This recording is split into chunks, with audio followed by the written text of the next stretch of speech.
Okay, no, that's one of the good ones.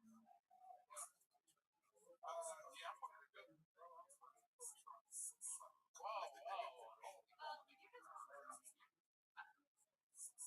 okay, so you're in Lancaster. So what's the setup there? They're going shows there?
not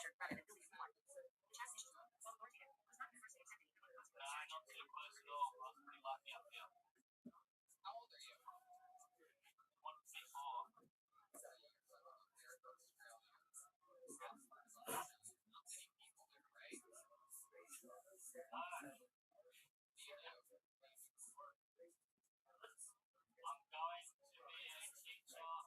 PE and English. I should have started last year, but I won't start until next year. I got suspended for 2 years because colleagues came to my house and found the dog. Oh my goodness. I thought that was a requirement to become a PE and English teacher. Yeah, I thought so as well. Suspended for 2 years. How did they find a dog? I mean, the guy has Bob Marley curtains behind him. That's just something that happens. They just raise your house. They had that cold boy come on.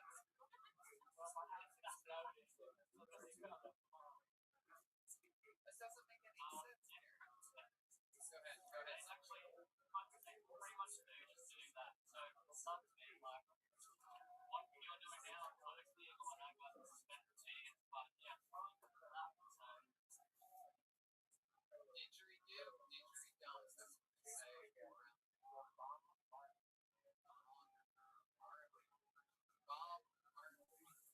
That's right.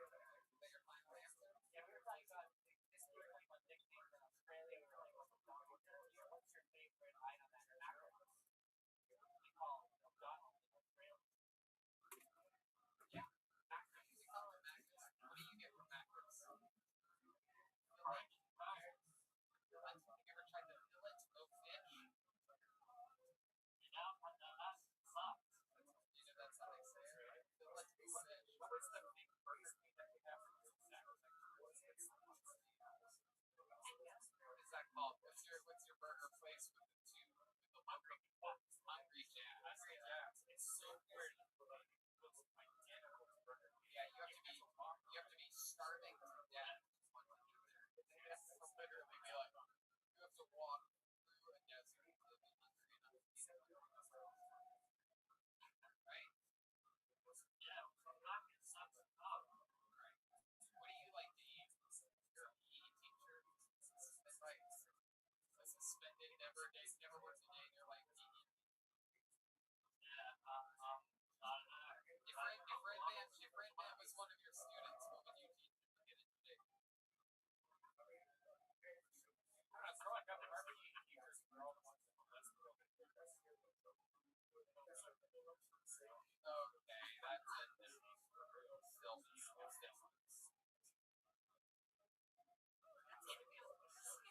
it's so interesting because like PE nowadays, they have so many new laws and rules. They would have us like line ropes at the tops of the ceiling in the gymnasium, and like no rules or anything. Yeah, you just like ring the bell, and then we had like these nets that not protect the nets. I'm just picturing this thing right there exercise, and like this is constant. I feel assaulted. Just to ring the bell. Yeah. Now you have to climb all the way to the top of your box. That's what it's supposed to be a hunchback. What could I have done better there, Ryan? Dinner bell. Oh, dinner bell. Yeah. Okay, this guy's not enjoying this whatsoever. It's miserable. He looks like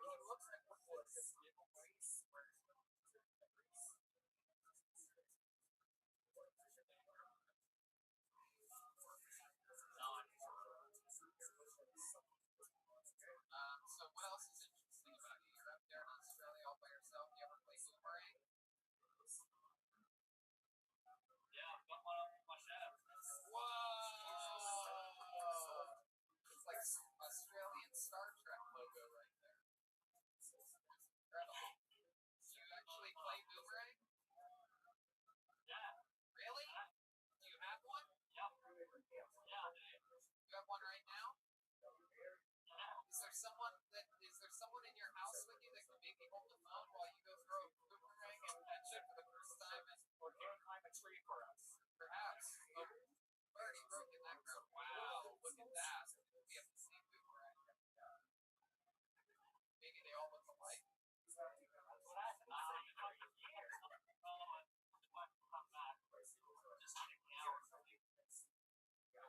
Well, you can't do it around your neighborhood. Oh, I can, but it'll get a cow. It won't come back to me. I suck at it. You have cows? Yeah. Oh, with a cow. Let's go see a cow. Will you take your phone out and show us one of your cows? Oh, they're fucking gonna eat away. How long is his age in Australia? We don't have. We go out metrics. How many big cows? Yeah. How many big doubles? 500. I like them away from me. You won't see us when we're out there. The top of Australia is like. I became a fan of your show because of the Tom and Frangie podcast, which is a funny Australian podcast, and Tom from their podcast actually got onto your show when you guys came out to Sydney. And ever since then, I've been a big fan of your show and like watched all your shit. And since like you're not doing shows now, we're catching up on heaps of your old shows. Oh, that's good. That's the way to do it. If I was a fan of this show, I would not be watching this show. I would be catching up on old shows that I've already watched. That's great. Watch the shows and not. So, for example, just to explain to them how large Australia is, like how far of a drive would it be?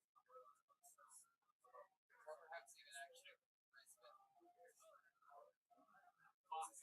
take like 5 days to come there. It's not just Brisbane. How long would it take you to get to Melbourne? Brisbane is in the same state as me, and it still takes 5 days to drive there. Melbourne would take like 10 days. Don't even think about Australia. Yeah, they don't have that.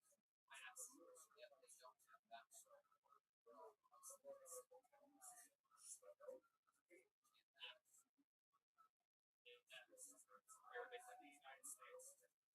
No, not yet. I'm in LA one day.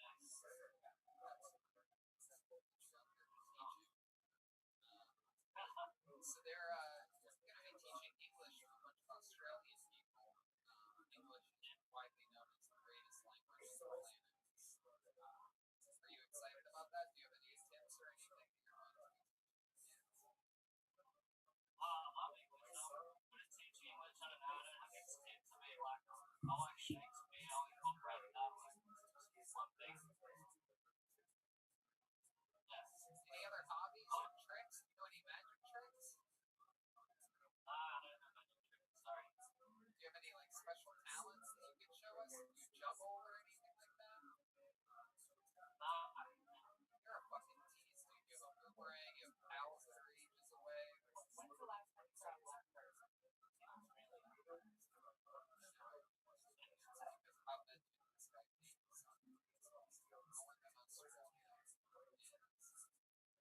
Kevin. No, it's very great. Welcome to another episode of That Was a Joke, everybody. You can laugh at it. That's the types of jokes on this show. It's not really heaven. It was a joke. I have black friends. Oh, you. Seriously, how many black people have you seen in your entire life? Just our listeners have somewhat of an idea of Northern Australia. It's like how hard it's there. I see Aboriginal people every day. I grew up in it. Actually said black people called it. Yeah, black people sound like. Every day. Every day. Yeah. Every day, right? Are they really black? Like, are they like the same color as? Are they more Native American color? Or they're sort of different everywhere. The Aboriginals that I saw near Brisbane, especially, light skin. From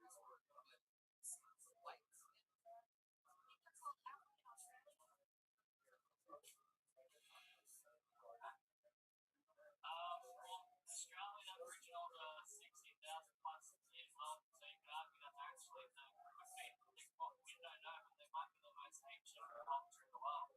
So, yeah, that's the closest you can get, basically. Wow.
on that time of the night, it's highly considered by everyone, including myself, our favorite time.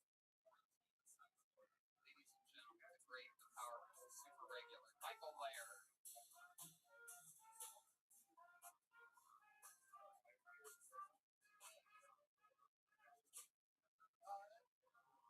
Here's Michael Lair, ladies and gentlemen. It is.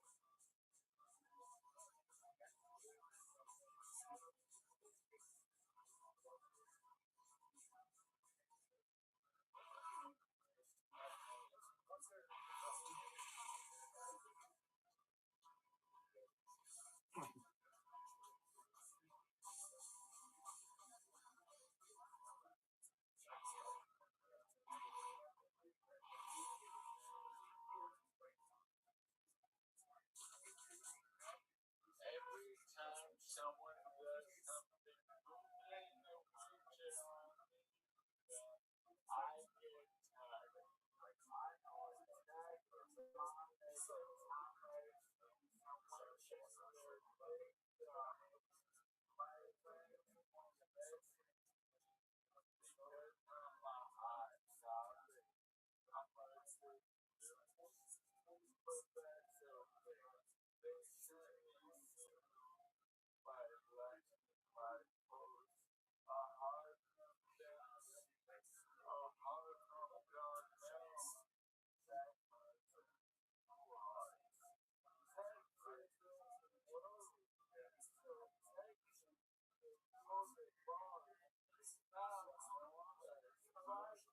As long as I get away, my boots, don't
Michael, by the way, happy Father's Day to you. Yesterday was Father's Day. You got a little bit mad. You tweeted out on social media that no one from the cast of So Tony wished you a Father's Day. Well, no one did it to my son. I go, hey, what's the deal? He goes, you weren't there most of my life, so I'll meet you halfway. He goes, having fun. And I'm like, alright, well, then you'll meet my son. And he's like, alright, fine. Son, fun, son, fun, son. And now he wants My goodness, what a wild ending there in the end. I did not see that coming. It was an M. Night Shyamalan twist like I've ever seen. And while we're talking about things that you put a lot out on social media about lately, one of the things that they also noticed talking about movies with Jake Gomez, silencing. yeah, I'm performing, showcasing like the whole industry as being is like the hottest ticket as TV, right? And I look at my bio on my young TV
underwear, the history of Kiltony. You thought climbing a tree was crazy.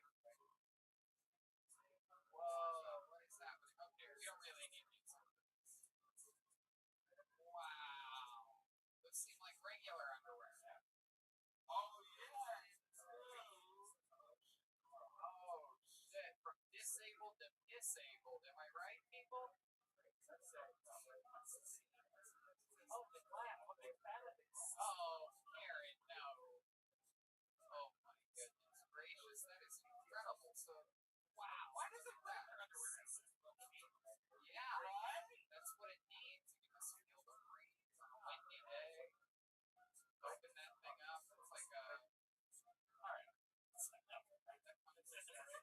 Yeah, those are the underwear that come in you by Louis C.K.'s newest album.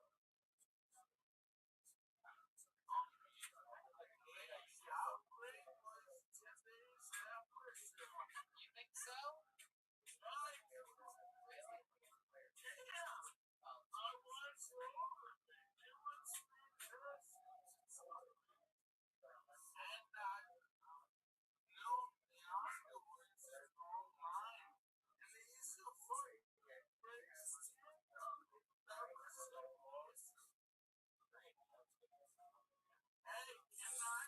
Absolutely.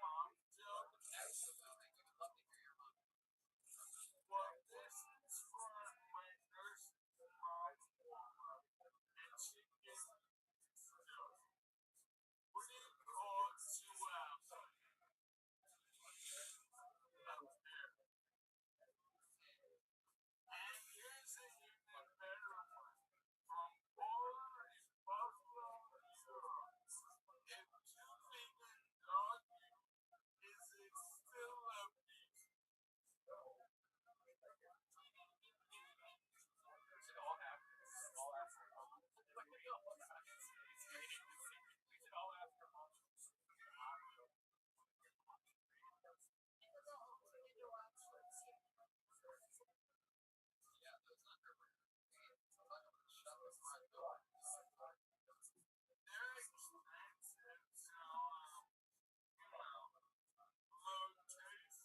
Wait, what does that mean? You started? Start?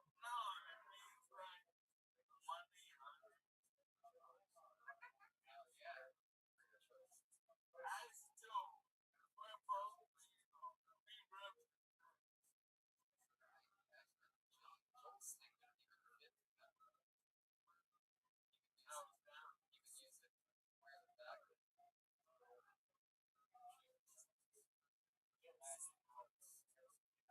it. Wear the back. Oh my god, that would be. You know they do a thing called the naked roast, where the judges and come out naked and two people come out naked. And Joel literally, I think, David's last year's Skankfest. Nobody knew who he was. It was like the first night or the second night. Yeah, it was the first like big night. Thursday, the party got started on Friday night. Saturday, came out with puppy, third leg, this guy. Shocked the audience. Everybody was starstruck by him. I got to watch it the rest of the weekend. All these comedy fans walking by like, shit. Oh my god, there's the giant fish. You're like, yeah, this is a friend.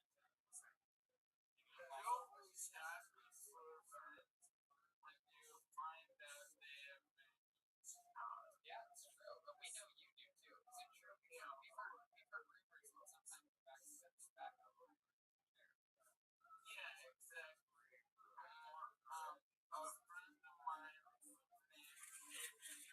That's true. And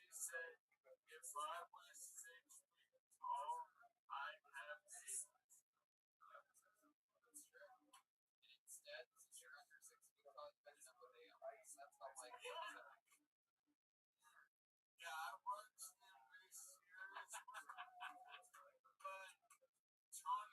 That's how like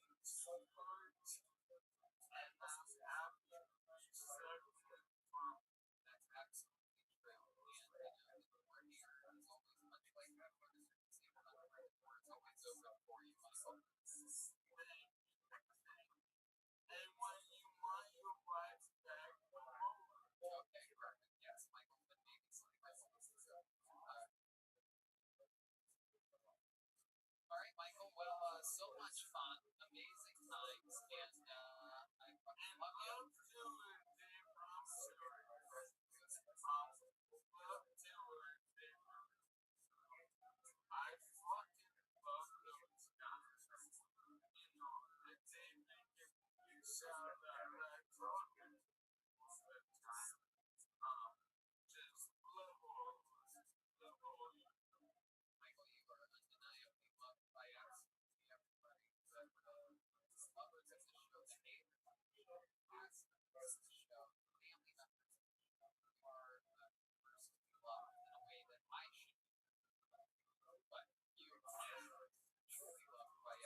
trade. It's Manolo, everybody. Surprise! Here we go. Manolo sent in something. Let's see what we got from Manolo this week. Oh, you don't? Okay. Do you have the video that he sent in?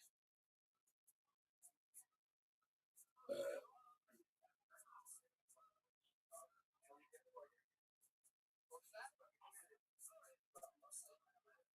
Oh, you know, Manolo, like we had that one time. But so that means that's tonight's episode. Let's check out the drawing for Brian J. Stopping quick here. He doesn't seem excited about it. It's like Jeopardy, the next champion. Come over here, jump on stage. Great, Brian J. Right from the back here, right there. We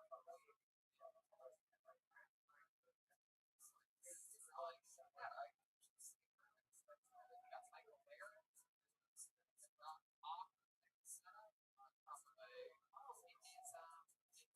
Scooby-Doo is what it is.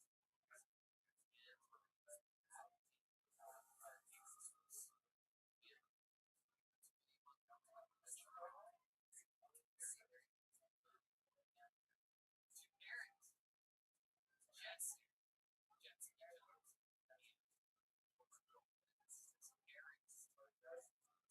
Bunch of fun stuff happening.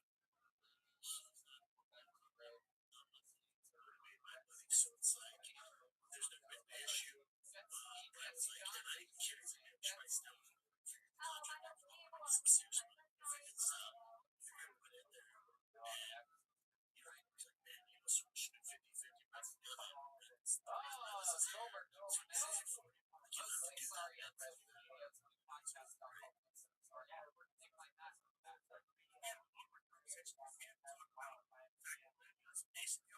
Sure, it's like I said, integration. But that's the merchandising figures out. So, he doesn't want to be close. So we look at these major lawyers, which I didn't want to go to. So he goes.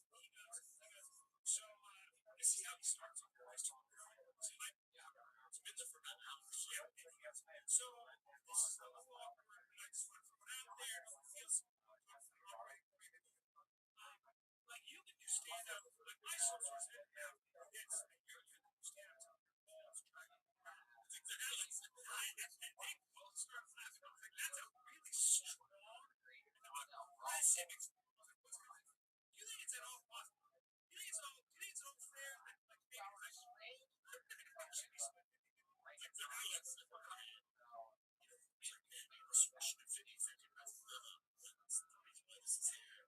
What's up, man?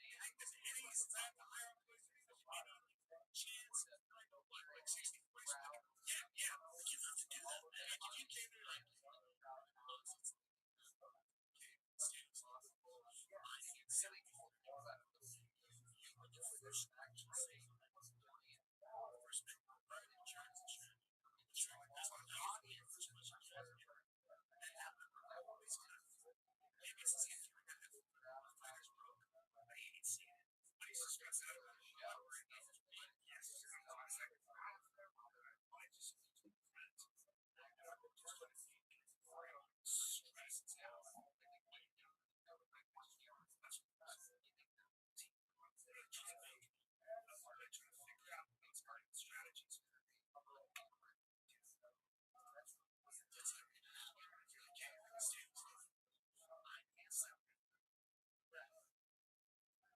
Anyway, thank you guys for seeing it.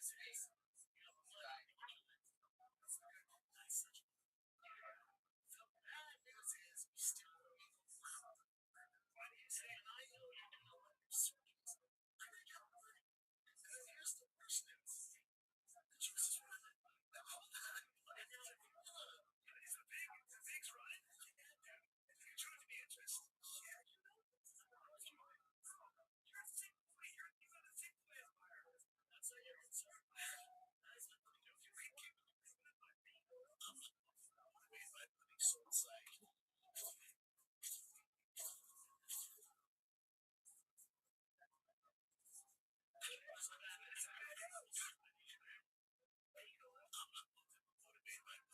it's like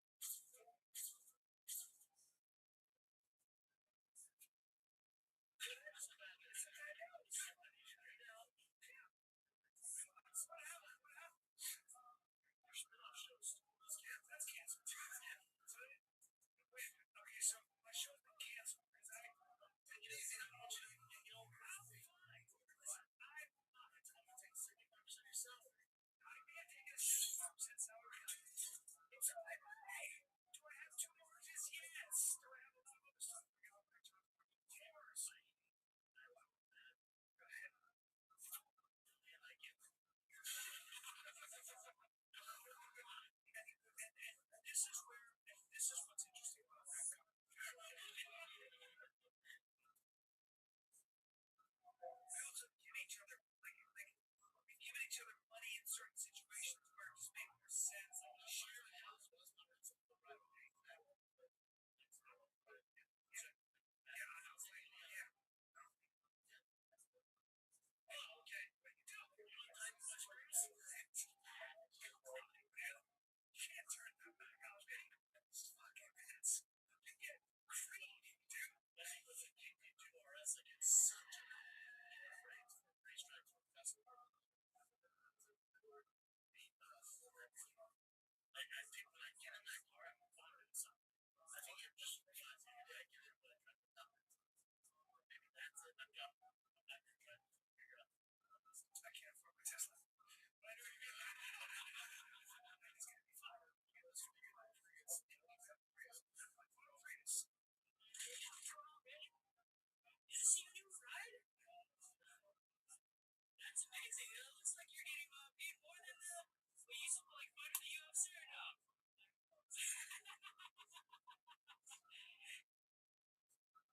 Yeah, I like the wires, dude. I hate it. They fall out. Like, so super usual. If I had a fruit temperature, nice. I'm sorry, your fruit temperature. If I throws, it's actually, I'm not happy about a lot of stuff. That's your I have nothing to do. That made me. I have to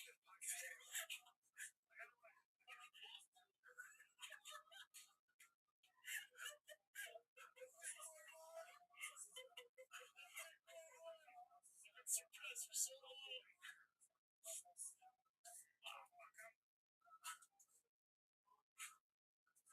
It's okay, right? I'm sorry, say about the list. Setting that article shit's getting canceled. I got a dad sucks. There's sites worse. Right? Like, bitches, I started doing this fucking video. I clearly did. Unfortunately, most of us, I certainly can't. I can't, and I don't think most of us can. People that can afford to, I think, have jobs. Most of us work, have creative business, keep business going. You know, I don't have that much. I really don't. I don't want to. I'm just very cautious and optimistic about 2021. If you see what 2022, I can't. It's scary, man.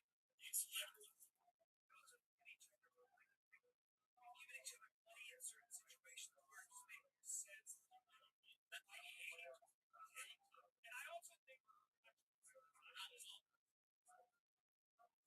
I know you guys look for fire breaks. We're doing everything we can to bring that to you. Right now, there's forces that are beyond our control. That is not possible. So there are all these big companies now that are doing podcasts and they give you these big demands and then they keep allowing me. And so shit. You're the reason I do that. You're the reason I get started on podcasts. Because what's Hollywood businesses get involved, they're just gonna go the same game that they've been doing. It's these huge networks that control them. Yeah. So you have I see some outlandish, I see some outlandish stuff get canceled. Yeah. Yeah. They have nothing to do with it. And after it fires them, that's because I think that's now. Yeah, no, it's gonna be it's gonna be for Eddie. The belt's gonna be a little tight. At 53, Dad's gonna tighten his belt.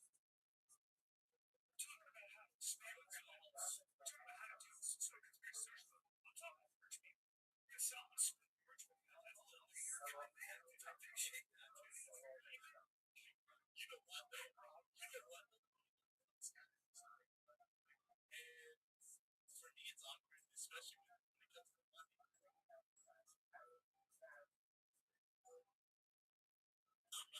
Motivated by money, so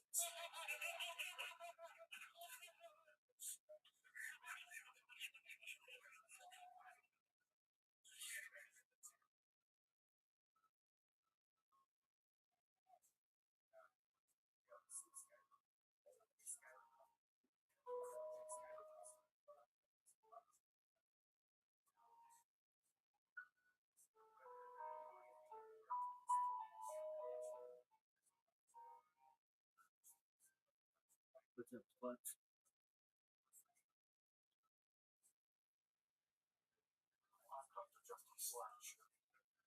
I just published an article in one day. I don't know the title, but it's gonna change Judaism.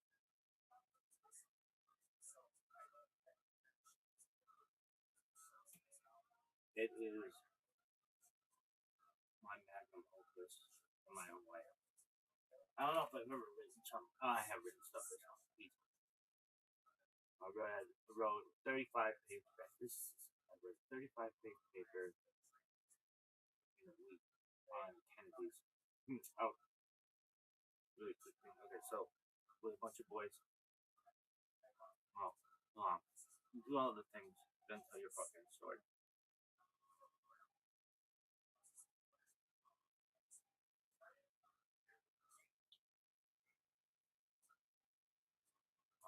No one really knows for sure. Elevate Elu, Divrei Elohim, Chaim, but this is the Mazar of the 3761, creation of the world, Adam, creation of the world, birth of Adam and Eve, Salva, 3631, 137, son of Adam was born. It's 17th of Nisan, 1786, Saturday, April 4th. I have to wait to publish this thing though tomorrow. But I already published it. I didn't like the title. Just because I'm more smoother. But if anybody asks, it was published on Legend of Black. For my own fucking enjoyment. Who gives a shit? There's 99 days of this bitch. That's a lot. 15 hours, 17 minutes, 46 seconds.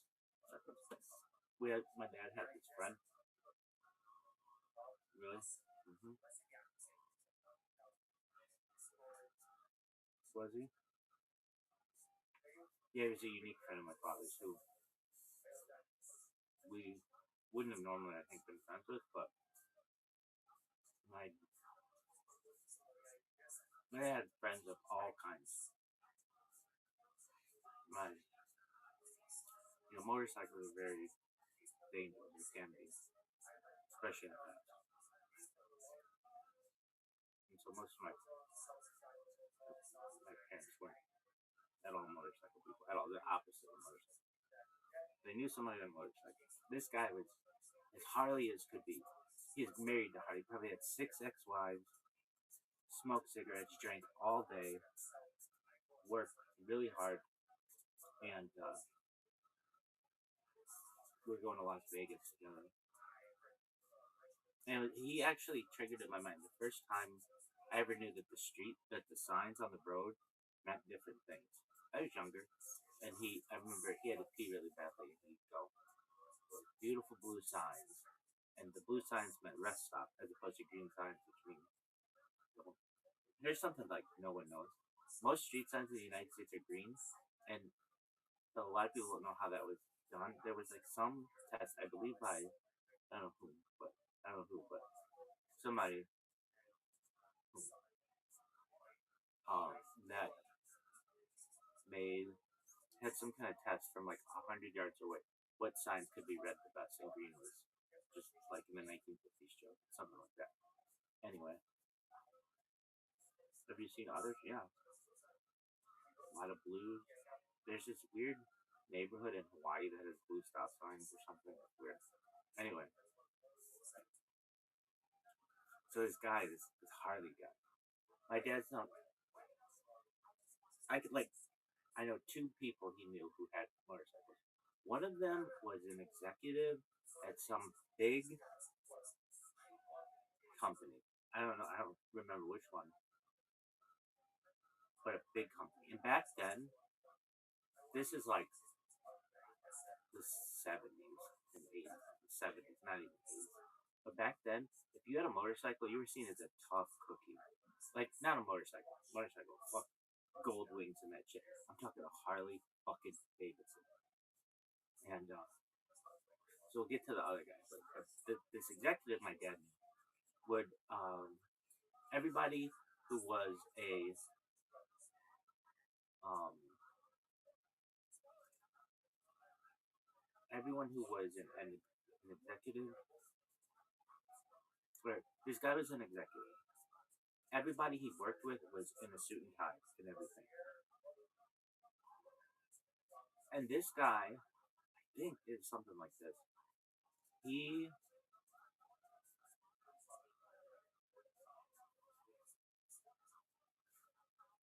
he would come in like Harley wear as an executive, and people would be like, I mean, this guy was like a big dog in his company, and it was just not done then. Like maybe today it might be, I don't know, I love the phrase avant-garde, whatever.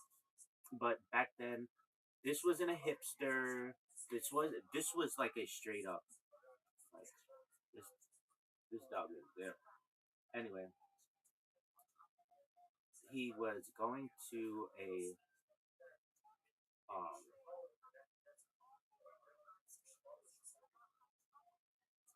what was it? So he would come to work and it's like Harley shit as an executive. He wasn't the CEO of a major corporation, but he was big. Maybe like probably today, like some type of vice president. And no one dressed like that in the corporate world. Not really even done that. But then definitely not. And this guy,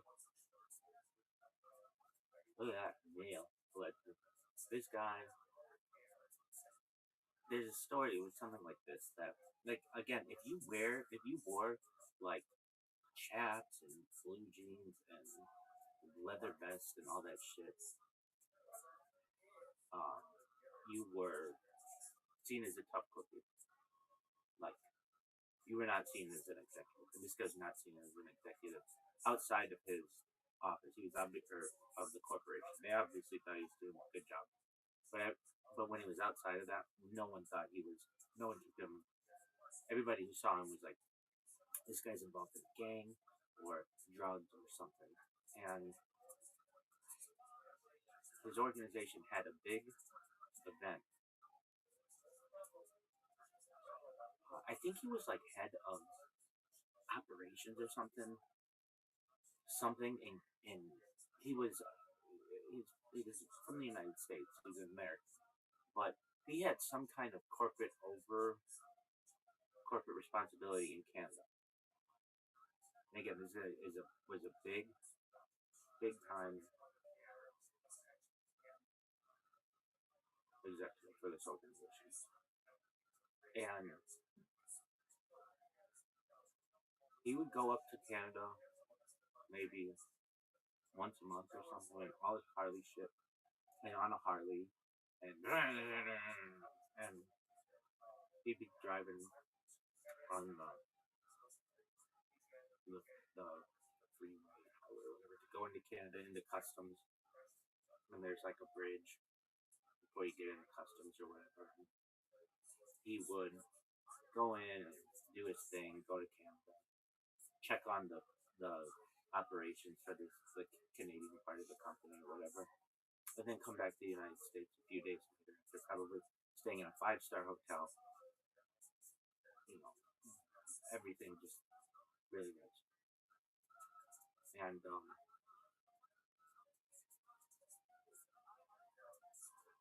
as he came back to, he'd come back to the United States every month. He'd go up to Canada pretty regularly. And one day, for whatever reason, maybe it was winter in Canada or something. I don't know. This guy was not from Southern California. He was, I don't know where he was from,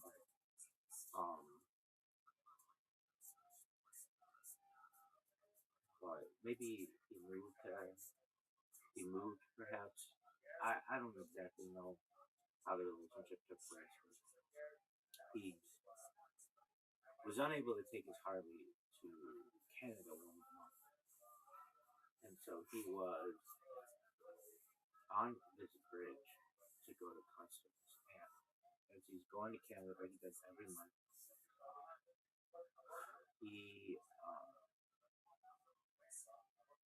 he took his car or I think I want to say he read for some reason. I don't really recall the story that well. But he's sitting in traffic, and he sees it's traffic for miles before the border crossing.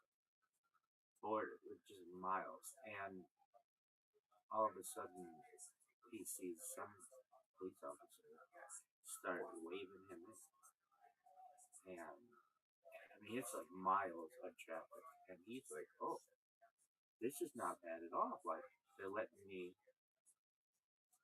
right on through. Look at all these suckers who are waiting in line at the border crossing. This is easy.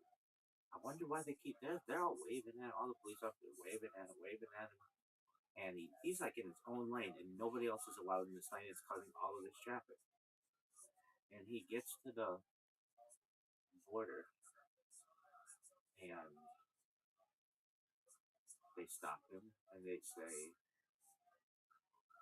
"Where are you going?" And he says, "Oh, and he's like, like I'm an executive with whatever company, and like, oh yeah, we know all about you, and you come to Canada every month. You got a different vehicle today." And he's like, "Yeah, because it's Canada, it's cold or whatever." And they're like, yeah, step out of the vehicle, sir. And they like back then were nicer to someone that today they're get on the fucking, like no matter who you are, they're gonna be like, get the fuck out and pulling gun on and shit for stupid shit. And he's like, okay, why do you want me out? Why do you? What did I do wrong? They just like step out of it. He steps out of the vehicle. Now normally you go through the border a few minutes, no big deal. He does it all the time. But this time he is sitting there watching them take this car apart. Every nut, every bolt, every seat cushion, everything. They take this entire car apart right there with all this traffic. And and he's just sitting there looking as they take the engine apart, they take the tire bolts off, they take the muffler off, everything. And they look through this car and they find nothing.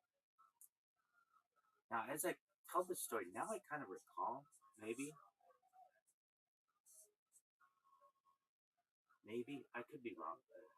I might be mixing these two stories up with two people, but another one has to do with a private plane. We won't go into that story, but uh, they take this entire car apart and they find this thing. And the executive's like, "What's going on?" They're like, "We received a tip from someone that that said that you would regularly come to Canada, basically bringing in drugs, and we can't find it." And he's like, "Are you kidding me? I'm an executive at this company." And they're like, "Yeah, but look at you." And he's like, "Yeah, we dress this way sometimes, for whatever reason." And they're like, "You don't have any drugs on?" He's like, "No, I don't do drugs." They're like, "But look at you." And he's like, "I don't do drugs. That's not my, that's not what I do. I'm a straight laced person. I just dress like this." And they're like, "All right, well, take your car." And he goes, "That's not my car. It's a rental." And he just starts walking, literally walking back to the United States across the bridge, and just left the car, left the car there. And that's the story. Now, who called the tip in? I want to say it was like I want to say it's like a scorned lover or something, or an angry ex-wife or something. But I don't know if that's for sure. Something. So. But basically, he just walked back across the bridge and left the fucking car there in all its parts. Like, it's not my car. We always thought that was funny. Okay, like literally, like no, no Harley people. Well, here's the thing. Definitely, if we were gonna know anybody, it would be like some weird, not but like different, interesting individual. Okay, so the next guy, uh, so at the end of that, so yeah, so a guy just walked back across the bridge, back to the United States, just left the car there, which is hilarious. Not my fault. All right, the next story is my. We're on our way to Las Vegas. Depending on the way you go, it can be a drive, and there are these blue signs. I remember this guy with me. His name is, I don't know what his real name was. No idea. No one knew what his name was. Everybody called him 99. His mother called him 99. His friends called him 99. His coworkers called him 99. He made a good living, and at this organization, everybody called him 99. No one knew his name other than 99. Now this is a guy who was a Vietnam veteran. I remember he was just different than anyone I had ever seen before, and leather vest, those gloves that are like Andrew Dice Clay gloves, like the finger gloves. Um, just a rough guy, but made made for the time very good money. So it's not like but he was, everybody called him that. And my dad didn't know him at first, but eventually would start asking people at this organization. They didn't work. They didn't work in the same organization, but just in um, got to know like who's this guy who's like always got the leather on everything. Like, oh, that's 99. Why did they call him 99? And there's this phrase, and I'm gonna slaughter it, but it was everybody would when anybody would ever ask him that or ask why he called 99.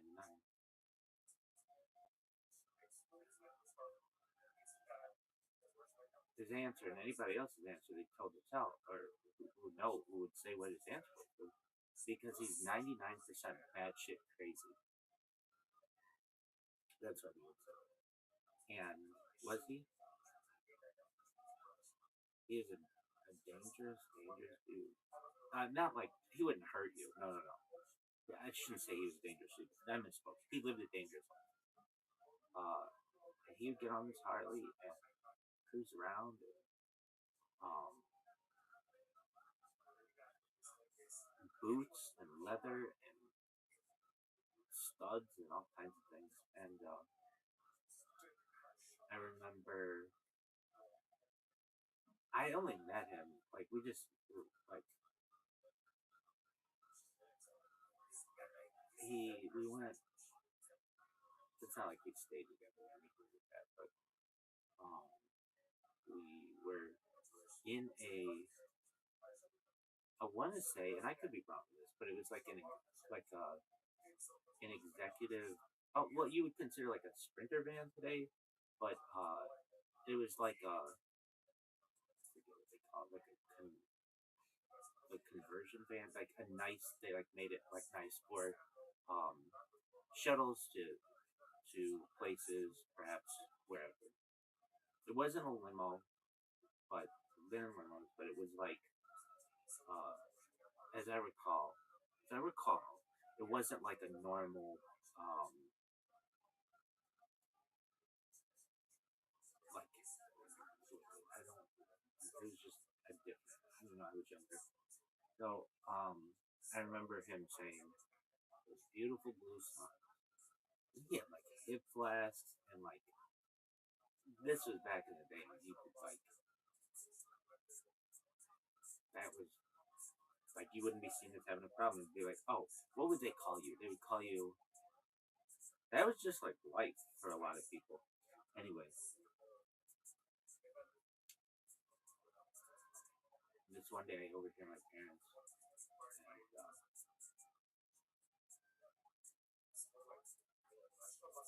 something, and they're like, my dad said to my mom, "You're never gonna believe what I found out." What's that? 99,000. She's like, what happened? And apparently, now, I don't know this for sure for whatever, but he was drunk as a skunk on his motorcycle near a very prominent intersection. And this is the story. I don't know, but either he got T-boned or hit by a red light. He went through a red light or something, or perhaps he had the right of way. I don't know. But his body traveled over 100 yards and went through the field goal post of a local school. Now, is that true? No, because I know that school didn't have a field goal post there. But that's the story that was being told. Like basically, he went so far on this fucking motorcycle that there was just like, there's no way this guy's making it. Like there's no like, hey, check his pulse. No, his pulse is back at the 30-yard line, like nothing. And so this guy, he ended up dying, which may never be a blessing. I'm talking about him now, 35 years later. That was 99, and he was a badass. Really, yeah. And how did you know these people? From the corporate world. They were not like members of our like a religious community or something. Just in the corporate world, you'll meet people of all shapes and sizes, kids, backgrounds, or whatever. And some people, you never know, are like really, really successful, but don't dress that way. And then there are some people who are perhaps not as successful, but do dress like dress for the job you want, not the job you have, kind of mentality. Total. Anyway, so that's 99, and we're at 99 days. Anything else about 99? I used to play this game called Full Throttle. It was a LucasArts game, which is a really cool game. It was like a cartoon story game. I loved this game. I still love it. I played it not now. I mean, like maybe a few years ago. I just played it again, see what it was like, and it's a beautiful game. It takes place in like the Southwest, but like you don't really know where. They have these like flying cars, which is really interesting. It takes place in like a dystopian future. It's the first time I had ever seen that, where like a corporation is like taking over stuff. Take a car corporation wants to buy a motorcycle manufacturer, like a small time motorcycle manufacturer. I just remember, and like you have to fight some guys on the road in these canyons and stuff. And I remember I felt like 99 would have been like they were what were they called? The gang you're playing with called the pool cat. Really quickly on that story. My I would play this game and I'd play it and play it and play it and play it and play it. And I could not get past this one part. It was just like impossible. And I think I'm not a big fan of cutscenes. I'm always like go, go, go. And so I think there was a cutscene earlier in the game that kind of gave you some foreshadowing of how you could get past this one part of the level. But I did not. I never could do it. There are two games that I really struggled with. One was on Sega CD called Sewer Shark, and that was like the first game I ever had at Sega CD. Sega CD was wild, really good graphics. I remember they had this game for Prize Fighter or whatever. It was like a first-person boxing game, and it was really cool. They would do like videos as opposed to like normal fighting or whatever. Anyway, that was a cool game. That one I could beat, but like the Suicide I don't think I could beat. It was just really weird. It was a weird game. It was like underground tunnels and stuff. Anyway, with this other game called that, I'm playing this game, and I couldn't get past this one part. I didn't know how to do it. And so one day my mom and I were at Barnes and Noble, and I begged and begged for the strategy guide. Strategy guides used to be really big. I used to read strategy guides just like for different games and like come up with like put things in spreadsheets and like all kinds of data. What'll happen if these two guys fight in a video game? Who's gonna win? Who's got the most hit points and all that other stuff? And speed and it's like whatever. But I mean that was like really important. What if there's an army of these guys? All that. Love that for games like well, Civilization had a strategy guide that came with it, really thick. That was Civilization 2, I should say, which is like to this day it might be my favorite. I love Civilization. But Age of Empires is the big Age of King, Age of Age of Empires, whatever that. Like those were so big. The two something. Anyway, those are big. No, Age of Empires, The Conquerors. Love all that shit. And then they came out with an Age of Empires 3, which is okay. There was some shade points with it though. And the thing is, in those games, I could never get enough troops. It was always like I think a limit of 200 population or whatever. Anyway, I always wanted more people, but for processing, computers couldn't. Anyway, I'm playing where I'm at Barnes and Noble, and I see like full throttle this book, and I'm like, oh, I have to have this. I have to have this book, and I beg and beg and beg. And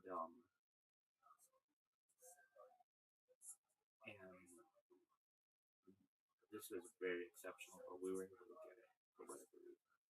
Maybe I didn't good, maybe we had whatever, like, but we got it. And I went and I read it and I read it and I read this thing that like basically it was a timing thing. It wasn't like a skill thing or whatever. It was about like fighting a guy on. So you'd be going through this um, canyon and you have like two guys next to each other.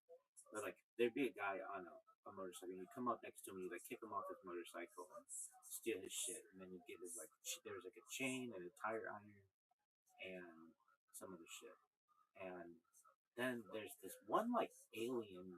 It's not alien, but it was something like gang, and they would always whoop your ass. There's like no way to beat them. Okay, so this was a game where you had to like use different things in the game to do.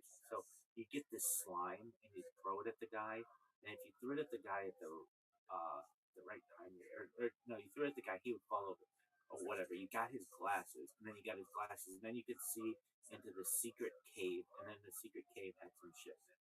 And I needed the strategy guide for that. Anyway, after that, I just whatever. There was this guy in this game. He made my friends and I laugh so hard.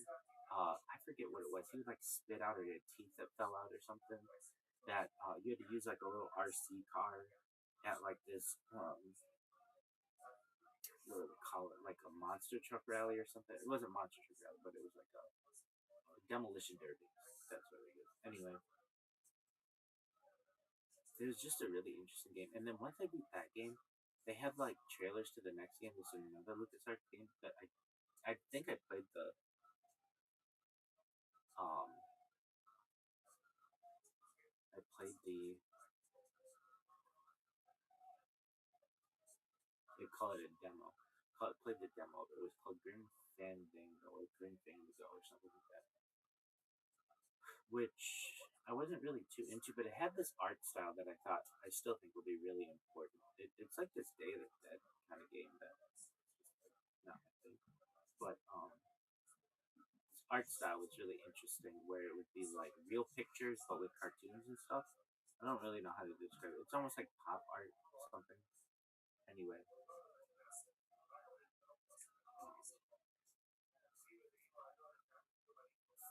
I remember I was in Nashville once and I saw this like mural and this pop art kind of thing, and I thought, wow, if you use art like that kind of art style, you can do anything with because you can use real people.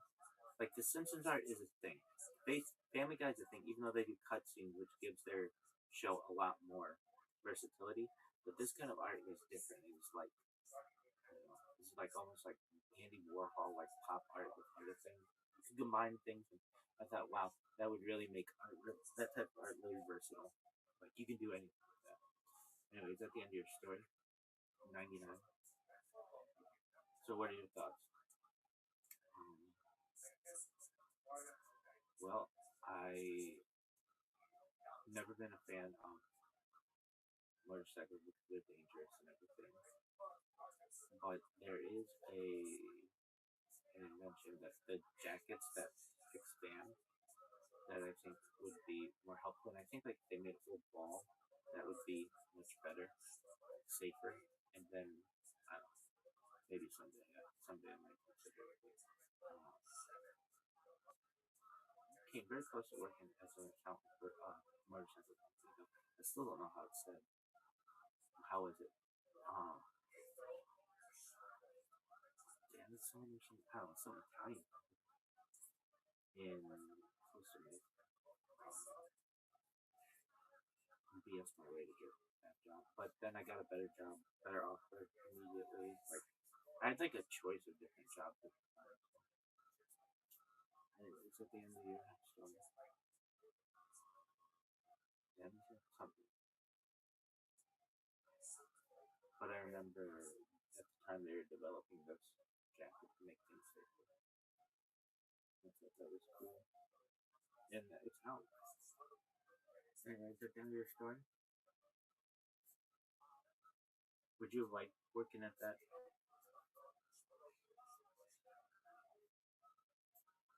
motorcycle organization? Yeah, pretty hot reception. Time, I can tell you that. Um, no, I wouldn't. Why? I don't know. I don't. It was just being like BS in my way. But to quote my previous boss, who had accounting degree from the University of California, she is the chief financial officer. You're the best accountant I've ever met. All right, are you done? Done enough about me. Yeah. Anything else you want to review before we get into the? Oh, so you published this article? Is it going to be big? Yeah. And what's the argument that's going to win out? The fish thing. Really? It's a really difficult argument. Have you ever worked this hard on an argument? Wow. It's like the sword in the stone you use in push it. But no, I've never known anybody to make the argument. It makes sense to me. It absolutely makes sense to me. I think there are other arguments in it as well that are valid. Logically, they're a little weaker, but to me, the 1 out of 7 is pretty simple. Is that the end of your story?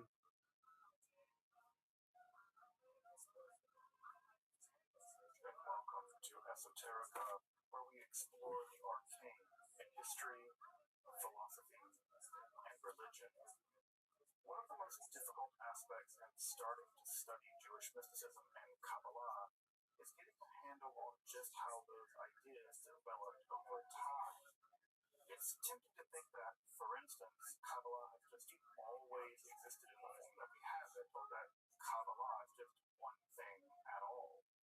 Of course, neither of these positions is really tenable. Such notions developed greatly through the ages and are still developing. And there are now, and there have always been, numerous mutually exclusive schools of Jewish mysticism and Kabbalah. meant to serve as an introduction to Jewish mysticism and Kabbalah from the point of view of its incredibly complex development, from the prophets of ancient Israel unto the rise of modern Hasidism in the 18th century. Of course, this series isn't meant to be exhaustive by any means, but only should serve as a springboard for deeper study and reflection, and hopefully it will also enable you to situate developments in Jewish mysticism and Kabbalah in their historical and cultural context, and hopefully embolden you to dive into the primary texts, which are admittedly as sublime as they are obscure. Let me express my gratitude to Congregation Tchia for allowing me to use these lectures to reach a larger audience here on Esoterica. If you want, you can find the entire series under the playlist Entering the Garden, Introduction to Jewish Mysticism and Kabbalah. I'll be uploading them over the next few weeks, or if you find these episodes after autumn of 2021 and you want to watch the entire series, you can find them in that playlist. If you find this series on Kabbalah interesting, I'd hope you check out my other content on topics in esotericism, and perhaps consider supporting the production of free academic and scholarly topics in occultism and hermetic philosophy by joining my Patreon or perhaps with a one-time donation. You can find those links below, and I really appreciate your consideration. Now, let's enter the garden of Jewish mysticism and Kabbalah. So, let's do a little recap. I hope you have the chance to take a look at the episode on Merkaba, our Hexalot mysticism. And so, in order to recap a bit, what I want to do is take a look at mysticism just briefly, because in some ways they're going to link us to the topic we're going to be dealing with this evening, and that is the topic of Jewish magic. As you may remember, the apocalyptic mode of Judaism produced a novel religious way of being, but proto-rabbinic circles, the early rabbis, did not like apocalyptic Judaism for lots of reasons, one of which is that it seemed to encourage a kind of bellicose, warlike behavior, and it seemed to commit people to a kind of determinism. And determinism, as you might imagine, doesn't really inspire people to be better. It just says, accept your fate and go on with it, it's all part of the divine plan. Well, the early rabbis really didn't like that idea. They really thought, no, we can choose to live differently than we're living, choose a different world, and that emphasis on choice and moral responsibility on the part of the rabbis really tilted rabbinical Judaism away from, although not completely away from, many of the central tenets of apocalyptic Judaism. Now, what does emerge in the world of apocalyptic Judaism is a new kind of mysticism that, ironically enough, does actually prove to be popular, at least with some rabbis. Now, I don't want to paint a wide brush, or paint with a broad brush and say, yes, all of Merkaba and Shir mysticism were popular among the rabbinical elite. That's definitely not true. If you have anything on rabbis, one of the things that rabbis do as a hobby is disagree with one another. So there's just no evidence to say that the rabbis were terribly interested in all practicing these forms of mysticism. And just to parse those out a bit, as to maybe jog your memory, the Hexalot, or Merkaba literature, or mysticism, is a form of mysticism in which the mystic descends into the divine palaces, and they have to bypass all kinds of angelic guardians, and they have to give them passcodes, and they have to give them secret handshakes, Dakota rings, and not really Dakota rings, but all this kind of weird stuff. And by doing that, they eventually descend through the various palaces of God and ultimately arrive with what we would now call a beatific vision, which is to say they were allowed to gaze upon the throne of God. In some of this literature, they were allowed to sit upon the throne of God, which I always imagine, like, when you were a little kid, you would sit in the big kid chair, you would sit in, like, the big people chair, and you would be, like, real small, sitting in a giant recliner. I kind of always imagine that's what it's like to sit in the throne of God. It's, like, a really worn out, like, 3D recliner that's super comfortable that your, like, granddad sat in for 50 years. That's what I imagine to be the throne of God. So you can sit in the throne of God, and sometimes you can be transformed into an angel. Why do you want to do that? I don't know. But you could, right? And Shah, of course, someone who, well, according to one of the books of Enoch, is transformed into an angel. Alternatively, you can do the nerd option, and the nerd option is math. And the nerd option includes gazing upon the divine body and measuring, right? You measure it in this parasol version unit of 3.5 miles, and you're allowed to learn the secret names of all the different parts of God's body. Left eyebrow, and right eyebrow, left ear, and right ear, and all these things. And you're allowed to measure the parts of the divine body.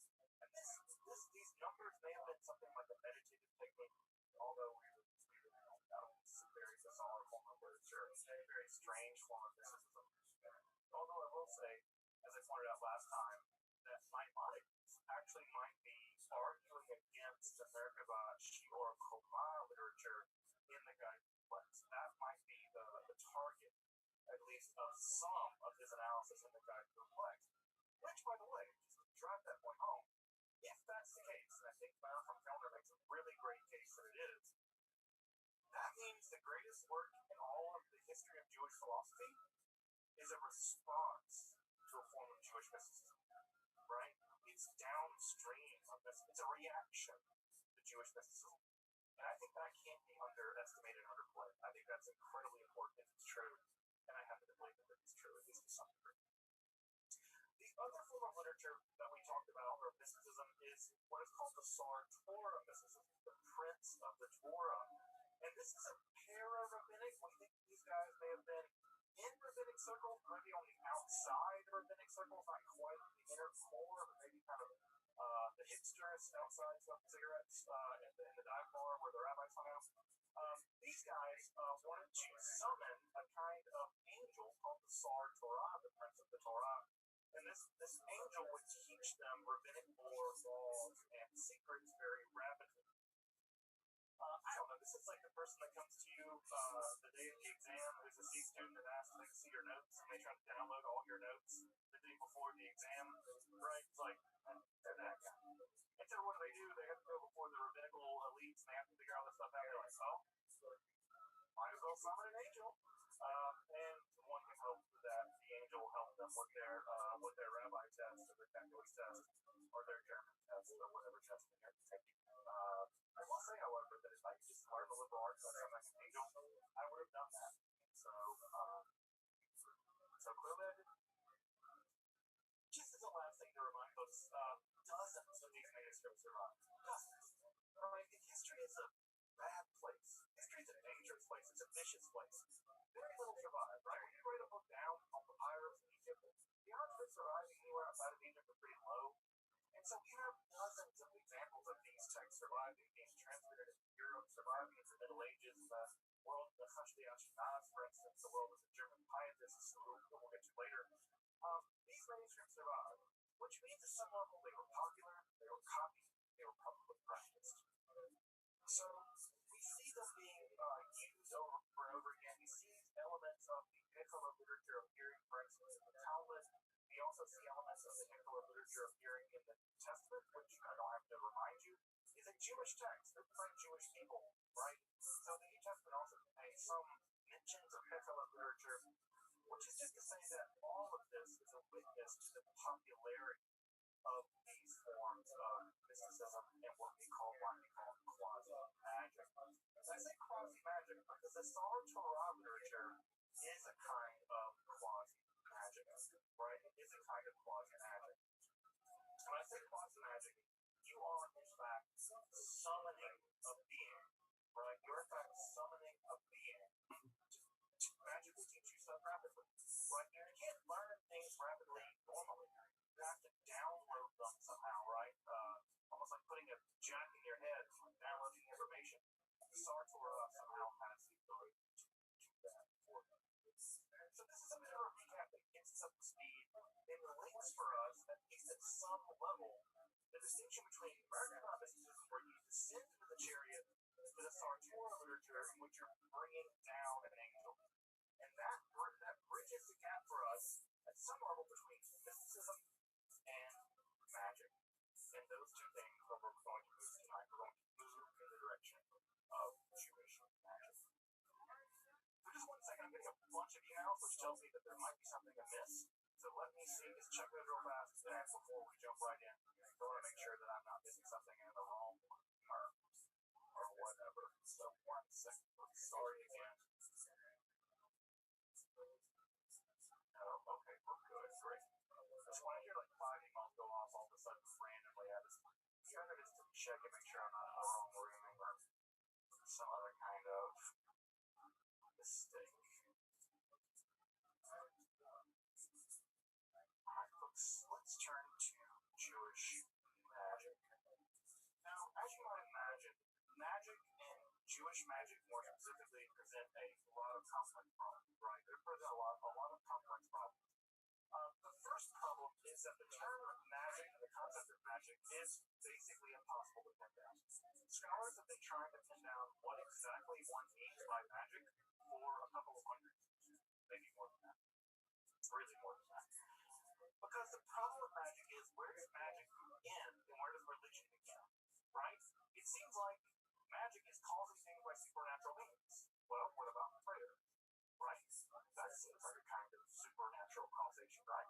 So magic is always a term that's very difficult to pin down exactly what we mean by it. And just to give you some evidence of that, this is a recent volume called Defining Magic. Here, right? Defining Magic. It's 260 pages, pretty dense academic literature of about 30 or 40 different scholars trying to do just that. And guess what? They don't. They all agree that you can. So scholars, even if they are throwing ink, trying to figure out what exactly magic is, and it's a difficult task. Now, what I'm going to say, right, is for the purposes of this lecture at least, I'm just going to need magic to mean any illicit supernatural practice, right? Any illicit supernatural practice. Now, why do I say illicit? Because magic in history has almost always been used as a way of othering someone else's practice. So, for instance, when the Greeks decided that they did religion, they othered the Persians. They said, the Magi, they do weird Persian religion, right? We do real religion. But those Persians, they do magic, right? They are magic. So, I did it right with the witches, right? When the Catholic Church did miracles, the Catholic Church said, yeah, we do miracles. What do witches do? Oh, they do magic. They do witchcraft. So you can see here, right, that the lines we draw about what's magic and what's not, what's a miracle, what's not, what's sorcery, and what's legitimate religion, the line has less to do with what you're doing. It has more to do with who's in control, who gets to decide what's allowed and what's not. So magic, in this case, almost always is an othering term. It's almost always used to describe what the other does. The bad people, the women, the Persians, the Jews, whatever. So it's an othering. So when I use it here, right, I want to be clear about two things. One, I'm using it in a very circumspect way. And two, I want to acknowledge that for many people now in the 20th and 21st century, magic is an important part of their spiritual life. Modern day Wicca, modern day people who identify as witches, modern day Druid, modern day Jewish people who practice magic as part of their spirituality is a fundamentally different kind of thing than what I'm talking about now. So I just want to say that what I'm doing here is putting magic in a very specific, circumspect way in order to elucidate how it's operated within Judaism over the course of several millennia. I am not offering a end-all, be-all definition of magic. It's much more about magic. Second, Jewish magic is a mess because it seems like a contradiction in terms. Why? Well, if the authorities determine what's in and what's out, what's listed and what's illicit, well, the problem here is, what does the Torah say about these practices? Well, the Torah is really weird about this. Now, I know that you probably have in your mind the idea that the Torah condemns magic. And the answer to that is, kinda it does. It depends on what you mean by magic. So, the most extensive condemnation that we see in the Torah of what we now consider something like magic is actually probably in Deuteronomy 18. Now, there are lots of other places in the Hebrew Bible where magic or something like magic their practices are really people that do certain kinds of things that are condemned. But you'll see here, right? I've left the technical terms in the original Hebrew transliteration here. So it reads Deuteronomy 18. There won't be found among you one who passes his son and daughter through fire, probably an indigenous Canaanite practice, of Kosam, of Kosamim, a Meonim, a Menachesh, a Mechasheth, and a Chomer of Heber, and one who asks of an oath or a Gibeonim, and the one who seeks the dead, Dorishmit, right? Now, what you see here, right, is I've maintained all those Hebrew words in their transliterated form. Why? Because we don't know what any of them are, really. We don't know what any of them are, right? Meonin might have to do with someone who divines things, tells the future of the clouds, right? The Hebrew word anan does mean cloud. So maybe it's one who clouds stuff, right? But what they do, we have no idea. Mechasheth, right? This might come from the word, for snake, right? Nachash, right? This might come from someone who divines things from snakes, but again, we don't know. A Baal and a Gibeoni, again, we don't know. And not only do we not know, the rabbis of the earliest period of the Talmud didn't know either. Now, how do we know that? They debated about what these words meant. You don't debate about what words mean if everyone already knows they mean. You debate about them when you don't know what they are. And so what we see, for instance, in Tractates Sanhedrin and the Babylonian Talmud, is a very elaborate debate about what's allowed and what's not. What's supernatural causation that's allowed, and what's supernatural causation which is usher, which is forbidden. Now, of course, the most famous combination in the Hebrew Bible is found in the book of Exodus. And that line, and I have to say, this line, Mechashefa lo techayeh, that line cost the lives, I would say, of thousands, tens of thousands of people in the Middle Ages in the early modern period, specifically women. This famous line reads, Mechashefa lo techayeh, female acting, doing person, don't let them live. Right? That's literally, and of course you probably know it more famously in the King James Bible translation, suffer not a witch to live. Right? That line led thousands, tens of thousands of women to their death in the early modern period. The witch hunts, we think that number is somewhere between 40 and 60,000 people, mostly women, were executed during the witch hunts. And that line justified. They lean heavily on that line, right? Because it's so brief, so terribly profound. Now, of course, we have this line, Mechashefa lo techayeh. By the way, you'll notice for folks who understand Hebrew, it's in the feminine form, right? Specifically targeting women. We do see other texts like Mechashefa, right? The masculine form over there in the book of Deuteronomy, right? Deuteronomy, you can see it there. So it does condemn both female and male magic users, but the line in Exodus is specifically targeting women. So at any rate, what do we do with this Mechashefa lo techayeh, right? That you can't let witches or female sorcerers or whatever live. Well, you can contrast it with other sections of the Hebrew Bible which seem perfectly at home with supernatural causation. The two most famous examples are divination. You're perfectly allowed to use divination in the Hebrew Bible. You just have to use a specific form of divination. This is to say the breastplate of the high priest has a device in it called the Urim and the Thummim, right? This is some kind of divination device, although that's how it works. I don't know. There's a lot of speculation about this Talmud. I say it worked, whatever it was. And of course, the other more infamous ritual is the Sotah ritual, in which a woman suspected of adultery, notice there's no male version of the Sotah ritual, there's no man suspected of adultery or through this, in which a woman is forced to consume a broth made of sand, ash, and things, and drink this, and assuming that she's committed adultery, it would cause her stomach to go upset. And she would be executed. So the Sotah ritual, right, is also a form of supernatural causation to sort out whether or not a woman has committed adultery. These are both examples of supernatural causation that are allowed in the Hebrew Bible. In fact, there's an entire tractate of the Babylonian Talmud dedicated to the Sotah ritual. So it's clear that these forms of supernatural causation are listened to, while the other ones, right, being an Onan or a Menachesh, those are forbidden. So, what do these words mean? We don't know. We do, however, get some clues, right? One of the great boons of 20th century archaeology was that we figured out how to read Akkadian. Akkadian is the language of the ancient Babylonians. It's a distant cousin of Hebrew.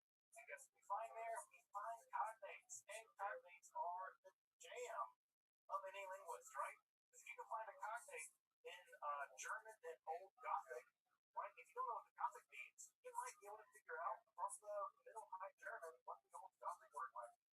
And this is fantastic. This is a great thing. So, why do you find the Akkadian word, for instance, Kishku, which does mean evil magic word? And look at that, right? You can find right with the word Nakasheba, right? You can see because Hebrew, right? You can see the exact same root word, right? The ka, the sha, right? And the ku sound, of course, to Akkadian. We can see there in Akkadian that we have a very clear word for sorcerer, magic doer.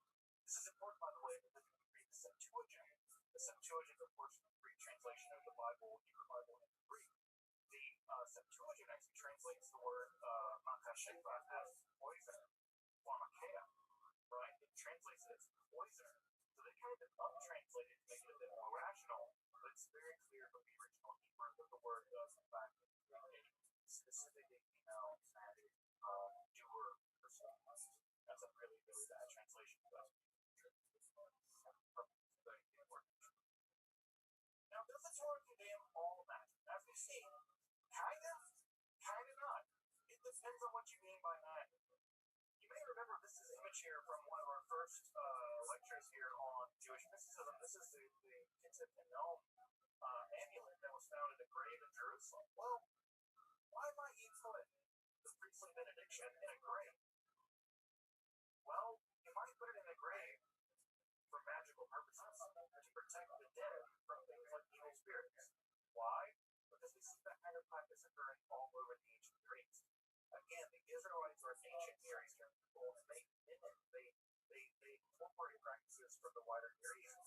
And so when you see an amulet written on silver with blessings on it, the natural leap is that this document is some kind of amulet to protect the dead, perhaps from evil spirits. Well, if that's true, I think there's good reason to believe that it is. That makes the earliest section of the Hebrew Bible ever recovered an amulet, and therefore a magical weapon. Now, just let that settle in for a moment. That would mean that the earliest example of the Hebrew Bible that's ever been recovered is a magical device. I think that's profound when thinking about the history of magic. That means magic predates, at least in terms of material culture, everything else we know about the Hebrew Bible. I find that to be profoundly interesting, right? Profoundly interesting. Now, does that mean that the people that put those amulets in those tombs were allowed to do that? Does that mean that they were operating within the normal limits of what was acceptable at the time? No. We have no idea. What we do have is the material history, and we have to deal with it as such, right? It's not for me to judge yay or nay. All I can say is, someone wrote a blessing that eventually became part of the Hebrew Bible on a silver amulet and put it in a tomb. And anywhere else we would see something like that, we would jump to the idea they were doing magic. Why not just let that evidence speak for itself at some point? So, it's clear, right, that what the Hebrew Bible is worried about, what the Israelites were worried about when they condemned magic, is less practices. They're worried about differentiating themselves from their neighbors, right? These people do this, we don't do that, right? These people do this, we don't do that either, right? These people do these practices, and we don't want those kinds of people in our community. So notice that the condemnations here in Deuteronomy, they're about being people. Don't be a Kesem, don't be a Ma'on, don't be a Menachesh, right? Don't be a Chover Cheres. Don't be a person that does that.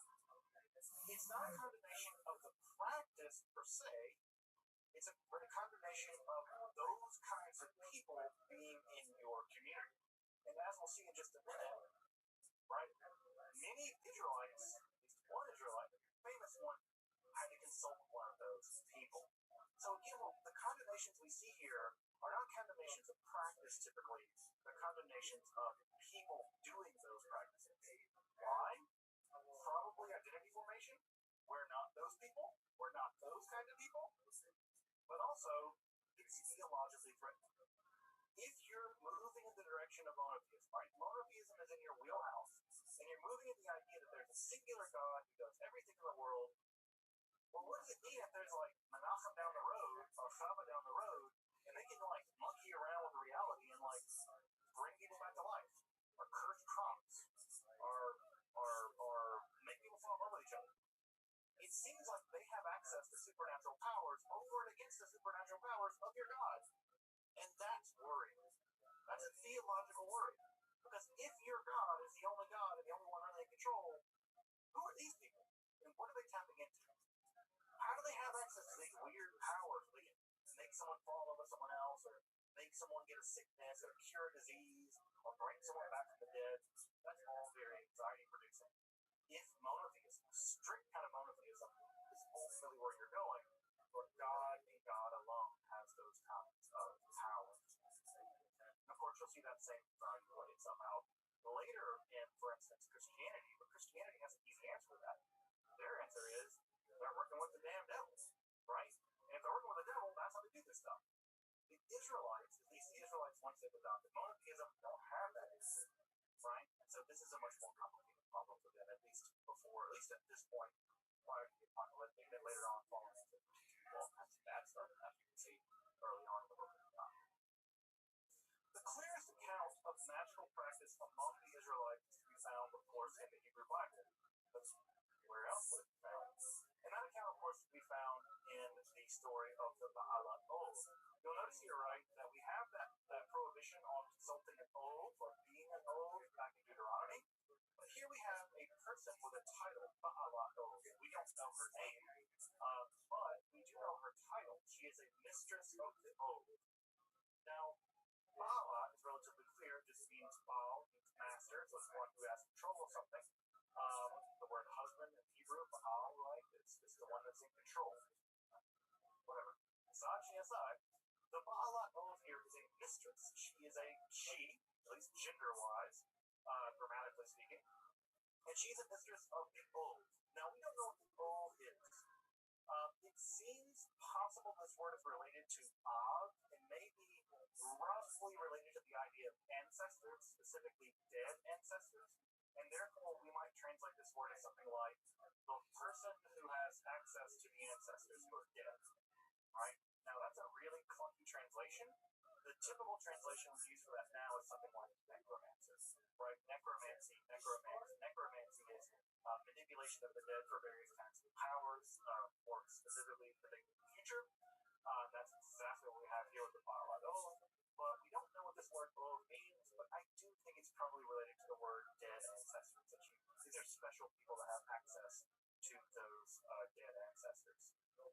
So, you may know this story, right? Saul is in a war with the Philistines. King Saul, first king of Israel, is in a war with the Philistines, and it's going badly. Well, no, it's going badly. God has abandoned Saul. Saul goes to the legitimate forms of divination, the Urim, the Thummim. He consults them, and, well, God doesn't pick up, right? It's like when you, I don't know, you're in a big problem, and you call someone and they don't pick up, well, you freak out. Well, Saul freaks out. So what does he do?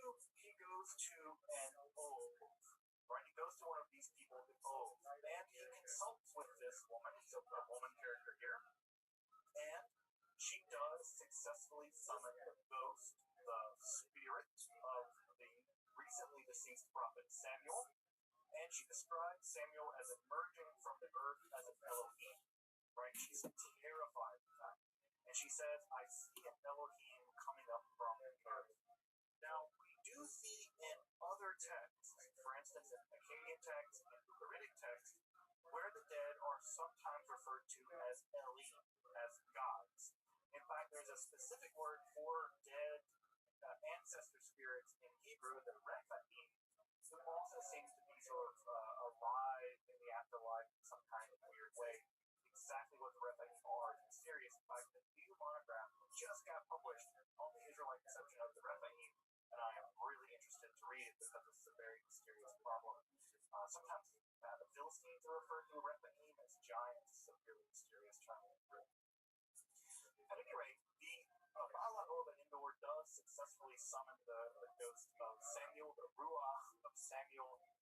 course, like all prophets, as you probably know, they have bad news because prophets always have bad news.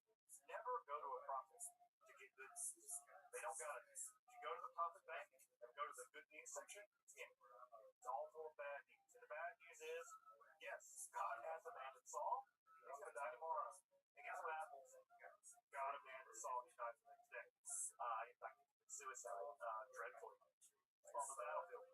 So the Balaam is a clear example of an Israelite narrative where magic works. Right? There's no question. The text never says, and the Balaam was full of it, and she was a liar. In fact, it paints her very, very nicely. She's always depicted as preparing food for them, being very conscientious. She even says that when Saul comes to consult with her, that he's outlawed this practice, that she doesn't want to do it. He has to force her to do it in some way, and she obliges her. So the Balaam is nothing like the crooked-nosed evil witch of Hansel and Gretel tale, right? Inherently malevolent and preying upon people. Saul goes to her. She refuses. He insists. She summons the ghost. And then afterwards, when he's terrified of his impending fate, she tries to comfort him with food and drink out of her own commissary, right? She's a relatively poor person. So the image of the Balaam, and sometimes this term is described as the witch at Endor. I really don't like the translation witch at Endor because the term witch is so loaded in our imaginary that it summons an image of this woman utterly unlike how she's presented in the text. So I think we should call her what the text calls her. We should call her a Balaam because it indicates that she's an expert, right? She's an expert at this, right? And clearly she is. Also, for my Star Wars fans, right, you'll recognize the name Endor. Endor in Hebrew, of course, becomes Endor in Star Wars, and there's a lot of Star Wars stuff in the Bible and so. So anyway, so the Balaam of Endor, it's very clear that the writer of at least that text in the Hebrew Bible clearly believes in the power of the Balaam. We don't learn anything else about her. She comes into the story, she gets a few verses, and she's gone. We never learn anything else about her. At the same time in the Hebrew Bible, there are a lot of weirdos, right? A lot of weirdos, right? The Bible's full of weirdos. The most weird perhaps are Elijah and his student Elisha. And these two guys are associated with all kinds of miracles. As you may remember, they're weird prophets from back in the day. They're called Ish Elohim, men of God. It's a weird specific term for folks who are able to not only do prophecy but also do miracles. And the only times in the Hebrew Bible where the dead are resurrected are always in relationship to Elijah and Elisha. That's the only time in the Hebrew Bible. That's amazing because the dead being resurrected is a big deal because typically only God has power over life and death, and Elijah and Elisha are both respectively able to resurrect the dead, at least those who do something dead. In fact, people can be thrown into a grave and jump out alive. It's very spectacular. By the Second Temple period, King Solomon, the son of King David, is also associated heavily with magic, specifically the ability to control demons. Again, remember in the apocalyptic period, angels and demons kind of burst on the scene in a way that they hadn't previously in Israelite literature. And these demons, these sort of supernatural malevolent creatures, or at least quasi-malevolent creatures, can be controlled through various magical means. And one of the magical means that we learn about early on, as early as the Dead Sea Scrolls, by the way, and also Josephus and Philo both recount tales in the first century of the ability of Solomon to control demons. Specifically, demons were used in the construction of the first temple. That's interesting and weird, because you have a king of Israel using a bunch of demons to control them, right? Specifically the demon Asmodeus, who's actually a Persian demon, right? Remember that Zoroastrian connection, right? Ashmedai is a Persian deity, a Persian demon, not an Israelite one, but he's imported into Judaism during the process of the Babylonian exile of the Persian period. So Solomon has the ability, at least early on, at least by the Second Temple period, to manipulate demons. And for folks out there who are interested in magic, you probably already know, there's an entire branch in the Western magical tradition called Solomonic magic that carries this idea forward to this day. There are people out there to this day practicing variations of Solomonic magic that survives all the way back from the Second Temple period that have survived into the Middle Ages until now. I won't say that they're exactly contiguous, but there's at least a tradition of Solomon as having the ability to control demons, specifically in the construction of the first temple. Now, that story doesn't occur at all in the Hebrew Bible. There's no evidence there in the Hebrew Bible, but it does begin to occur around the period of the Second Temple period and the Apocalyptic period. And we see it again as early as things like the Dead Sea Scrolls, where there is an exorcistic psalm attributed to Solomon due to some demon wrangling. Demon wrangling. Would you go to a demon rodeo? I would go to a demon rodeo. All right.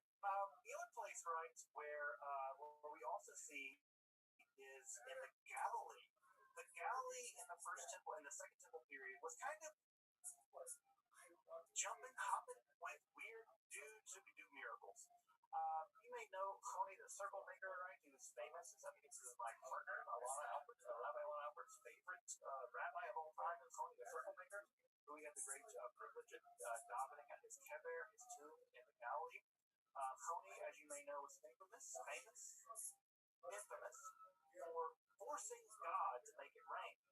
But not make it rain a lot, right? Coney said, I'm going to stand in a circle, and I'm going to stand here until God makes it rain. Eventually, God made it rain, but God punished Coney, made it a torrent.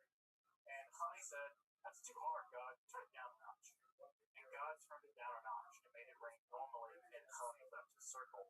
This almost led to the excommunication of Coney, because the idea here was that Coney was using powers to manipulate God. That's a fact. How cool was that? Of course, the other guy that we know from this time period, the famous exorcist, the Messiah, his name's Josh, Yeshua of Nazareth, better known as Jesus, although I did call him Josh, fine with him. Yeah, his name is the Jewish Aramaic word for Joshua. Of course, Jesus also engaged in a great deal of miracle making, predominantly exorcism. Jesus, if he were not known as the Messiah and the central chord of Christianity, would probably be known as a pretty famous Jewish exorcist. In fact, the majority of the miracles that he did involved exorcism. Another famous rabbi from this time period, of course, is Hanina ben Dosa. He was famous for a range of supernatural feats, including exorcism, but also teleporting, flying around. Yep, Hanina ben Dosa, according to the Talmud, could teleport and fly around. He also engaged in nightly duels with the queen of the demons. The demons have a queen and a king as well. Lilith is the queen, and Ashmedai is the king. I don't know what text you look at. But Hanina ben Dosa was famous for all kinds of supernatural feats, including engaging with Roman emperors along supernatural lines as well. Great stories in the Talmud about him. Of course, we should also mention Shimon bar Yochai, who would be famous as the writer, allegedly, of the sacred Zohar, the central text of Kabbalah. We'll get to that in a few weeks. But of course, Shimon bar Yochai is also attributed to have committed a great deal of miracles. My famous, of course, is that after hiding from the Romans in a cave for many years, he emerged from the cave and was so disgusted with the impiety of the people around him that fire shot forth from his eyes and killed a bunch of people. And he realized that his powers were too strong and he had to restrain them. And so he retreated back into the cave to wait it out. So we have something like Jewish Superman. All of the guys that invented Superman were Jewish, so I don't know, maybe their laser eyes, maybe they learned later. I have no idea. I like to believe that Superman's laser eyes.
image here, of course, is Jesus engaging in the exorcism, his most famous exorcism.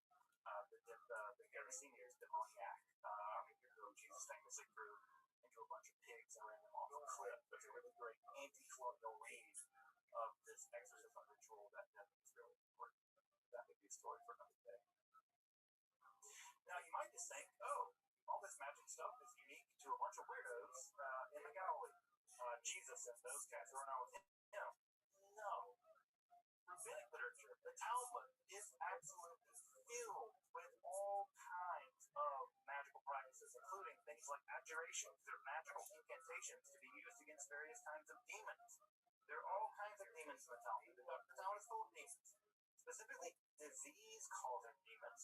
There are massive lists in the Talmud of lucky and unlucky numbers. One of my favorites, the discussions in the Talmud is Pesachim, the tractate about Pesach, where you are told you cannot drink wine in pairs because that attracts demons. And if you drink wine in pairs, right, that can attract demons. That's bad. So why do we do four? Well, you can't do four. You have to interrupt every single glass of wine with a unique action that interrupts them, so you're always drinking the wine on numbers 1, 1, 1, 1. Also, by the way, if you've ever wondered why we say on Pesach, welcome to everyone who wants to come, they can come in to eat, we always say that in Aramaic.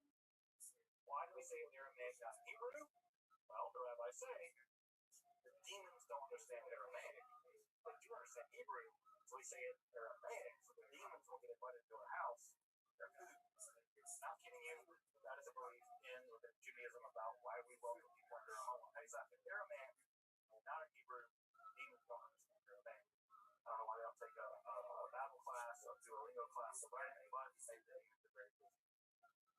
Further, the Talmud is filled with astrological speculation.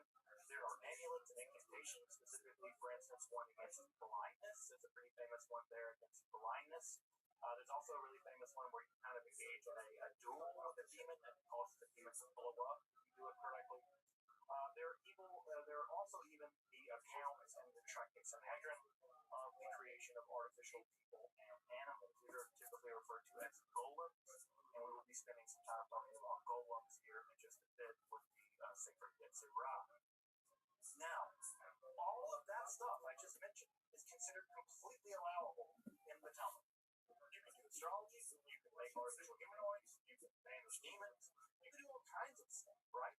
There's a lot of things that look a lot like magic in the rabbinical imagination, but what's really clear is that not everything is allowed. For instance, we read in Pirkei Avot, in the Mishnah, right? The more flesh, the more worms, the more possessions, the more worries, the more women, the more witchcraft, the more maidservants, the more uncouthness, and the more servants, the more death. Famous line from Pirkei Avot.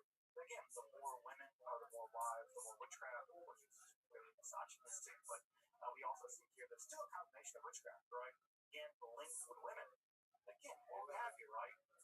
What men do, what rabbis do, summoning demons and making things, that's okay. It's when women do stuff like that. That's witchcraft. See it on the other end, right? When men do it, yeah, we can get by. When women do it, it's witchcraft. And this again, here's an example of what seems to be patently a form of magic, right? This is from Tractate 18 of the Babylonian Talmud. 18 has to do with divorce. The rabbis taught on coming from a bathroom, a man should not have sex until he's waited long enough to walk half a mile. Why? Because the bathroom demon is with him for that time. And if he does have sex, his children will be epileptic. So we have a theory of epilepsy. Not a very good theory of epilepsy. But what's the reason? If you go into the bathroom, there's a bathroom demon. By the way, the bathroom demon features prominently in the Talmud. So the bathroom demon, once you go to the bathroom, they attach themselves to you, and they follow you for at least a half a mile. But I guess after half a mile, they go back to the bathroom. And so if you have sex with the bathroom demon attached to you, then your children may become epileptic. Is that magic? Well, it'll do until magic gets here. Looks like magic to me, right? Superstition, magic, religion, the boundary between all these things is incredibly big, right? The boundary between all these things is big. Now, if you're curious about if I'm just listing a couple weird things, I'm listing the least weird things, folks. There are far stranger things in the Babylonian Talmud about demons and magic that I've not mentioned here. And I've done an entire class for the Federation, in fact, 8-week class just on Jewish magic. So you're getting basically the Smart Notes version tonight. But I can guarantee you, I can fill an 8-week class with Jewish magic. I can guarantee you there is a ton. So after the time period of the apocalyptic, Jewish magic really goes international. That's to say, Jewish magic leaves Palestine, and there is a great deal of magic out there in the world. I may have to speed up a little bit just to make time here, but if I go a little bit over, hopefully you'll forgive me. In the early common period, Jewish magic Jews were associated with magic, and Jewish magic was heavily syncretistic, which is to say that Egyptian, Roman, Jewish, pagan elements were all muddled together to form a kind of international magical practice, international magical language. And an enormous amount of magical documents and magical devices are attested in the ancient world. These are gathered together in what's typically called the Greek magical diary, of which there are numerous examples of Jewish magic being practiced in the ancient world, both by Jews, but also non-Jews using Hebrew or using Jewish names for God for their own magical purposes. Why? Because they thought the Jews and the Jewish God had some kind of special magical power. This is just a small gathering of some of the magical devices that are definitely associated with Jews that have survived from the ancient and late classical world. So you can see here we have love spells, right? You cast this into a fire to form a love spell. You see a Defixiones, right? Defixiones is a curse tablet here written upon in metal that would be used to curse people. You see amulets here that invoke angels, right, to protect you from various kinds of spirits. You see a curse here on the left-hand side, written on papyrus that is survived from the late classical period, early medieval period. And perhaps most shockingly, you can see one of the 3 skull devices that have been found with Hebrew incantations written on the skull of a dead person. The skull incantations we have, I can pull it up for you later if you already want to read the entire incantation. But 3 of these skull incantations have been found throughout the ancient late classical world. And these skull incantations are something that most Jews would be shocked by. The touching of a dead body to do anything at all is completely unimaginable. The use of a skull to write an incantation on to harness some kind of magical powers would fill many ancient Jews with shock and disgust. And yet, there's no denying that all these forms of magic were being practiced by Jews in the ancient world. I say all of these practices, if you look at Roman, Greek, Egyptian, other practices in the ancient world, you will find the exact same forms of magic being practiced by them. Lead tablets, magical amulets. The skull thing is kind of weird, but magic love spells, right? If I can cast this into a fire, and it says, if as this burns, may the heart of Rachel burn for me. We even have Rachel saying that we don't have Rachel blood, but some Rachel, think of Rachel names. But also we have named people here in this curse as well. So, needless to say, right, looking at this on the screen, people would say, Jews don't practice magic, that's not a thing we do. Well, you got some archaeology to deal with. Like, really? There's a lot of this going on, right? And again, this is just what survived. If this one survived, you can imagine how much there was. You can imagine there must have been a ton of this going on. In fact, what's great about this one here is that there are spaces left for the names to be put in, which meant this was made commercially, right? So this device was made commercially, and then the magical practitioner would go in and add the names in later to kind of make it work. This is being sold. This was a commercial object you could buy in the shop or whatever in the market from a ritual expert, and they would call people or call people flourish or whatever. A very popular form of Jewish magic in the ancient world, but also a popular form of Christian, Mandean, and pagan magic was incantation bowls. Incantation bowls were bowls with images typically of demons. Some of our earliest depictions of the demoness Lilith are found in these incantation bowls. They would be, you would draw an image of the demon that you want to find. You can see that these demons here are bound with chains. You can see that their hands are tied here, they're now with chains. And then an incantation will be written around the periphery of the inside of the bowl, and then the bowl would be buried upside down, right, concave part down, in the doorway of your house. And the idea is any demon coming in will be captured by the bowl, right? It's sort of like a glue trap, like we use on a mouse. Don't use glue traps on mice, that's really, really cool. But kind of like a glue trap, but for demons. For demons. So these bowls are meant to trap evil spirits from entering your home by turning them upside down and burying them in the lintel of your home. Of course, mezuzahs are used for the exact same purposes.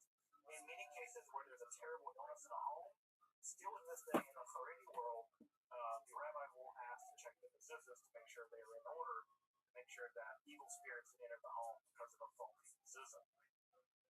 By the way, this demon bowl right here, if you ever get down to the Kelsey Museum in Ann Arbor, you can see this exact bowl. This is in Ann Arbor at the Kelsey Museum on display. There's an excellent little museum there, but you can see this exact incantation bowl for my Michigan people. Get down, go to the Kelsey Museum, see the incantation bowl. You may notice here this is just a lot of wiggles. You're right, it's a bunch of wiggles, but it's wiggles that look like Hebrew. Vaguely. Well, how did one read? So, if you could read, you might get the wiggle bowl. But if you could read, you would get the real incantation bowl with the real incantation written around it.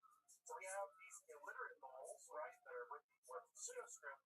And by the way, we can always tell who these are meant for because the Aramaic ones are always the Jews, the Mandean ones are the Mandeans, the other ones are the Christians or whatever.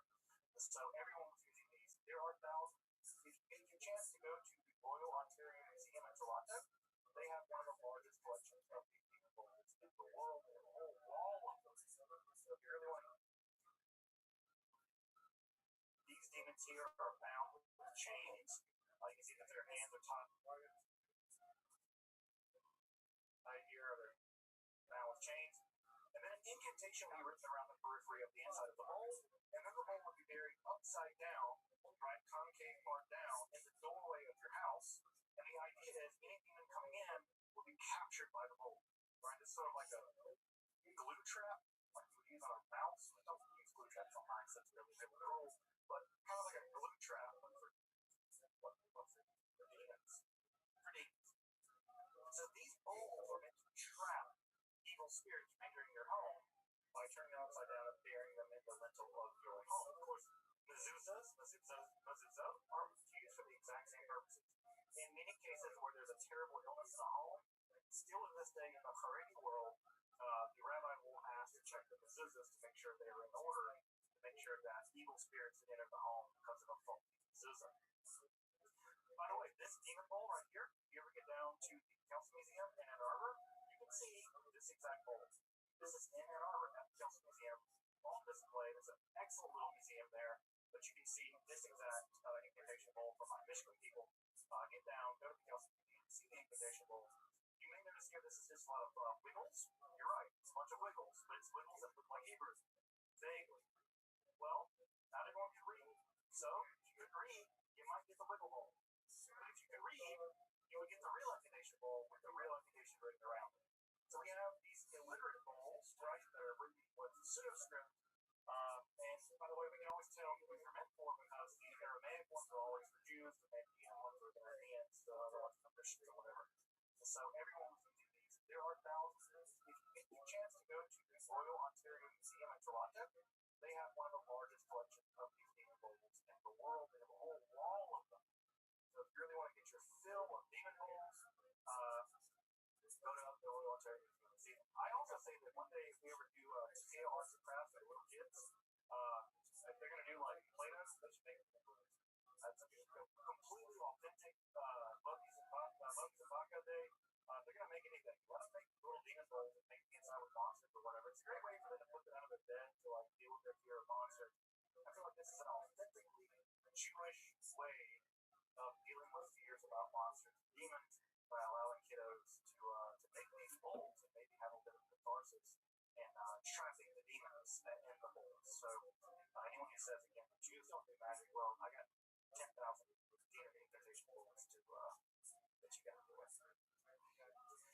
Just as a bit of wrapping up, folks, I want to go through these a little more rapidly. We're coming close to time.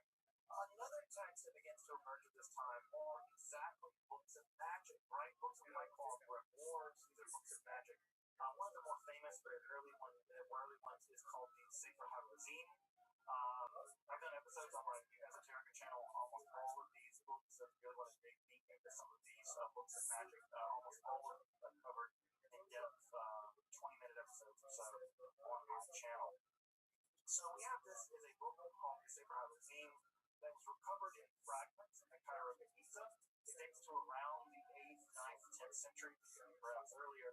And this system uses an elaborate system of angel magic and magical symbols. These magical symbols here we'll see all throughout Jewish magic to use those magic to get what you want, whether it's winning horse races or gaining love or turning invisible or whatever. The Sefer HaRazim has a spell for you and uses these various magical manipulates angels by using various kinds of magical symbols to get them to do what you want. Remember, the Torah literature does something similar, allows you to rapidly learn rabbinic lore. Here we're having used to do a lot more wider things, including things like turning invisible and healing people of sicknesses, and also cursing people with sicknesses because you get insulted sometimes. Another famous text from around the 10th century is the Carbon of Moshe. This is an Aramaic magical book that uses a first section, which are long strings of Hebrew or Aramaic letters, and then you would extract out of those long strings Hebrew or Aramaic letters certain sections. I've highlighted a section here that you would use for doing various things, and you would use those sections along with a magical spell, and those magical spells would empower those code words, and those code words would do all kinds of various things, like turning invisible and people fall in love with you, cursing people and turning invisible, the same kind of things that most magical spell books actually do. They're pretty repetitive once you get it. So this one's interesting because the Sword of Moses is that long list of seemingly random Hebrew letters, which are then extracted out and used for magical purposes that I mentioned earlier. So the sword is actually what is going on here. Some of these magical words also show up later in Christian magical texts, which means that Christians were so interested in Jewish magic that they had the Jews translate some of it for them so that they could use the magical power as well. And then convict the Jews of witchcraft and kill them. But hey, history is a dangerous place. Other famous texts, right, are the Sefer HaYashar and the Sefer HaMalbush. The Sefer HaYashar is a text of astrological Jewish magic that tells you how specifically to do magic on certain kind of days so that you can focus your magical power using astrology. Again, when it says that ancient Jews don't astrology, well, again, you got some text for you to deal with. Of course they did. Everyone did astrology. So we have a magical text that uses magic, angel magic and astrology to manipulate various forces of the cosmos to accomplish various ends. And of course we have the Sefer HaMalbush, which allows one to make a special kind of cloak or garment inscribed upon with various magical names of God that allows you to do all kinds of things. For instance, summon an invisible army. Doesn't want to set the nation army. Whatever, right? You're Jack White, wood, fly, mouth, but you can use the Sefer, the Malbush, the garment, to do all kinds of magical things. You write upon this garment with various kinds of magical names of God. You fast and these sort of things as well, or to enact the magical power. I picked this image up, by the way, FYI, because this is an image of a Jew from the Middle Ages, and notice he's also forced to wear a yellow device, but notice it's a yellow circle as opposed to a yellow star. So I just find this image interesting because it's forced to wear an identifying marker, but it's not the star of later periods, it's the circle. This is also in German, so horrifying, harbinger of things to come. Perhaps the most famous book of Jewish magic in history is the Sefer Raziel HaMaros, the book of the angel Raziel. Raziel, of course, is a name that means the secrets of God. This is actually a collection of various books, including the Sefer HaMalbush. It's still printed to this day. I might have a copy by buying. This book is actually printed in very, very tiny little editions, so you can carry it around in your house or put it in your car. And even the book itself is said to have magical powers even to this day. You're looking at an image here of some magical angelic script from the Sefer Raziel. He's devices are meant to allow you to cameo or amulets, which guarantee various things like success or defense from magical evil power. So in here we have magical devices. And these magical symbols, by the way, date back all the way, some of them all the way to the Greek magical power of the first centuries of the Common Era. So this is a 2,000-year long process of practice of Jewish magic. This famous edition was printed in 1701 in Amsterdam, but like I said, it continues to be printed all the way to this day. In fact, I have an entire copy printed on one piece of microfilm, because the idea is as long as you have a copy of the book, even if it's just on microfilm, and the book still has magical power, then I have an entire copy on microfilm downstairs with the scarring. So this book, the Angel, the Sefer Razia Hamah, is said to have power even just having. I have several copies lying around. And so here again we can see these magical images, and this idea of this magical script continues to be used all the way down to this day in modern occultism. It occurred most famously, of course, in the 1530s edition of Cornelius Agrippa's 3 books of occult philosophy, which was reprinted in modern books of witchcraft, modern witches, which use smash letters and also known to this day.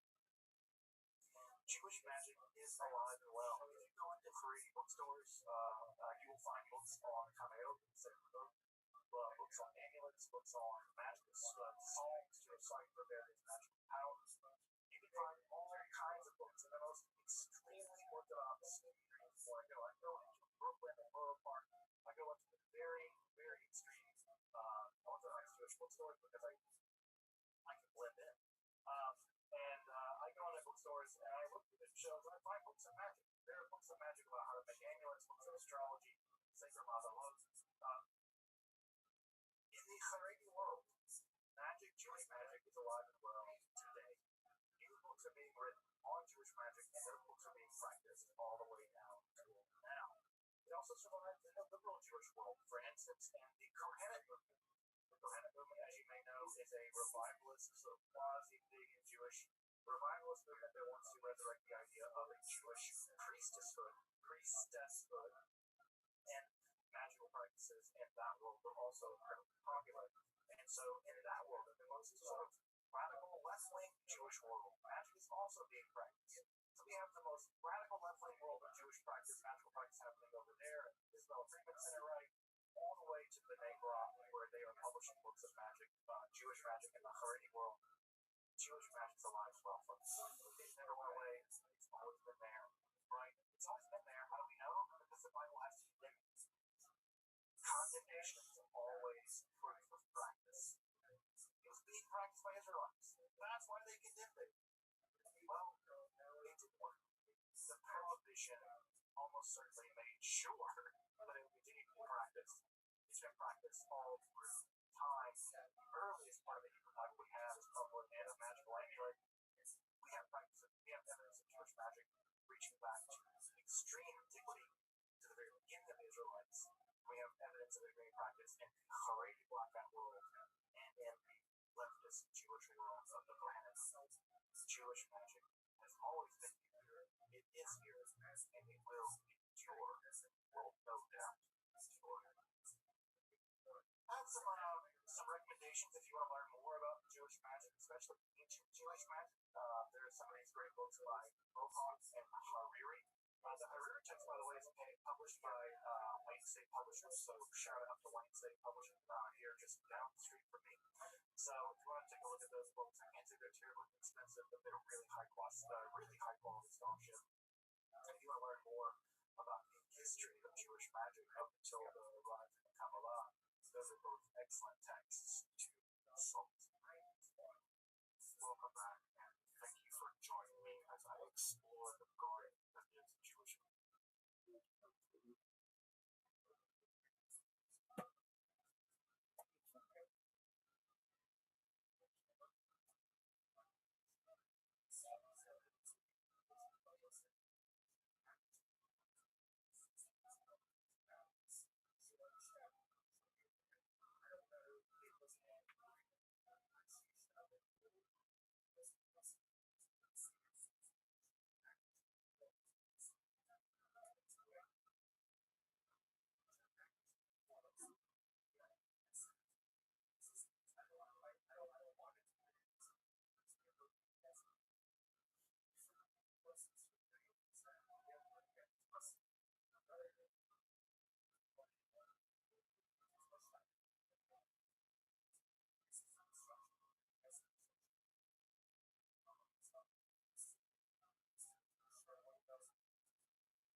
Tony. Yay! Hello, everybody. Where's that one? Hello. Hello, everyone. Look at this. We're so good to be here. We are live in one of Red Band's many bathrooms. This is very exciting. This is what it's come to. This is the new era of Kill Tony. Sure, we did theaters and massive venues. And here we are now, everyone. We are in the backseat of a Tesla live streaming Kill Tony. This is what it's come to. We are one step away from being street performers. Actually, that might be the next move. We might be doing Kill Tony live on the streets. We might just have to go to a park and set up some amps. That might not even be bad. Hey, we gotta start improvising because this shit is stressing. I know every week we have a different studio now. That's how I didn't even think we were going to have a show this week because you were out of town with Rogan. Yeah. I was like, shit, what are we going to do? Yeah, no, I was back on Saturday night. This new Rogan life was pretty good. We went from being on stage to Houston to being... Yeah, how was that? Because it's been, 3 months? It was unbelievable. It's the fucking greatest thing ever. I can't really, I don't know how to describe it. It's like doing what you love to do more than anything. And then not doing that, which you did every day or every night forever for 13 years, and then taking 3.5 months off, and then doing it at a great place, Houston, Texas, the record-holding city for one of my favorite places to go on the road, but record-holding for most ever Kill Tonys on the road. And, they just fucking get it out there. Texas gets it. They always have. I've always gone there quite a few times a year. And, so it was a fucking blast. The first set, figuring shit out. Stand-up's weird. It's not like a script that you memorize. You're sort of feeling it. There were some parts where I was doing, I mixed in a lot of new stuff. There's also parts where the confusing part was doing some of the old jokes that I had well tightened up before. And I was doing the setups for them. Like I was saying them into the microphone without really knowing what I was going to say next. It's like I remembered the setups and had to... Did it make you write something new? Like, oh, I didn't even think about this. Oh yeah, a lot of new stuff. A lot of very fun new stuff. Improvising off of Joe's Spotify deal. And some Chris D'Elia material. Oh, yeah, really? Stuff I wouldn't do on a podcast, I do during my stand-up. So, how did that work out? Really, really, really well. Turns out people like new, fresh, topical, fucking whatever, stupid shit.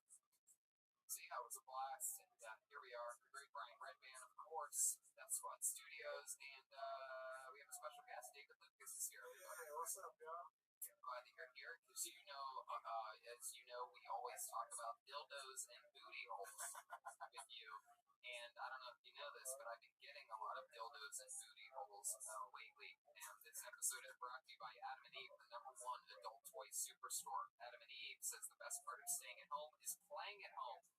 Toys for men, toys for women, couples toys, every kind of lube and lotion, lingerie, and so many other sexy gifts. I actually used it. I bought something for my girlfriend, and it was cool. It was easy to use. They have everything. And this discount coupon code that we have took a lot off the amount that we had. They have vibrators, they have lube, they have adult movies if you want that, and it gets shipped to you in a box so that your neighbors don't know what you're getting. And it was awesome because I can't wait to show you. Maybe I'll bring it to the next Kill Tony when I bother. It's a good thing they put it in a box. It'd be weird if they had like a clear dildo shaped container. Well, it just doesn't say Adam and Eve on the outside, right? So people don't know the street. Of course, you should all take advantage of the downtime right now and choose almost any one item and get 50% off at adamandeve.com with the code KILLTONY. When you do, you'll also get 10 free boredom-busting gifts, including 6 spicy movies, a 3-piece bonus kit, and the best of all, free shipping delivered discreetly to your door. Just remember to use the code KILLTONY. That's KILLTONY at checkout for this amazing deal. Adam and Eve has thousands of products, so enjoy staying at home with Adam and Eve. Go to adamandeve.com, use that offer code KILLTONY to get 50% off just about any item, plus 10 free gifts. Use the code KILLTONY at checkout. Yeah. goes on and on. After you have sex, after you have a romantic evening, after you finish sexually, nothing better to do. I don't know about you, Brian, but I like to eat some food. And I like to be lazy after having sexual excursions, so I Postmates it. If you're like me, you love Postmates. We love food, you love Postmates. But I love them more than ever right now because, of course, you don't have to leave the house. Delivered straight to the door. With what's going on in the world, they've created non-contact deliveries, so now when I order from local restaurants, everything gets left right outside my door. Yeah, and they also have Postmates pickup, which I didn't even know was a thing, and I used it the other day.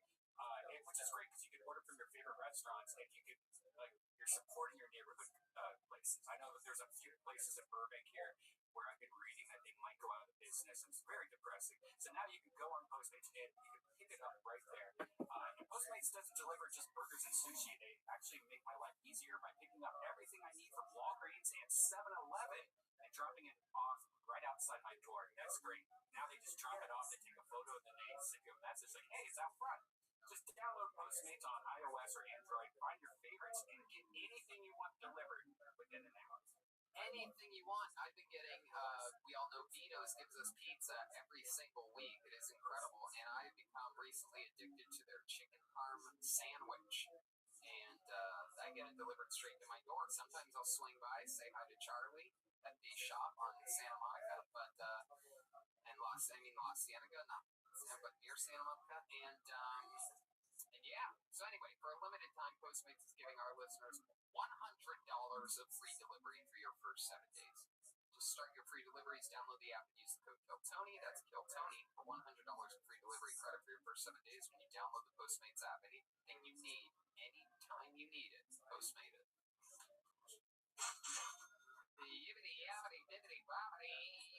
Hello. Good to be here. Exciting stuff. Let's get the show started. We have a band on this show. Every single week they commit to being different characters. This is a tight studio tonight.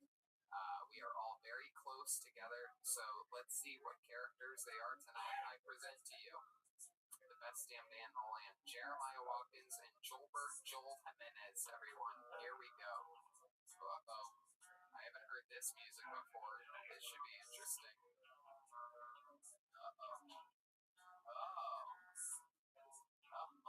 Oh my goodness. Wow, okay. This is very exciting. I absolutely know who these two are, even though it's their first time on the show. I definitely know who these guys are from the hit video game and movie, Mortal Kombat. Ladies and gentlemen, it is without a doubt Raiden and Sub-Zero. Am I correct? You're right about this guy, but not me. Who are you? I'm the newest Mortal Kombat character. I am the Koro Ninja. Is that a real thing? Yeah, we got so many fatalities, they decided to add me to the game. Oh, okay. Man, you really could have just been Sub-Zero. You just rolled with that. I mean, I fight to the death for a living, and I'm pretty scared being in this tiny little space right now, let me tell you. I mean, Sub-Zero is such a famous historical character. What like, he freezes people. What's your special move? Stay over there! Oh, are these social distance? Wait, are these special, like, Corona versions of... Just me, but right before the show started, David accidentally spit in my mouth, so I'm pretty sure I have it now. Okay. What can I give this? Oh my god, this is Raiden, totally not. We're 4D. Wait a second, what? What is that? It's totally not. We're 4D. Wow. I started working at Trader Joe's, oh my god. I don't know what's happening. You really have to know Will Forte really well to log down on this one. Are you Will Forte? Is Will Forte playing Raiden? I'm a little bit... Listen, as I said, I'm totally Raiden. Not Will Forte. Okay, so... interesting stuff. Again, could have just been Raiden, but I guess you're Will Forte. I wish you could see my giant smile underneath this mask, Joni. Okay. What a creative way to wear a mask, by the way. That's great. Yeah. Alright, so we're here with Raiden, being played by Will Forte, and some brand new Mortal Kombat character. Koro Ninja. Koro down. It's not even worth me writing Stay down. over there. Okay. All right. This is the closest you've ever been to Cantoni history. Yes, it is. This is where we are doing the opposite of what we're supposed to be doing during a pandemic. Oh yeah, I forgot to turn on the second air purifier. I brought an extra air purifier. Now you see Hey, it. there it is. Yeah. All right. This is fun. I have a remote control and an air purifier, everybody. Okay, so let's get this thing rolling. We're here. We got everyone in this fucking room. Ladies and gentlemen, your first comedian that we're going to watch a minute submission before has been on this show before.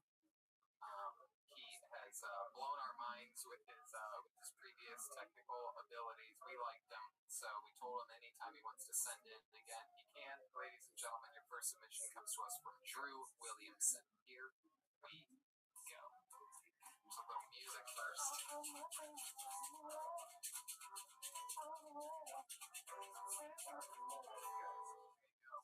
There it is. Drew Williamson. Here we go.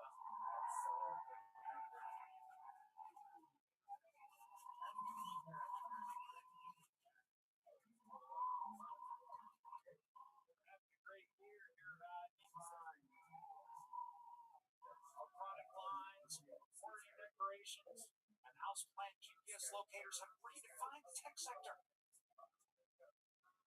Today is the introduction of our super top secret project. We showed this to a group of investors who said, and I quote, "We don't know what we're looking at." Ladies and gentlemen, may I introduce you to PI Sharp.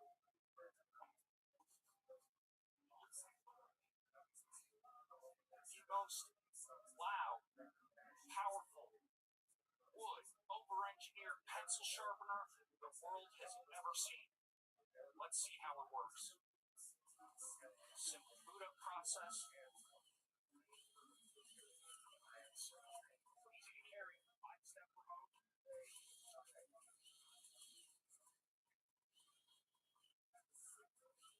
Let's see how it does. The RPM's up. Drop it in the easy to find receptacle. This one, easy to find receptacle. Looks like we're almost ready. Ladies and gentlemen, we have done it.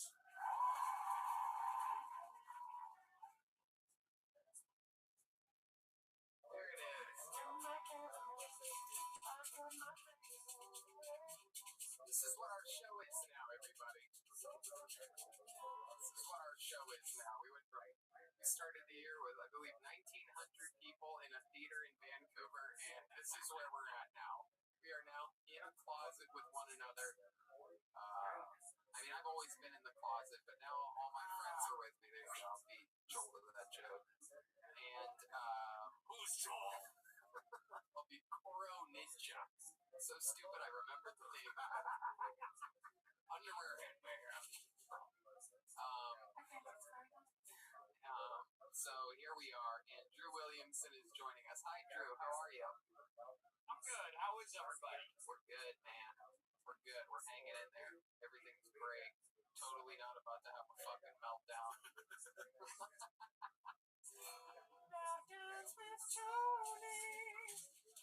Yes. So Drew, that was awesome. As silly and as dumb as it absolutely was. That's what we love here right now. How you doing, Drew? What's been happening in your world? Not much, really. We are just running through the video games, all the free ones that we could find. We made our first purchase recently for my son, but it's a different world. We are gearing up for, I got a letter from my bosses on Broadway. They're estimating anywhere from Thanksgiving to Christmas to start opening things up. I actually read a thing today that said Broadway is planning on not reopening until January 2021. Did you read that at all? I haven't seen that update, but I literally read that today. Broadway, yeah. No, I know, man. I was literally, I don't know. I mean, it doesn't matter, but I was talking, that's how fast things move now, is I was talking with someone about the potential of Comedy Store being back there in some store yesterday. Literally, while I was on the conference call with all of them, they found out that the mayor of Los Angeles closed all bars and completely put everything up. So news changes quickly right now in this shithole time that we're living in. I was so mad because I was going to the comedy store had opened Friday night in the patio, and then you can sit outside and have drinks. And I was like, you know what, I should go to that. I'll just wait. Tony's gonna be back Sunday. Maybe I'll just go hang out with Tony. Yep. And then the next day they closed. Yeah. No, I knew it was just all too good to be true. First of all, I knew they would reopen when I was on the road.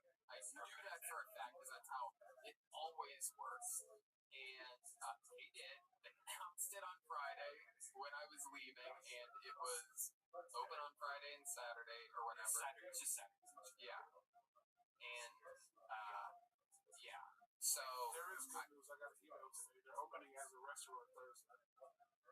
What? Oh, they've got nothing more great restaurant food from the comedy store. Perfect time for Koro Ninja to speak over you, David. Can you explain one more time what the Can I imagine I fight to the death for a living? So they're opening as a restaurant. Okay, well that's great news. Yeah, before that, you need any grocery needs that's coming over at Trader Joe's? Yeah. So I'm the same boy as Tony. I was like, yeah, I'm on the road since that day. So literally, that's how fast. I mean, remember what started this conversation is how fast news changes. And as I'm talking about them opening and then closing, I find out live in front of everyone that they're opening Thursday as a restaurant. They're just close. Hey, Drew, what was that machine that was there an actual purpose for that machine that you were showing us? Yeah, so the wood frame of that unit it's actually a router tool for woodworking, and my wife and son helped me just stack all the electronic pieces that we could find around the house just to make it as ridiculous looking as possible. So yeah, I got a little bit of artistic help from the family on that one, and they were also in charge of throwing crap on me during the shoot. So that was a fun afternoon just the other day. I love that. That's so cool. You seem like you're the cool kind of nerd. Am I right? I would like to say so, but let me definitely the nerd range. Let me ask you this, because I love it when when you have somebody that seems like one thing but has sort of a wild side to you. Adam and Eve has a bunch of deals going on right now with the promo code Kill Tony. If you were to use a toy, or maybe you do use a toy with your wife in the bedroom, what would that toy be? Oh, Legos for sure. Oh, how many Legos can she fit? Yeah, are we talking about the big ones for like little kids? Are we talking about those giant Legos or? Yeah, the Duplo, the bigger blocks for little kids. Yeah, I used to have buckets of those things. Yeah, remember Lincoln Logs? Those ones were fun too. No, you're much older than me. That's the 10-year. I had Lincoln Logs growing up. But I'm a million years old. I'm freaking Reagan. You guys remember building brick cabinets? You guys remember construction? Red Band was alive when Lincoln's actual logs were made. You replace Lincoln logs with Abraham. Right, Red Band called the ambulance when Lincoln passed out. Not even Abraham Lincoln, Abraham from the Bible. That's what it is with the two Red Bands. That tall motherfucker got shot by John Will Book. Now I'm curious, am I the oldest guy in the building right now? Because I just turned 49. Oh, yeah, last week. Wow. Yeah. You got Red Band beat by 4 years. Yeah. 6 months. Okay. And even R2D2 shit. Oh, thanks very much. Little hair gel and lotion, That's what it is. So, that's fun, Drew. How old's your son? He's 12. And he's edging towards teenager by every minute. Every time we have a discussion, it's a little more edgy. Oh, he's into edging. That's interesting. If you were black, your kid would be 30. No. What's that? If you were black, your kid would be 30. Because they have kids at a younger age. Hell yeah. I thought you were going to say 3. How long you been with your wife, Drew? We're coming in on 19 years in August. Wow. How long were you with her before you got married? We met in grad grad school. So we were friends for a few years, and she went away to Korea, and I guess she did major makeovers because she came back pretty scorching hot. Wow. So that's when I decided to kind of rearrange my schedule for my design career and make a little more time for her. So yeah, but we've been together the whole time. That first time you hooked up with her, how fast did you come? Oh, You seem like the kind of guy that would like be pulling it out of your pants and it just starts shooting all over the place. Oh, I'm so sorry.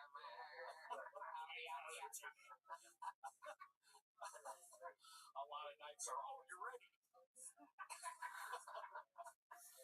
Oh, Drew. What else you been doing during this quarantine to stay busy? Any other fun hobbies or anything?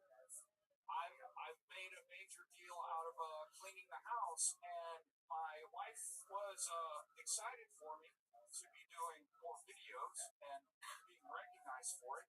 But she said to me the only thing she's really worried about is that the whole house cleaning is going to stop.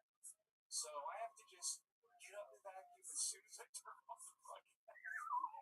Wow, what a bitch you are, Drew. Goodness, great. Wow. Alright, well, that's fun though. How about the son? Why don't you get the son to learn how to do some chores around the house? Does he have chores? I always wondered about that. Are you allowed to give chores nowadays? Yeah, so I'm working him up towards as many chores as I'm hoping he gets up and tells me he's going to do them. But it's always a good 5-minute discussion before the chore starts. But he hates vacuuming already, so he's growing up perfectly. He's learning the ropes. Yeah, that's about right. When I was a kid, I hated vacuums too. I hated vacuums like new dogs hate vacuums. I hated mowing the lawn. I thought that was the worst. I mean, was the powered lawnmower or the push car? Yeah, push car. Yeah, we had a big yard. You running over Lincoln logs out there. I did it with scissors. Yeah, just the metal blade one. I hated whitewashing fences back in the day. That's what I really hated. You did that, Brayden? Yeah, I'm a million years old, silly. Drew, before I let you go, is there anything else crazy about you that we would find very interesting from such a... You seem like you have it all put together. You seem like a good human being. You seem like you're very proper. Like you have your... like you keep your toothbrush and your toothpaste like a perfect distance from one another and everything like that. Like you seem very, very well put together. Is there anything that would surprise us about you? Oh, man. I always hated this question. You would ask other people. I don't know. I'm pretty much as you see it. Yeah, right. But yeah, I would say the craziest thing I've ever done is this. Sending in a video, making a comedy thing, and definitely my first appearance at the Gramercy with you guys. Yeah, probably. Yeah, that was just so amazing. What a flood of emotion. I love just that. Amazing. That is fun. So you really are how you appear to be. I was just trying to branch out. Yeah, nothing weird about me. The camera accidentally zooms out. He's like choking his wife during this interview. Now let's go to bed. Whoa, look at that. I'm not gonna vacuum tonight. Tonight's my night to be a murderer. Screw the dishes. This dude's a murderer. Yeah, he is. I love it, Drew. Well, thanks for your submission. It's always fun. Again, you have an open invitation. You're a silly, nerdy guy. I like your style. There he goes, Drew Williams. Hey, thanks very much, everybody. Love you, Drew. Thank you, Drew.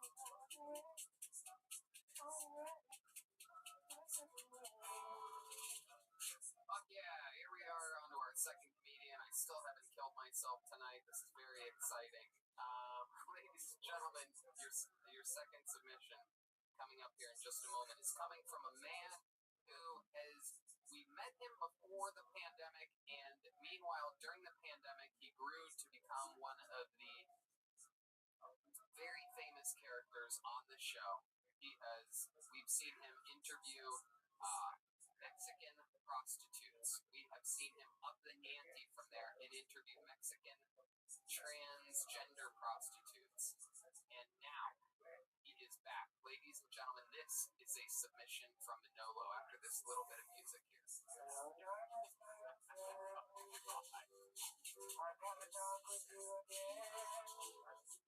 Ladies and gentlemen, it's Manolo. And now, a music video world premiere.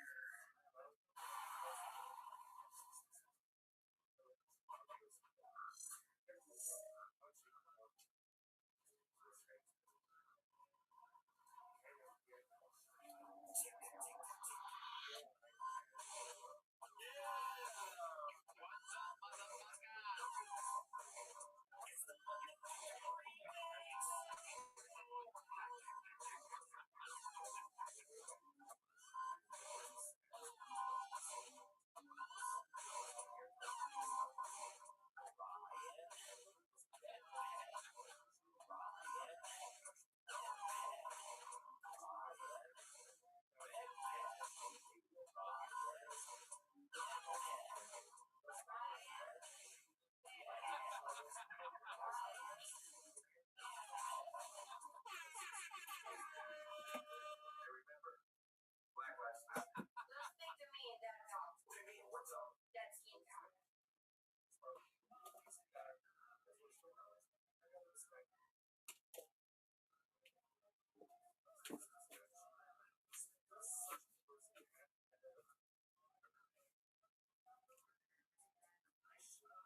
Incredible.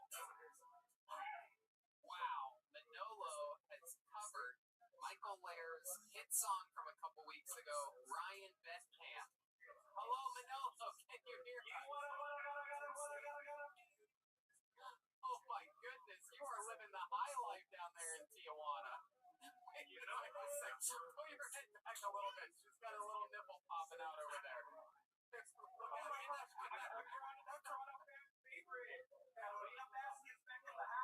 Hey!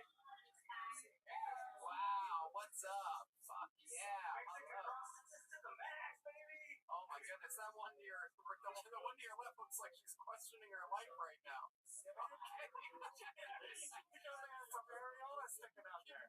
Keep her on the string until she puts that away. Have her lift her up. God damn. Dan, does it look like you're having fun right now? Have her put her. Yeah. Oh my god. Yes. I asked her if she knew how to speak English, and this is what she said. I was embarrassed.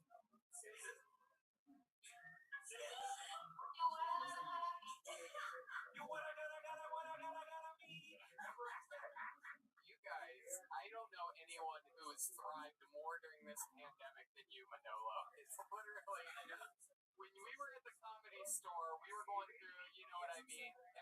Our business was booming, and you were sort of, you weren't at rock star status yet. You were sort of coming up through the ranks, and now you're an absolute assassin. You have beautiful girls around you. You guys are obviously having the time of your life, except for the girl to your left again. She seems a little bit miserable. She has no idea what I'm saying, so that's actually perfect. Manolo, you look like Spam Tripoli. Oh man, you beat me to it. Go ahead, Manolo. Yeah, man. I love it, dude. Hey, I should have hit you up when I was in San Diego, bro. I'm telling you guys, I'm telling you. Hey,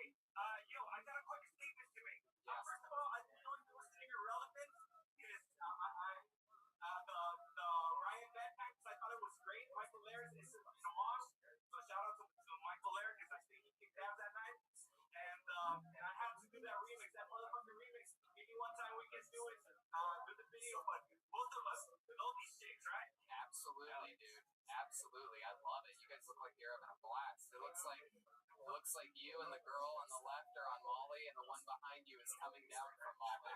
Very exciting. You always have a girl that is happy. Exactly. Hey, can you tickle the grumpy girl for me? I just want to see her smile. Yeah. She's way out of this.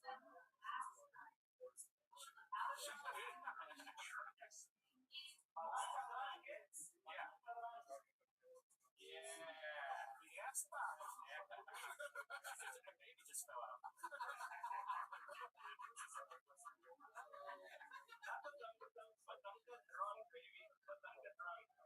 got a quick statement, Tony. Yes, go ahead. Whatever. Lying in bed alone, wearing a condom is the same shit as driving in your car wearing a face mask. I have to say it. Sorry. Hey, you know what? I like that. That's a pretty smart take. That's some pimp shit. Yeah, you're absolutely right, Manolo. Again, you have become a genius during this pandemic. It is incredible. Thank you very much. And yeah, we're here. We're gonna be here. We're gonna go on a shower break today. Oh, okay. There you go. And where can people find you if one of us wants to maybe open up their phone later? Red Man's asking for a friend. Gianni Pep Sanchez. Oh God, you gotta spell that for us. Like Gianni Versace, but Sanchez. Oh, okay, Johnny. You're gonna Gianni Pep Sanchez. So it's GIANNISANCHEZ. Yes, sir. All right. Well, there you go. You're gonna have one more subscriber tonight. Go ahead. I was wondering if I could try a sort of William Montgomery type joke. Yeah. If this kind of works. Yeah. Go right ahead. Okay, so fuck you and your self support. I ain't shit. But Mr. Jackson, we can't say that. Okay, and we'll just say Billie Jean.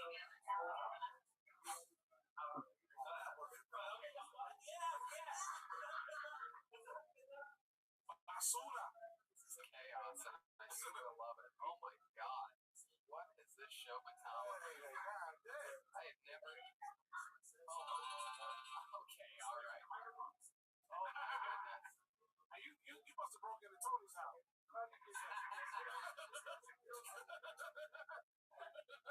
son of How the fuck you got his dildo pistol?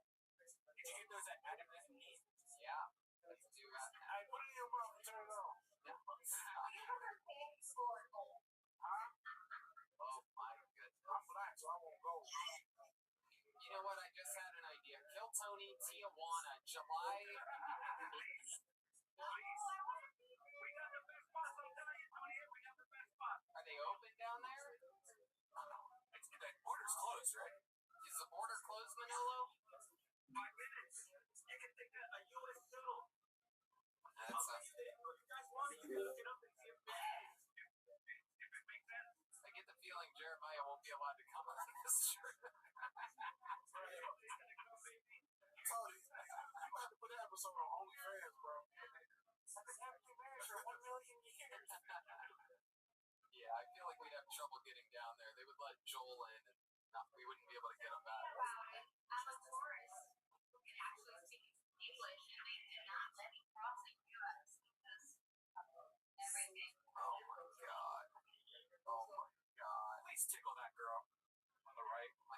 Yeah, tickle her. That's how I like my women. Let's see if I can make her laugh. Can she hear me? She can hear me, right?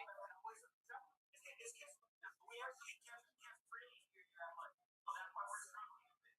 Oh, okay. But yeah.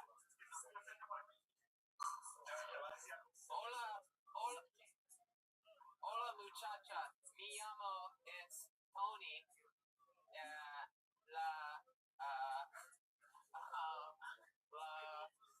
Tony le gustan los hombres, todos los días.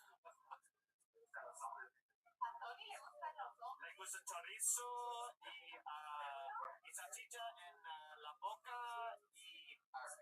Gordo chica. Tony es chupetoto. Tony es muy flaco, sí.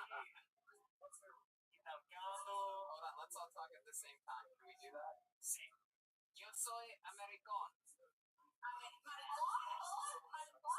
Yeah, see.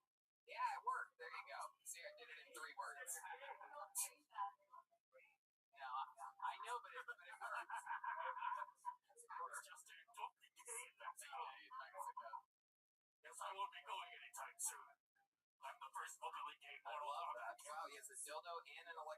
toothbrush. That is exciting.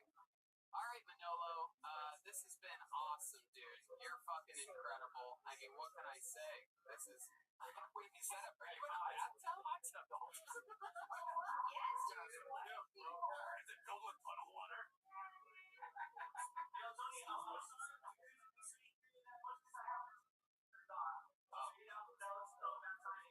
Try putting water in egg helps. Dude, Manolo, I might come visit you in Tijuana soon. I just found out that I'm doing the La Jolla Comedy Store. Okay, perfect.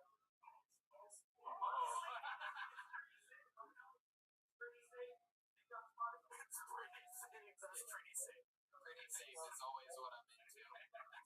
July 9th through the 12th, I found out I'm doing the La Jolla Comedy Store. How far is La Jolla from where you are right now, Manolo? 40 minutes. Oh my God. All right, there you go. If I come back from that weekend in La Jolla with an itchy crotch, you know why. It's not just a landscape. That's right. And it ain't because I had him an 8. Nothing. I love you, Manolo. You guys are amazing. What's your name again, sweetheart? To the phone? V. I love it. I love it. And the angry. And what's the angry girl's name? that's why. She is a hostage. Absolutely. You're definitely welcome 100%. And I'm looking forward to it. Well, you got a spot at the ice house. Whenever you want. Not if Trump has anything to do with it. All right, guys. Thank you so much, Manolo. You're the best. I'll be keeping the party going till next Monday. I love it. Absolutely. Send us a submission anytime, Manolo. You're the best. Bye, guys. Bye, ladies. Bye-bye.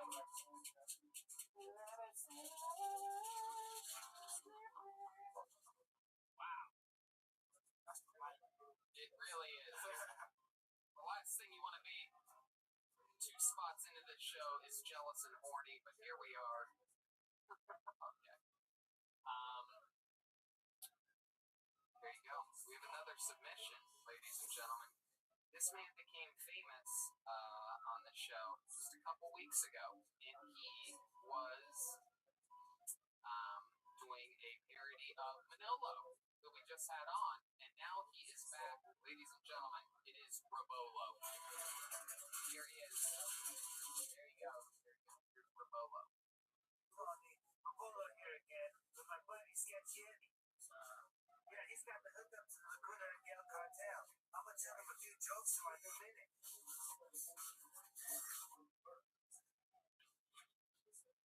Candid, it's my fucking dick. A la witch, Laguna Gal cartel.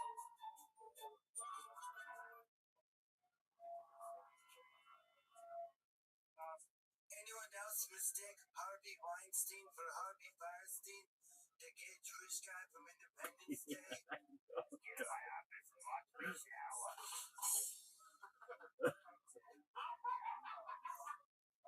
Why couldn't the leopard play hide and seek? Because he was always spotted. On paraplegic.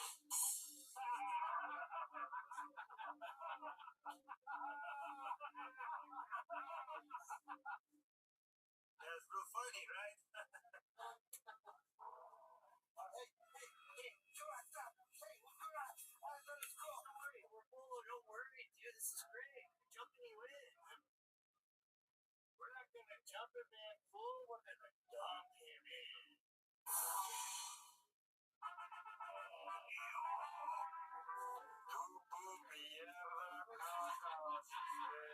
It's purple on his face. Enjoy it. I'm holding in all day, man. What the fuck, a werewolf too?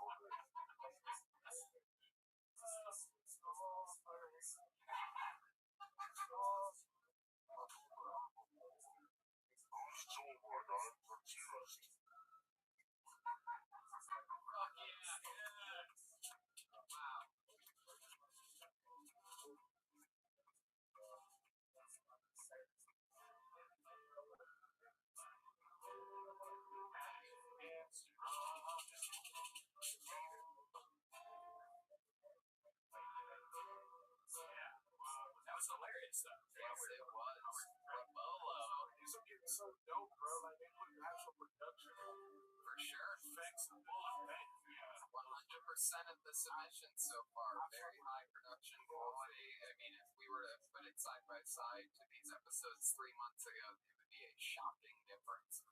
The show has definitely evolved into a sort of a sketchy sort of production. He said he never got a password. Oh, It's 7 sevens. there you go. 7 sevens is the answer. 7 sevens if you're watching. Type 7 in 7 times because that's the best password. Yeah, it's funny because none of the other people even had to enter passwords. Interesting. I think he's coming in. No? Maybe in a second now. The Google shit did make me laugh. I feel ashamed because that's, my thing, but It didn't make you no, laugh? it did make Yeah. me laugh. Yeah, that's a Robolo special that's been in all of the Robolo submissions. I thought it was funny too, and then the werewolf came and it really got me. The werewolf really fucking got me, and the bad voiceover on the guys, great, perfect. That's pretty amazing that that Manolo's covering stuff Michael Laird did, and that Robolo's covering Manolo. Yep. Oh, I don't even know who I am anymore. Yeah, almost seems like there's a flow to the show that Stay over there. it almost seems like someone puts thought into this instead of just showing up with underwear on their head, shaking peas around.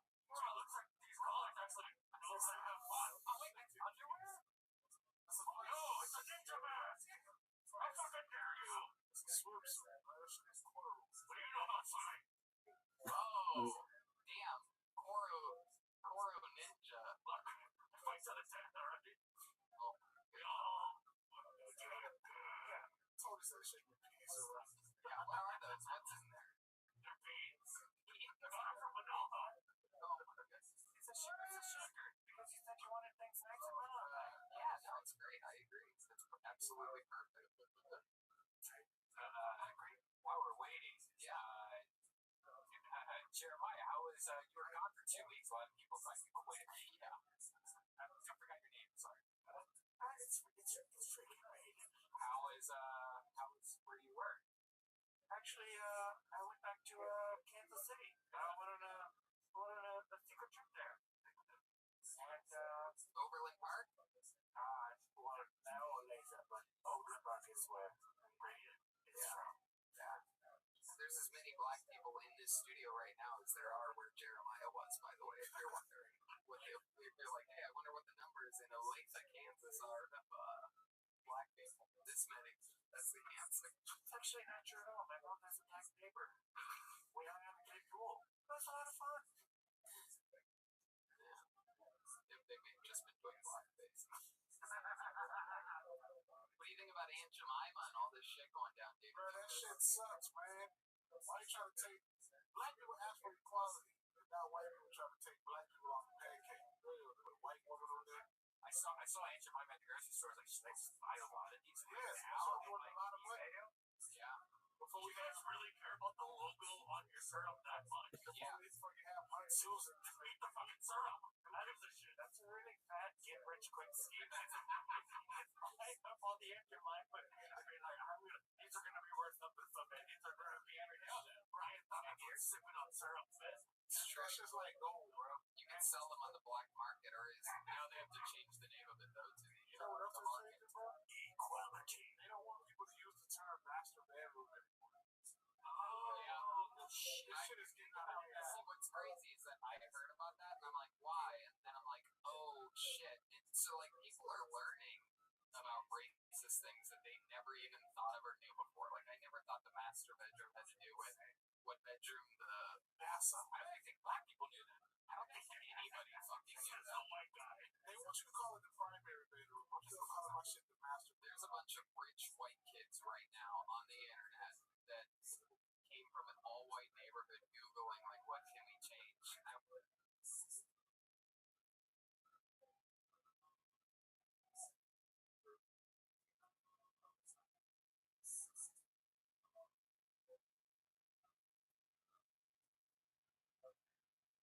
change things to me so that I feel like I made a change for the better.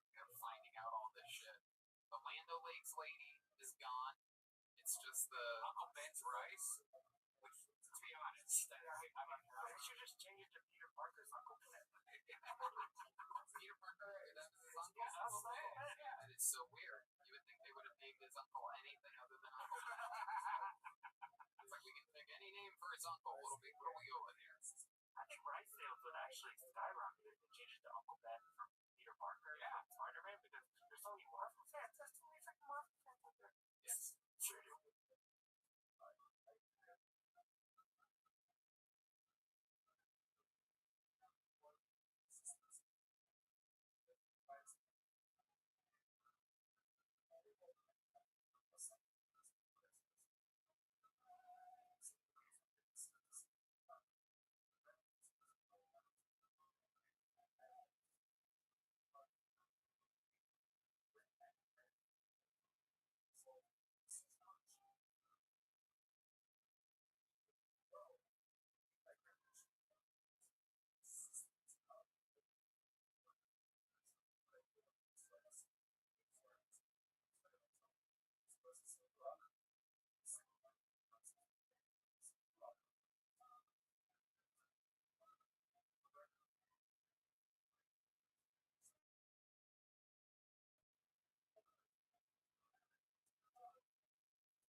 But which Uncle Ben would you have? Like which Spider-Man movie? It's a good Uncle Jackson. Not the black one. We're gonna bring Drew Williamson back to join us here. Not the black one. Okay, wait. The black one is his Uncle Ben. Yeah, it's the same character. It's just a black. No, he's talking about Miles Morales. Yeah. Miles Morales is different than Peter Parker. You're right. It's about Steel Man. I think it's Black Spider. Wow. Welcome to fucking family. Stay over there. You should put 3-6 Mafia on the syrup. Do we have any update, Joel, on Rolo? Haven't heard anything. This is canceled. Hold on one second. I'm supposed to be getting Cafe at the end of the month, I guess. But if that's happening. Were you texting with her? Yeah, I tried. Yeah, I sent him the password. I'm checking out him. Did he get sent the link? What do I work at a sausage factory? Still don't know the answer to the question. I just asked. That's the password. You know what I was just thinking? I clicked on the deck. I was just thinking, this show has a really nice mode to it. I like it. It seems more laid back. Actually, it really does. It's like nice and chill, you know? It's cool. This is always the part of the show where Jeremiah calls out something weird about the show that's not even happening. I tell you what, I watched the Ice House episode. There's a weird energy here, right? We didn't even notice. Yeah. I watched the Ice House episode recently, and before the first quarantine episode, and that was one of my favorite episodes because we were all chill, we were hanging out. William was wasted, and everyone was like babysitting a little kid. You know? But I thought it was.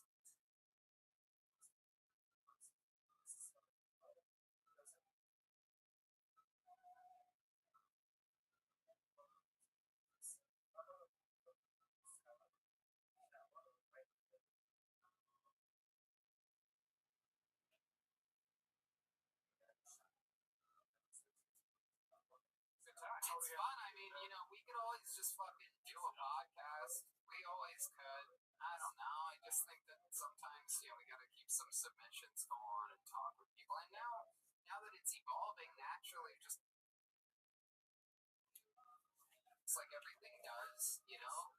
the flow, right? We didn't force people like, oh, you must do stand-up. There must be a stand-up submission. And now these things are coming in funny. They're getting literally more creative every week. And I like the sketch aspect a lot.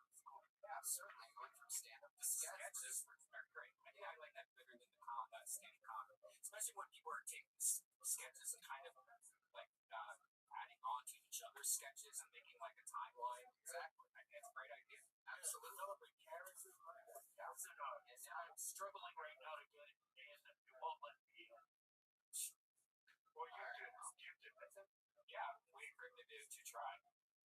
All right. Well, I will say this. Well, The video was dope. yeah, Rabolo, the video was dope. Sorry we can't get you in. I wish. DM me and tell me what you use for that fake shit. Yeah, that. Why do you want to know that? That's out of all the things you want to know. I don't know that fake shit. That video was great, but where do you get your proof from? Where did she come from? All right. Well, looks like Rabolo's not going to be able to make it in. So.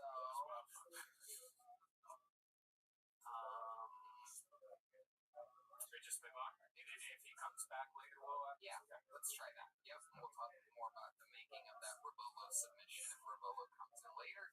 That was Rabolo, ladies and gentlemen, doing a parody of Manolo, who did a parody of Michael Blair's Brian Bedpan, which was a parody of. Right. So here we go. Moving along, ladies and gentlemen, here he is, the brother in cursive, the one, the only, the big red machine, Patsy Cline's craziest of the crazies, one of my favorite top young rising comedians in the world. Ladies and gentlemen, it's time for William Montgomery.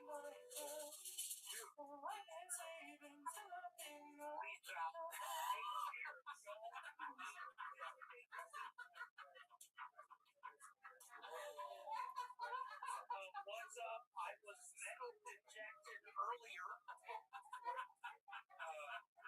The Dixie chips. What about my dough and chip?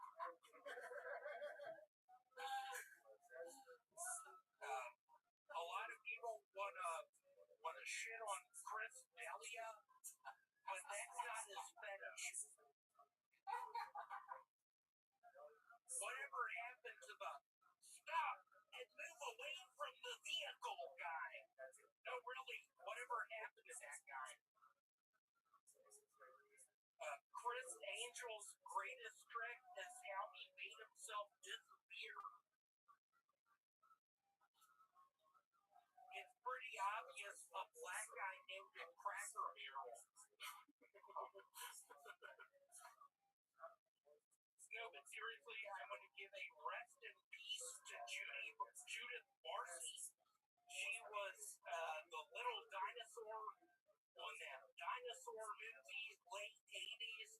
Judith Marcy's father shot her in the head, tried to burn the house down, make it look like an accident. I just want to give it up for Judith Marcy tonight, y'all. I got COVID virus. All right, William Montgomery, there you go. Absolutely. Hey, William, turn your camera sideways. Hey, Right there, turn your camera say that a sideways. little bit slower, you bitch. Why? I got COVID virus. Turn your camera sideways, William. General Robert E. Lee, turn that shit sideways. There you go. Very good. Widescreen, motherfucker. Yeah, nobody ever wants to talk about him. General Robert E. Lee. They took the statue down. You're gonna bring that shit up tonight? What's up, man? What you drinking tonight? What do you mean, what am I now drinking? A little bit of icy. Mixed with a little bit of mixed with a little bit of Sprite. Leave that kerosene alone, bro. Mixed what? Stop drinking that kerosene, dog. What are you saying? What does that mean? Is that a black guy? I always feel like William's like one drink away from just saying the N-word on this show. He said it to me before. Yeah. Really? He What pussy said that? What pussy said that? I said that. That was Koro Ninja, one of the newest members of the Mortal Koro Kombat. Ninja, I haven't liked you since 5 days ago. I swear to God, I will break into your parents' crib or house, whatever you want to call it. He got your girlfriend underwear on his face. Don't fuck with me. Stay over there. Don't fuck with me. William, how you been doing this week? What's going on with your mental health and things like that? I bought $400 worth of board games on eBay. I bought $200 It's a good investment. worth of the sub. Do you really believe that, Tony? Yeah, those are all going to be worth a lot more money. Have you bought any Aunt Jemima syrup lately?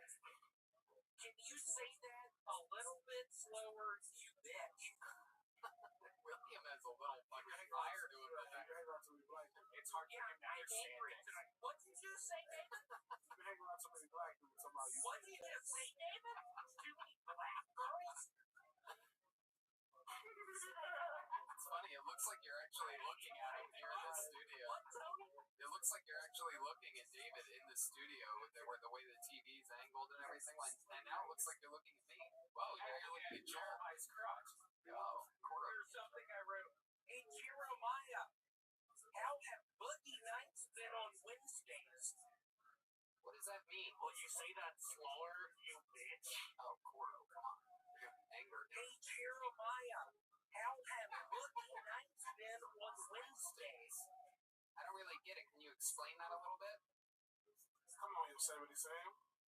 2 years ago, Jeremiah and I, before he met his wife, he showed me the ways of whatever you want to call it down in Thailand. Sex with people. Wow. In my hotel room, Jeremiah was on fire. This is You want to call it? This is wild because we know everything William Montgomery has ever said is 100% honest and true. So, Jeremiah, what do you think about these accusations? They're not actually accusations. I'm being counted. Oh, wow. Jeremiah, I was on fire in Thailand having sex with people. walked up the steps and we shot her. And then I said, nobody ever wants to talk about that. And Jeremiah, you said, William, you're so funny. Just make me sick. What else did Jeremiah say when you were in Thailand? Oh, I already know what. You freaking turd. You freaking turd. I saw you motioning to Red Man to get this ready. I can't believe you were doing that. William, what else did Jeremiah Oh, yeah, what else did I say over there in Thailand, William? I just got $8,000 from the government. I'm buying a house. Wow.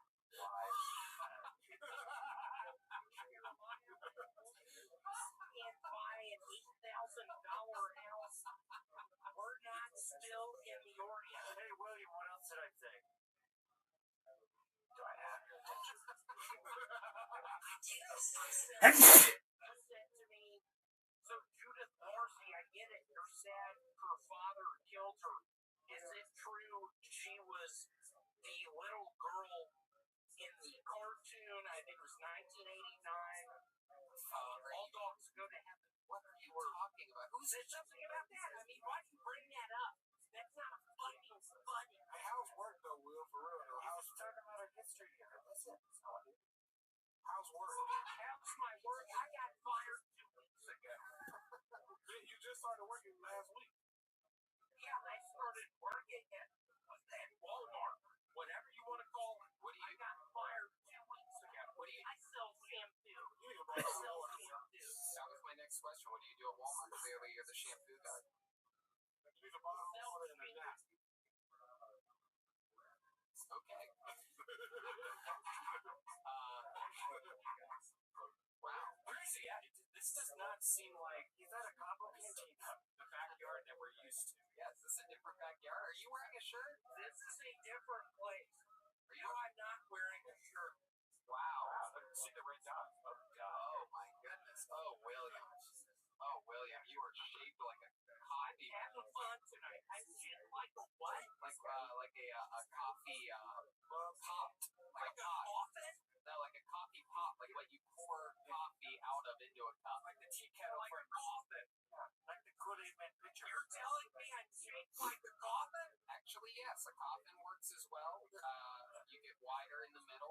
as you go down. The tea kettle from Beauty and the Beast. Yep. Like the ghost from Super Mario. That was funny. That was really good. You bitch. Can you say that slower? You bitch. Faggot. Oh. Whoa. You're trying to get canceled, bro. Nice. You're gonna have your YouTube tapes. William, you're lucky you're not in the fucking studio right now. Don't do the anthem now. You're not gonna be able to do I've it. had enough. Judith Barcy is in the grave. Who's Judith Barcy? Final question, then we'll let you go. Murdered by her father. Oh. Late 80s. Out here in Los Angeles. And Tony, honestly, why I bring it up? I'm worried I'm going to get murdered. There is someone who won't stop snail mailing me. What is snail mail? It's the regular yes. All right. I baited you into that one, Tony. You got Hey, me. Tony, what about next week? I can show up at the studio. Oh, chance. What's going on, big dog? Hey, Jeremiah, what about next week? I can show up at the studio. What's going on, big dog? We can talk about it. There's not enough. Eating healthy today, but I do have a nothing much. Just enjoying the weekend. About to eat this salad. So avocados. There you go. What kind of salad? It's like a mixed salad I got at the store, and then I put 4 avocados in it because I'm gonna have this with like some fried chicken, and it'll go down better with the avocados, so I don't raise the blood pressure too high. Excellent. Well, that's And then good. no fried chicken for me after this. All right.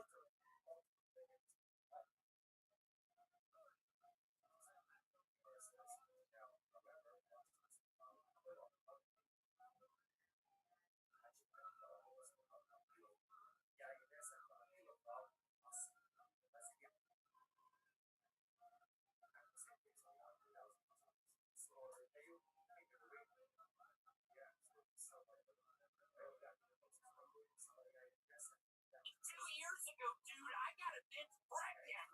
Oh my goodness, we're I finding out. have a child. I said I'll have you on the show. Come down. I have a kid. William, I'm gonna have you on. Indiana. I'm glad you ain't black, bro. You have been on that. I let you what? My kid's black. William, what's your kid's name? What did you name your child that you're not a father to? What's the kid's name? Sunflower seed. Sunflower seed. That's funny. No, William, what's his real name? I want you to answer this. David Nickel. What did you just say? Yeah, I don't think you're allowed to say that word. Should be saying David Nickel. Whoa. It's my 3-year-old son, and he don't give a shit no more. Wow. Y'all are talking about COVID. He's got it, and he's getting on airplanes. Wow. The 3-year-old's just getting on airplanes by himself? He's getting on airplanes. I'm messaging him with his earplug, his ear bags, and he's making people sick. Okay. That sounds We good. don't care anymore. We're infecting everyone. My goodness. I bought $400 worth of Monopoly boards on eBay 3 nights ago. Why'd you do I that? don't give a shit anymore, Tony. Why did you buy all those Monopoly boards, William? Because I don't care anymore, man. I think I can jump off of a 1-story building. Do it right now. Do it. Well, this will be podcast history. Ladies and gentlemen, last week he climbed a tree. This week he's going to jump off of a 1-story building. This is the first time this has ever been done, not only in Tony, what a great idea. Yeah, it was your idea. I'm kidding. It's a joke. Oh, okay. See what I did, motherfucker.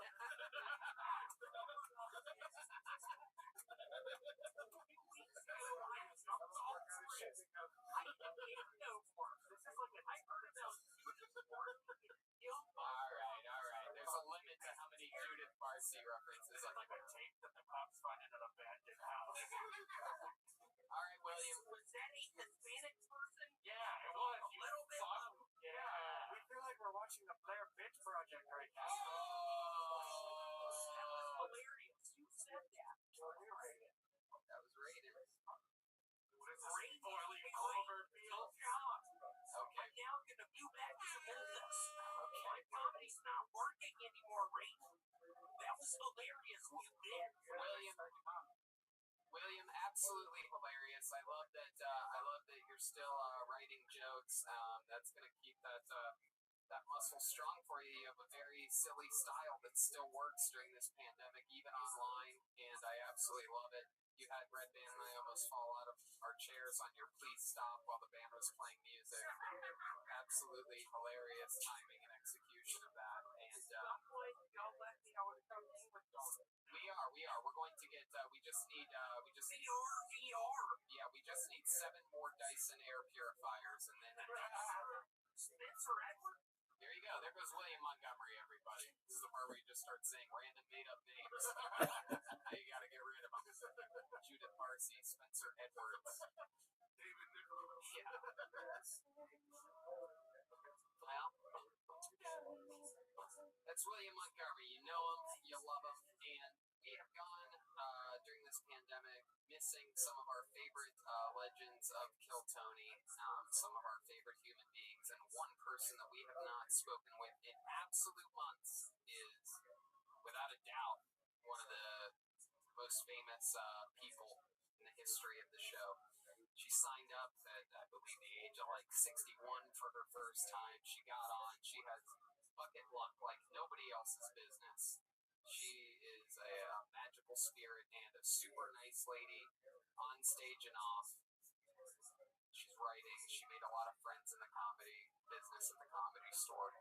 And I love her. She reminds me of my mom. And she's a sweet, sweet spirit. Ladies and gentlemen, this is a submission from and the return of Aphrodite. The music. And here's Aphrodite, everybody. Here we go. I'm so glad to be back on the Kill Tiny show. Tiny, I so miss you so much. Doing your show out of a baby basket at the Comedy Store. Everybody just loves you. You're so tiny and adorable. Well, okay. I'm just doing something to entertain myself because this motherfucking goddamn cookie and rolling cookies and juices flying off the back of it. Fucking virus. Killing people with it. You can't go out and get no sick and flirt nobody. I'm involved in my own motherfucking house. I'm fucking involved in my own motherfucking house. I'm fucking traumatized with this shit. I had to do something so I looked at my goddamn eye. I went out and bought me some eggs. You can say what you want. I did. I bought some eggs. I don't give a fuck what you think. But I'm taking this shit over. I lose my motherfucking house. I lose my mind. The wrong people, the wrong outside. There you go, Aphrodite.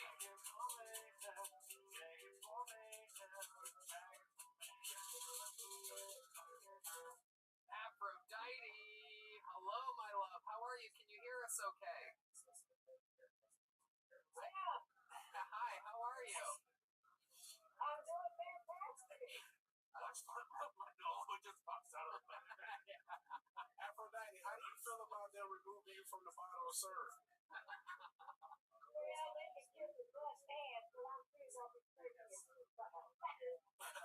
They can take away Aunt Jemima, but nothing's going to keep you from crawling on a bed of pancakes. This thing is moving. Oh, boy. Oh, shit. Look at those fucking things. Hell yeah. You're aged like a fine wine. Look at you. Jesus Christ. A lot of people don't know this, but I actually, Seen her titties before? now. I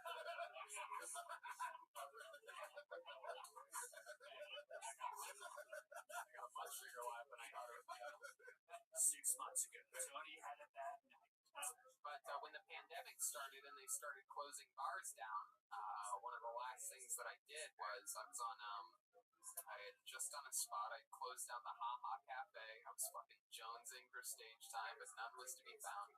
And I knew bars were closing that night or whatever, and I saw on Twitter that the Top Shelf Brass Band was performing on some late night gig on Vine Street, and I'm like, you know what? I don't have shit to do right now. I'm gonna go support them for the first time instead of them coming to our show. And I went, and Afro was killing it on a balcony, singing her fucking heart out. The band was banging. It was so cool. I'm so glad I made it out there. So yeah. Afro.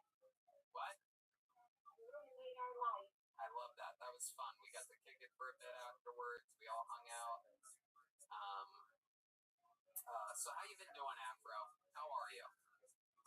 I've been doing fantastic. I've been going out ever since the school year started. Ain't stopped doing something.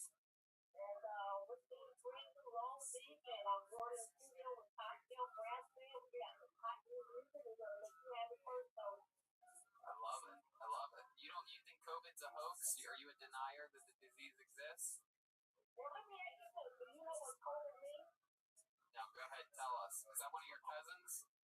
No, but well, his name is this company probably is. But anyway, for those who don't know, COVID means certificate of vaccination ID.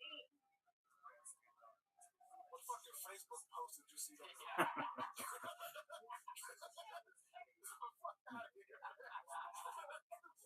Fuck out of here. You got a fucking bleed out book in your nose. Man. Oh, come on. Be nice, Afro. Hey, man. Your hands below on the railroad working. Oh, come on, David. Don't roast Afro. She's a sweet little thing. All right. I didn't know your titties was that big, Aphrodite. Yeah, I'm drunk, but.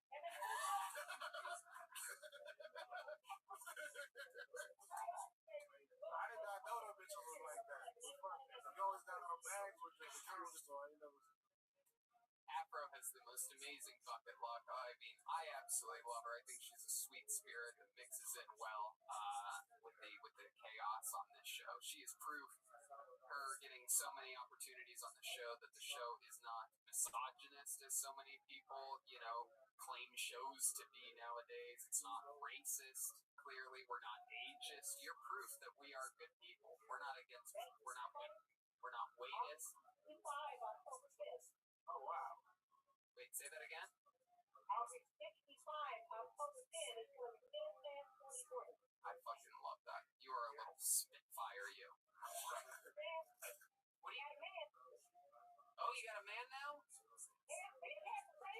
Oh, okay. Are you sitting on him right now? Where he at? Well, he was just over the other day, but he was real good, okay? Oh, how old is he?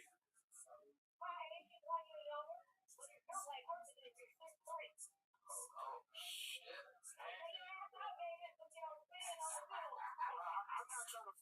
I'm not trying to fuck. I just said never know. Huh? What are you going to do with that keyboard? You got a song lined up or something? You going to give us a little diddly?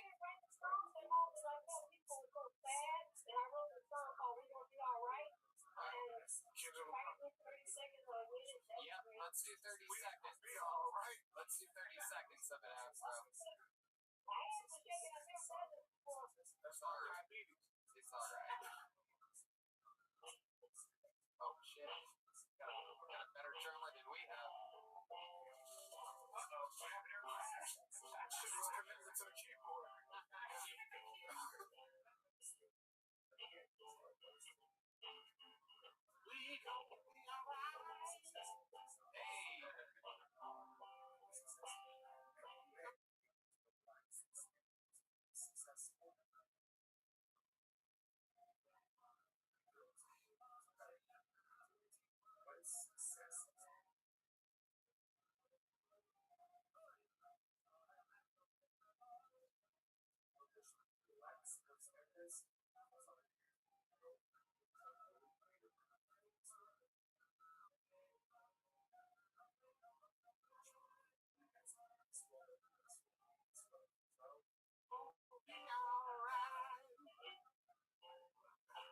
Fuck yeah. Intro the keyboard. You're just There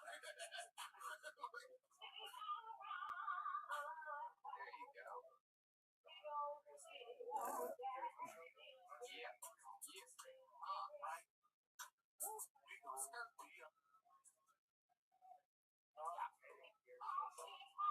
we go. Alright. Hey.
you so much. Thank you. Have a great night.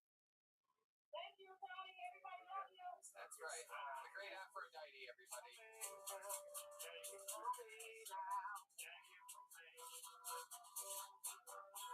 All right. That's fun. Adorable little change of pace there from all the white people and the comedy portion of the show. A little visit from Aphrodite. She fucked up a whole sausage to make that sketch. That is true. That was not Adam and Eve product right there. That was fresh from the butcher. El Super. If you had to do butt or her vagina, which one would you do? If you had to, this is one of the weirdest. No, it's only one or two. One or two. It's an interesting question. Vagina or butt? If you absolutely had to. I go butt. Why? Explain your answer a little bit. Because I know that pussy got Aphrodite's 65 still fucking. That pussy got 300,000 miles on it. Yeah, but what about her butt? That's like 500,000 shits. Yeah, but black girls ain't really into it like that. Both of them is horrible either way. That's like a fucking butt and a bone comes out. oh my god. Alright. That's good. I'm glad you said that.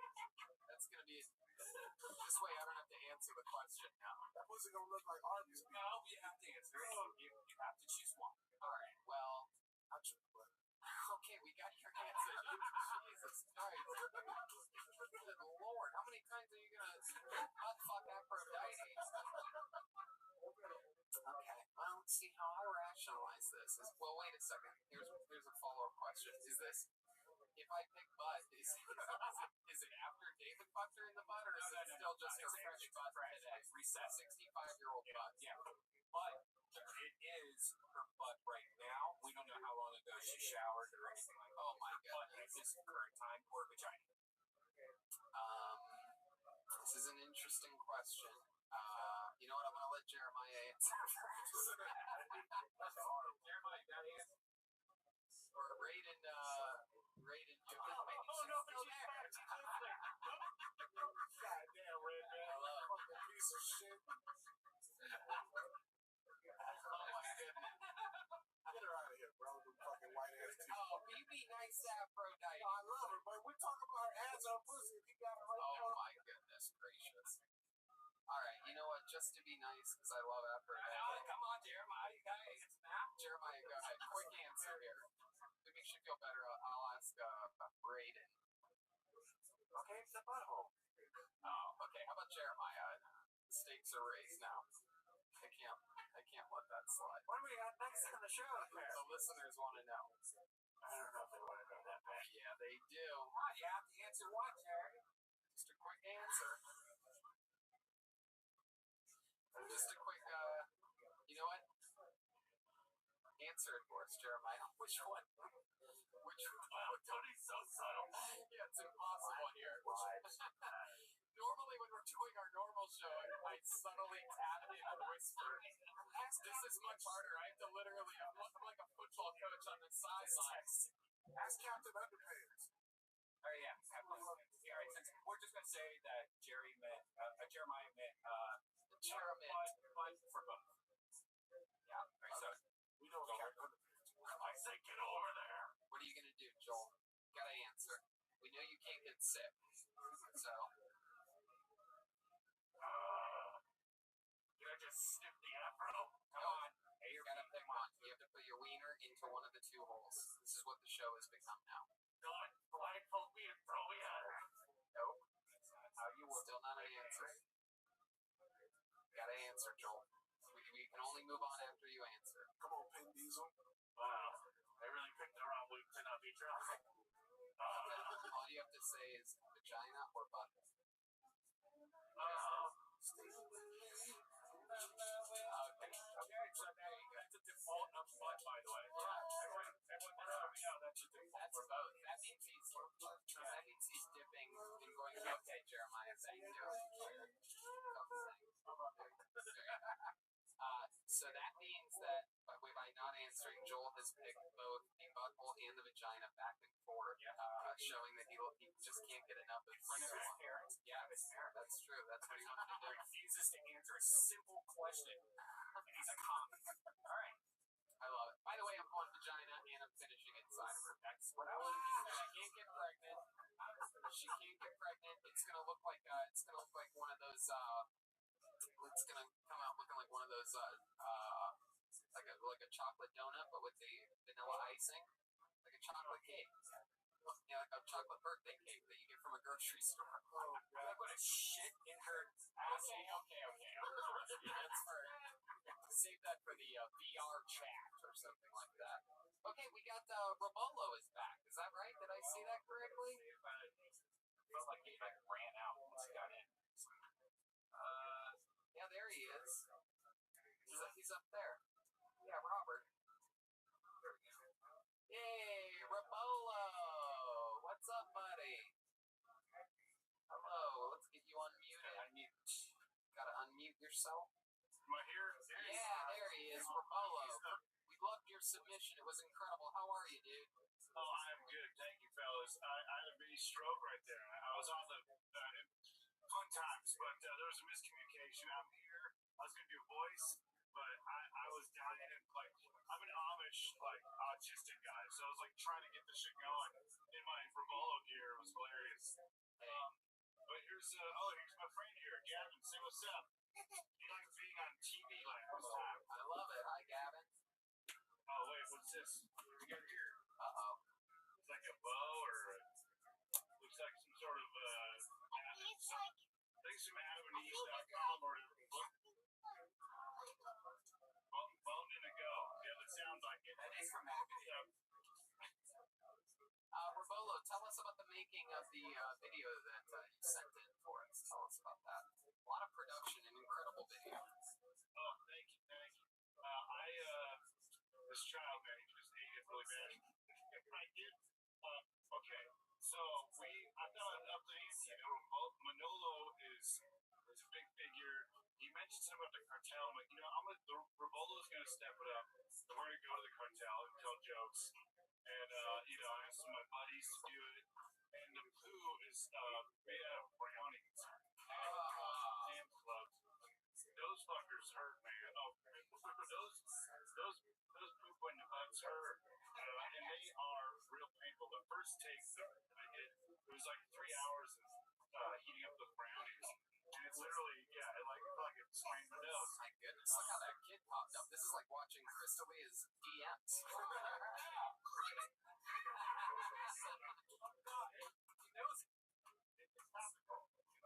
Heck yeah, it works on everybody right now. Oh, hey, look. To make it creepier, here's Gilligan. Hey, hi Gilligan. What's up? My brother who played the prostitute last time. He's supposed to be a skipper. Man, chaos. I love it. Can you tickle that kid for me? Oh, I don't know, man. I'm trying to start a career. I'm a former Miami, but all right. Or it's that prostitute. I don't know if she's a prostitute, no offense, but. Oh my goodness. Manolo's living it up, and I am too, man. We just finished some popcorn. Oh my goodness, wow. I mean, look, dude. Manolo's got a lot of catch up. I've got a kid. Yeah. Manolo also has a lot of kids out there running around. Probably, man. I'm assuming so. I just want Hey, kid! Give me more to the ball!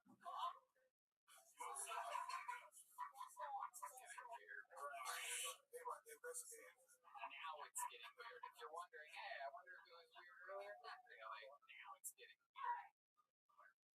What's your kid's password? Oh, boy. He does? This is kind of hilarious. I wish you could share my feelings. There's literally like a team of people Taking the what? all this sounds creepy. All the wording sounds. He's related to me. Nothing weird going on here. Well, when you say nothing weird, Now it sounds really weird. yeah. Now I don't even think it's your child. No, it's not. That's I think what he's telling us. Oh my And now I don't like this tickle question. question I asked because I had thought going in it was his son. Of course. Yeah. Now, it's that. So, Robolo, how else has life been going for you this week, Robert? Oh man, I am living it up. Trying to just stay positive through all this. Trying to keep busy, productive, trying to take up some more healthy activities. Man, I've consumed a lot of pizza, disgusting food. I watched a really weird movie the other day. Got in a weird place. It was about Contagion. You guys remember that movie Contagion? Yes. That's the worst movie to watch right now. Yes. It's not fun, but Outbreak I saw, and that movie's hilarious. Kevin Spacey has AIDS in it, and the Ebola virus, something happens to him, but it's a lot of fun. Still flustered over earlier. I had a stroke, I tell you. Okay. Boy. No, it's good. It's great. Lots of laughs during your video. All is well there. Thank you guys. What's the deal with Gilligan? The Gilligan thing is a little bit confusing to me. I don't recall seeing him in the video. No. I was trying to get my brother to reprise his role as the prostitute, but he couldn't tonight. So I thought I was doing some Skipper Gilligan thing, and we didn't have much planning because I didn't know if we were going to be on or not. But it's just a fun. I mean, there might be some symbolism there. I don't know. It's like a David Lynch movie. You just pretend you know what's going on. When all else fails and you have a half put together idea like Gilligan in the background, you just do it. You know what I mean? Yeah. That's what I learned at UCB. Is if you have to plan your characters, just roll with it and hope for the best. And you did that here. The video was unbelievable. Again, big pop on the werewolf coming out of nowhere. Great stuff, dude. Oh, thank you guys. Yeah, the last video was out of whim. I didn't know it was a joke. A normal character, but I was just compelled because Noah is so hilarious.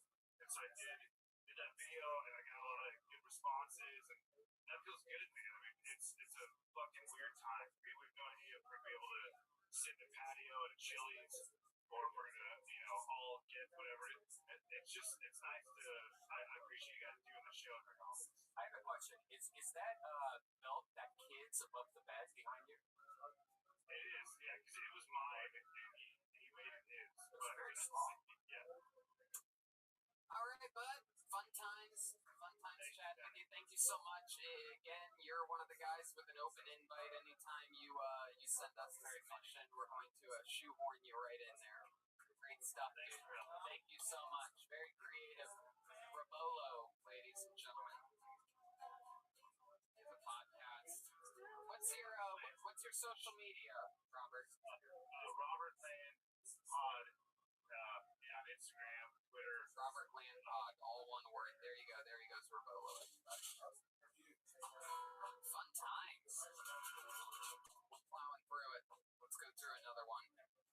Ladies and gentlemen, this guy has submitted before, and he's submitted again. Ladies and gentlemen, this is a submission from Devin Clark.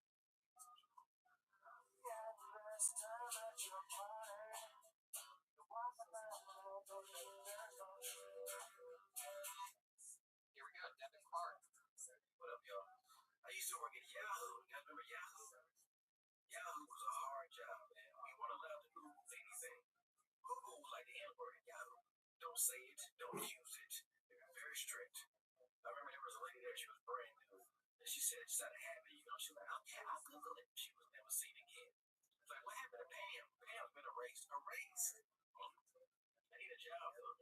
My uncle owns a hot tub store called American Hot Tubs. He says the industry's making it very hard. He's throwing a hot tubs matter sale right now. Like Black Lives Matter, so hot tubs. Get your black ass in a hot tub. 30% off. Very disrespectful. I was out there protesting, but I was not looting, okay? I was angry, but I'm also unemployed. Like, can I loot a job? Can I loot gainful employment? I would love to run into a store and then run out holding a career. Like, look, guys, manager, and I'm like, this job, I stopped too long. Hell yeah, Devin Clark. Absolutely doodly. That's how it's done. Right there. Jokes, baby. Jokes. Hello, Devin. How are you? I'm doing all right, man. I was kind of tired.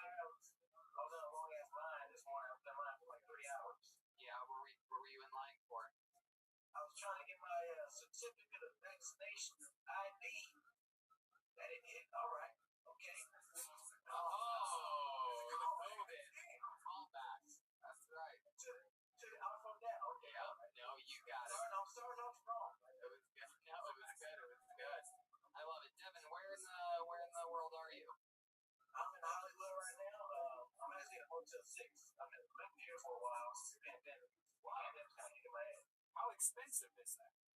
Well, see, it's still the BA transitional housing. Oh, that's great. It was like the pandemic was terrible timing. Like I was renting a room in a house in Reseda, and then I wanted to move into my own place, but I need to save some money. I had a full time job, so I said, hey man, I asked my cousin, let me sleep on your couch $100 a month for like a month, so I can save up money to move to my own spot. And I moved out March 1st. Pandemic hit 15, got furloughed on my job, lost money. I had to call the VA for help. That's good. The VA was there for you. Veterans are doing pretty good right now, right? But looking at Manolo, man, he's looking at complete opposite. He's half naked, gorgeous women in a nice house. Yeah, he's in a Motel 6. He's at a Motel 6. Hotel. I can't believe how good the Wi-Fi is at Motel 6 in Hollywood. That's the thing that's surprising me the most. This is off my phone. It's much better on your phone. Famously better than David Lucas's Wi-Fi. Some of the worst Wi-Fi. That's on his phone, and he has Sprint. Incredible. Just incredible. My goodness. You look so familiar, bro. Where are you from? I'm from the Bay Area, bro. I live in LA. Have you been on my live before? Say what? Have you been on my IG live before? Have we roasted? Nah. I see you in the store. I see you in the car class. What branch of the military were you in, Devin? Army. Okay. Did you go anywhere? Did you go overseas or anything? No, man. It was not a great experience. I spent 2 years in the Army just trying to get out, really. Not the kind of job. Put me in, coach. Process. Yeah. A real American veteran. A real American hero right there. Salvation Army. Hell yeah, dude. So what have you been doing for fun? You're holed up in a hotel in Hollywood. What have you been doing to take your mind off all the stress? Well, I've been doing a lot of Zoom shows, but also been trying to figure out what out of my position like inside to start a t-shirt company. Nobody's doing that, right? So I got a t-shirt company, and I'm gonna just make t-shirts. I got a good idea for one called Don't Be Gay in Mexico, but that was my favorite. Okay. Tapestry? Don't be gay in Mexico. That's a good one. Why does every black man start a t-shirt business? All my black friends back home, that's really, they ask me to invest in a t-shirt business. They're like, bro, you gotta do about 300 t-shirts. What else are they going to sell at the car wash? Hey, man, get your motherfucking thong, head ass up my hair. Wow. Devin, how long have you been doing stand-up? 8 years. 8 years. And how long ago did you move to Hollywood? Or to LA? September last year. Dallas. I really liked his set, though. I thought that was Yeah, that is a great bit, bro. God damn, that was a great bit, but it's fucking tiny. It's just not gonna last long. Well, yeah. That's true. Yeah, that's what I'm talking about. Yeah, but it's good. It's good. It's good to exercise both. Topical's good. When it's So as good. far as t-shirts, they need to put I choose butt on a t-shirt. I think that was it. Nah, that was just in that instance with her, bro. I just don't trust that pussy. Oh my god. Why do you not trust? Oh, come on, Brian. No, come on. Why don't you trust Aphrodite's pussy? Because, bro, like, I don't know, bro. A lot of miles. Like, we talk about dick from the 70s. I think there's a TV guide in there. She got the shaft from Shaft. That bitch got the bullet that killed Martin Luther King. Oh my god. She's 9 of those 10 free CDs they get from Columbia. Okay. You go on a Black Lives Matter protest on her pussy. Oh, It's got a natural history. African Americans. Jesus Christ. This line of David Lucas jokes brought to you by Casa Noble Tequila. Got a Black Lives Matter. Alright. else crazy we should know about you or your life? Where you're back? Oh, really? How old's your kid? 5. Oh, shit. I got the same age, bro. Maybe that's how you guys know each other. Single parent teacher conferences. They should be friends. Nah, nigga, I live in Los Angeles. I know. You're doing it right here, huh? Well, she's in the other room with Motel 6. No, she's lives in Irvine. Oh, okay. My daughter's the only black kid at her school, so I know our kids are little good. Oh shit, that's a brag and a half. For those of you that don't know, in the black community, if you tell another black person my kid goes to the all-white school, that's like, that's an argument ender right there. I'm better than you. Yeah. You're funny as fuck, though, bro. That shit made me giggle, bro. Oh, man, appreciate it. Really great stuff, Devin. So fun to have your submission. Thank you so much. I need to try harder with submission. Sketch some short films now. Hey, be goofy with it. Be goofy with it. Use that set that you have. You know, use the Motel 6 to your advantage. Yeah, do a review of the Motel 6. Yeah, imagine you doing a review of this stupid shit that you see every day, like, whatever. There you go, Red Man just wrote a sketch right then in front of all. I'm gonna do that. Right, if you do it, we'll play it next week. There you go. Okay. Then I'll put on a t-shirt. Yeah, absolutely. 100%. The Motel 6 sketch by Devin Clark t-shirt available next week. So there goes Devin Clark, everybody. Thank you, Devin.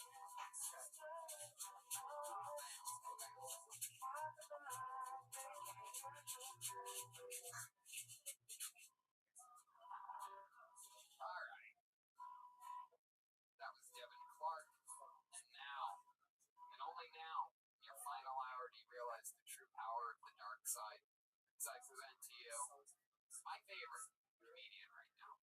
You know, a guy who, to me, while he's still fresh and new technically as a stand-up comedian, he is a comedy veteran, and to me, you know, is filling the shoes of some of my favorite out-of-the-box creative people like Brody Stevens and, you know, so many great comedians that, you know, one door closes, another one opens, and this is one of my favorites, the great Michael Blair. Everybody here, we go. Little bit of music.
hear you now. Hello, Michael.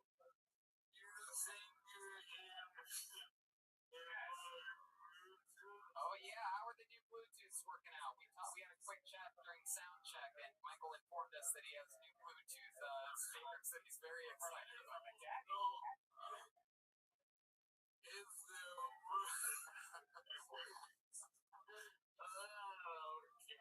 How are they working out? How are the new Bluetooths? I love them. They're real high end, and I can talk hands-free so I can do my search. Fuck yeah, dude. Looking for it today. No doubt. Fuck yeah, man. Absolutely. So how's life going? Big week this week, huh? But yeah, my dad saw Kid Tony for the first time. Oh wow, that's awesome. How'd that go? Is he a fan of the show now?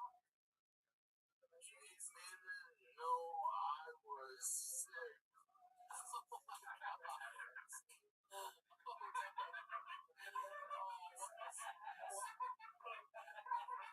What a horrible way to find out your son has Lou Gehrig's disease. You're just tuning in to enjoy a comedy show, and boom, you're going to outlive your own son. What a horrible way to find out.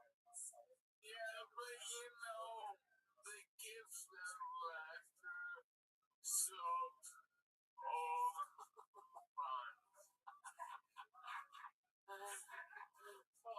Hey, man, you bring up the skin first bio. Oh yeah. Have they changed that bio yet for you? This has been. Yes, will you read it, Tony? Yeah, this has been a long, ongoing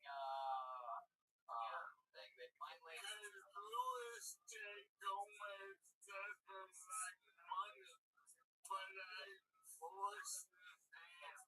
All the Hollywood power pumpers lit him up like a fucking Christmas tree.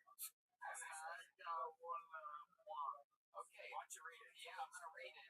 They changed it. It was originally Mike Blair, and you famously said, "Who the fuck is that?" And they changed it. Now your actual name is there, and then it says, so it says Michael Blair, and then it just says Tony Podcast. But get this, Michael's all jacked up from motor neuron disease. No. God's hands again in parentheses. Hey, baby, right? What's happening? Is that the wrong bio? That's what you sent me. And honestly, Michael, being honest, I read it earlier and I think they changed it. Did they change it on you? What's the oh, I Yeah, Louis is trolling him. It's pretty fair. wow. You're gonna get it, Louis Day. His name first. Oh my goodness. This is so hot. Yeah, this is Like, honestly, Michael sent me a link earlier, and that's the link. yeah, they may have changed it again, Michael. It looks like this is going to continue to be an ongoing problem in your life. I know this must be.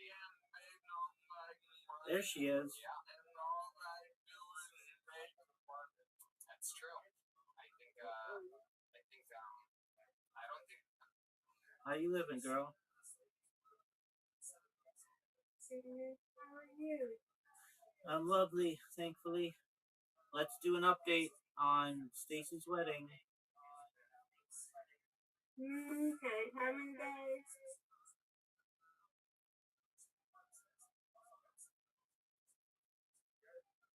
Should be 21 days, 4 hours, 59 minutes, 1 second. Yay! Okay, yeah. I gotta order people. I gotta order that one tomorrow. Nothing like that yet. No, again, I probably haven't said nothing about Friday yet, so hopefully we get something soon. But I already got a transfer for what's going on and everything else. Good. Yes, you are. All right. Here it goes. Woo! Get something. Hey, that got a lot. That got 6. Yeah.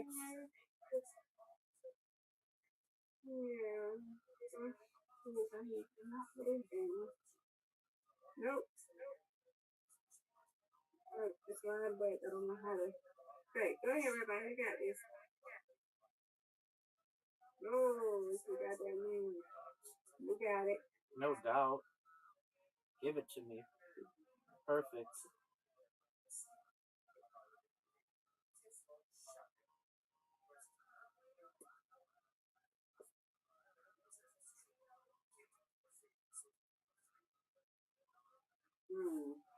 Double custard.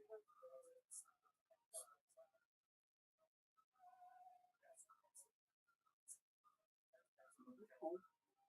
Well, everybody got this. Let's go. No doubt. Got it. Yay! That's right. Thank you, madam.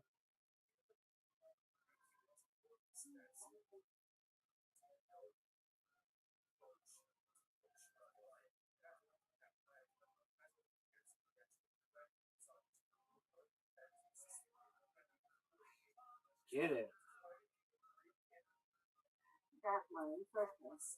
Everybody. No doubt.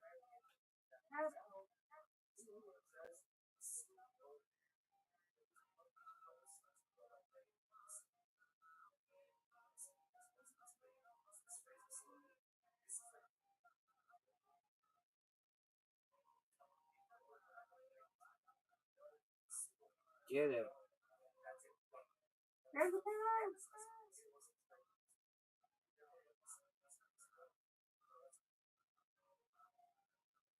Get it.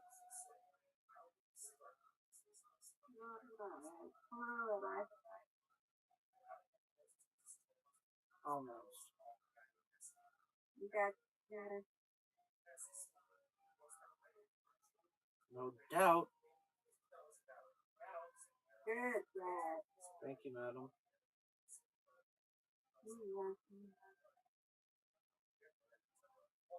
Look at that strike, folks. That's 1.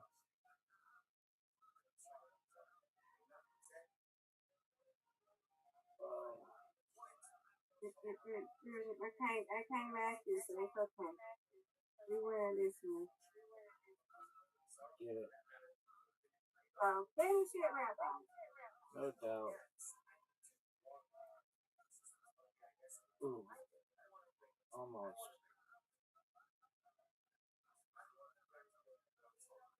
Get it.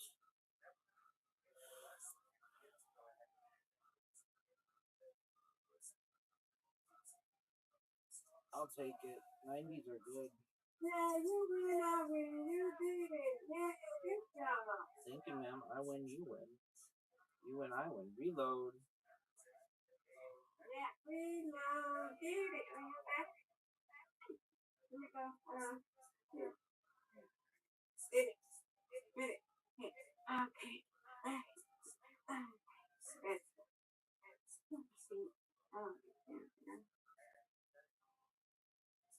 What the world? I'm the pages.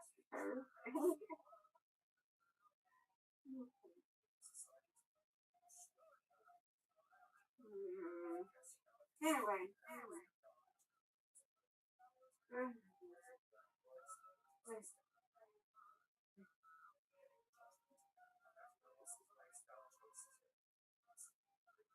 Give me this. Almost.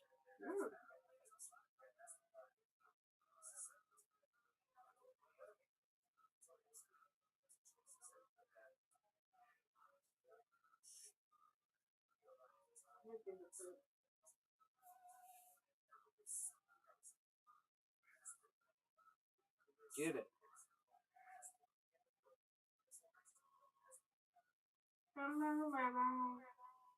No doubt here. Oh, come on. That one in the back. Hiding. Give me this. I'm shocked they didn't touch.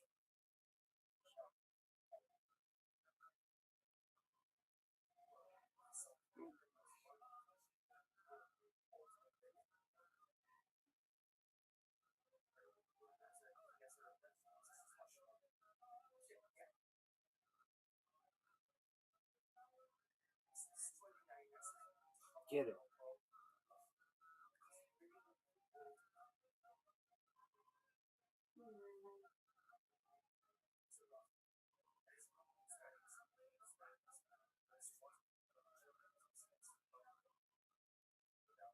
Oh, that finger slipped. That was terrible.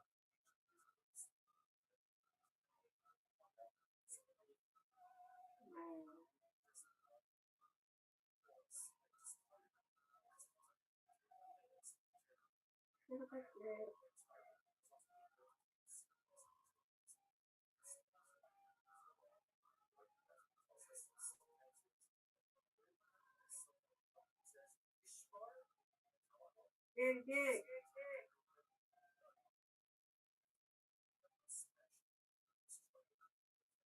Get it.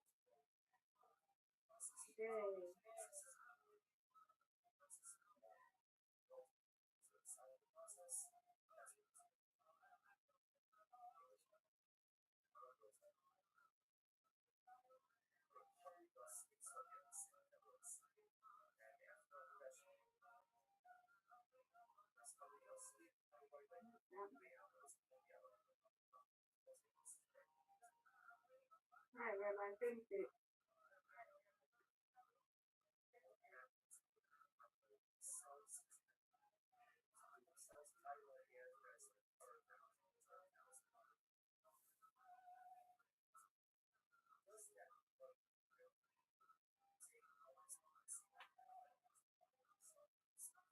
You win, I win. I win, you win. Undefeated in bowling. Undefeated in friendship. Friendship. Good job. Good job to you, Rabbi. Thank you, madam. Hey, see y'all be here. Excellent. Let me know if you need anything. And you and Roz and Lamar. You and Roz and Roz and Lamar be having a good conversation, huh? Yeah, That's definitely. good. You heard me, Rabbi? Yeah, you said Riser and I are having good conversations, right? Yeah, you, Roz, and Roz and Lamar. Exactly. Mom. Correct. That's good. All right. Well, if I need to say, I will let you know, okay? Thank you, ma'am. You're welcome. If you need something, you know where I'm at. I'm here. Word, girl. Okay. You're in a race war? Well, anyway, long story short, a good friend of mine, we probably have to do a little, but it'll be fine. But I haven't tried before, give him a stat tip on medical stuff, on symptoms. Michael, have you been day drinking today? Slower than usual. You look better. You look better than ever, but you sound like shit tonight. Okay, well that didn't get a laugh, so now it just seems really mean. Hashtag dude. You're right.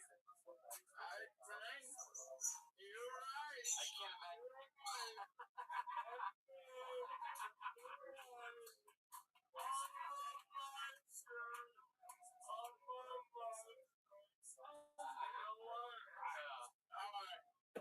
I'm gonna get out here, but I want to tell you a few things. One, Martin Moreau was in my video with me. A friend of mine has seen I'm Martin M. Moreau. All one word. Martin M. Morrow. Morrow. That's his Instagram and his Twitter. And you're on Jeremiah's live. You're on. This red band has the link from Nemeth Brothers. Every shirt you buy they're like triple matching the funds for great charities. for what's happening. Yeah, it's prowrestlingtees.com, and I have a feeling that Tony already knows this stuff. Yes, I do. I know them. Well, very, very well. They have a lot of cool things going on, always. And the Nemeth brothers, of course, that's the great Nick Nemeth, a.k.a. Dolph Ziggler, who is a hybrid, high-level professional wrestler, former WWE champion.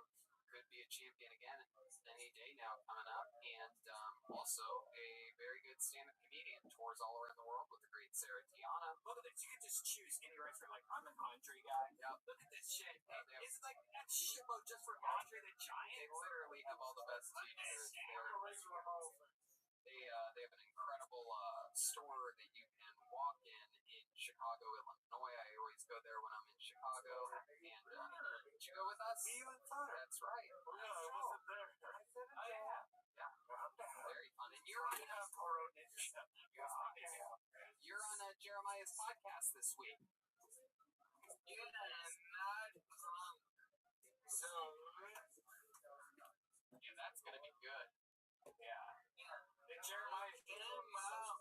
The reviews are in, baby.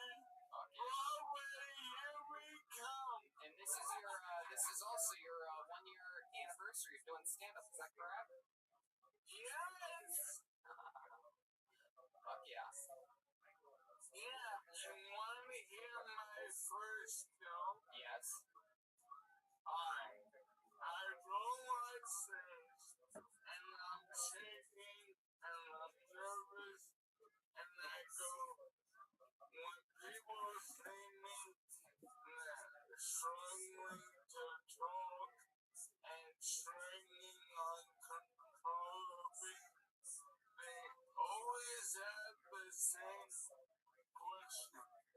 The answer is yes. I fuck on the first date. Still funny a year later. Absolutely. When I'm at work, baby, I'm shopping time. Though my videos are too long. I'm in the face. No. Michael, I appreciate your video quality that you've been sending in lately. I love the opening. Like, I saw the unedited version of you typing in the beginning part, your graphic part. Like, you sent that to me. I love it. You are kicking ass, man. I love it. And please make your videos longer. Yep. You're full of shit, cause No. We'll talk in chat later. you're like assholes. Everyone has one. And as far as my videos, everyone has a different opinion. That's right. 100%. I love it. You know you have full creative control. You're given the keys to the car.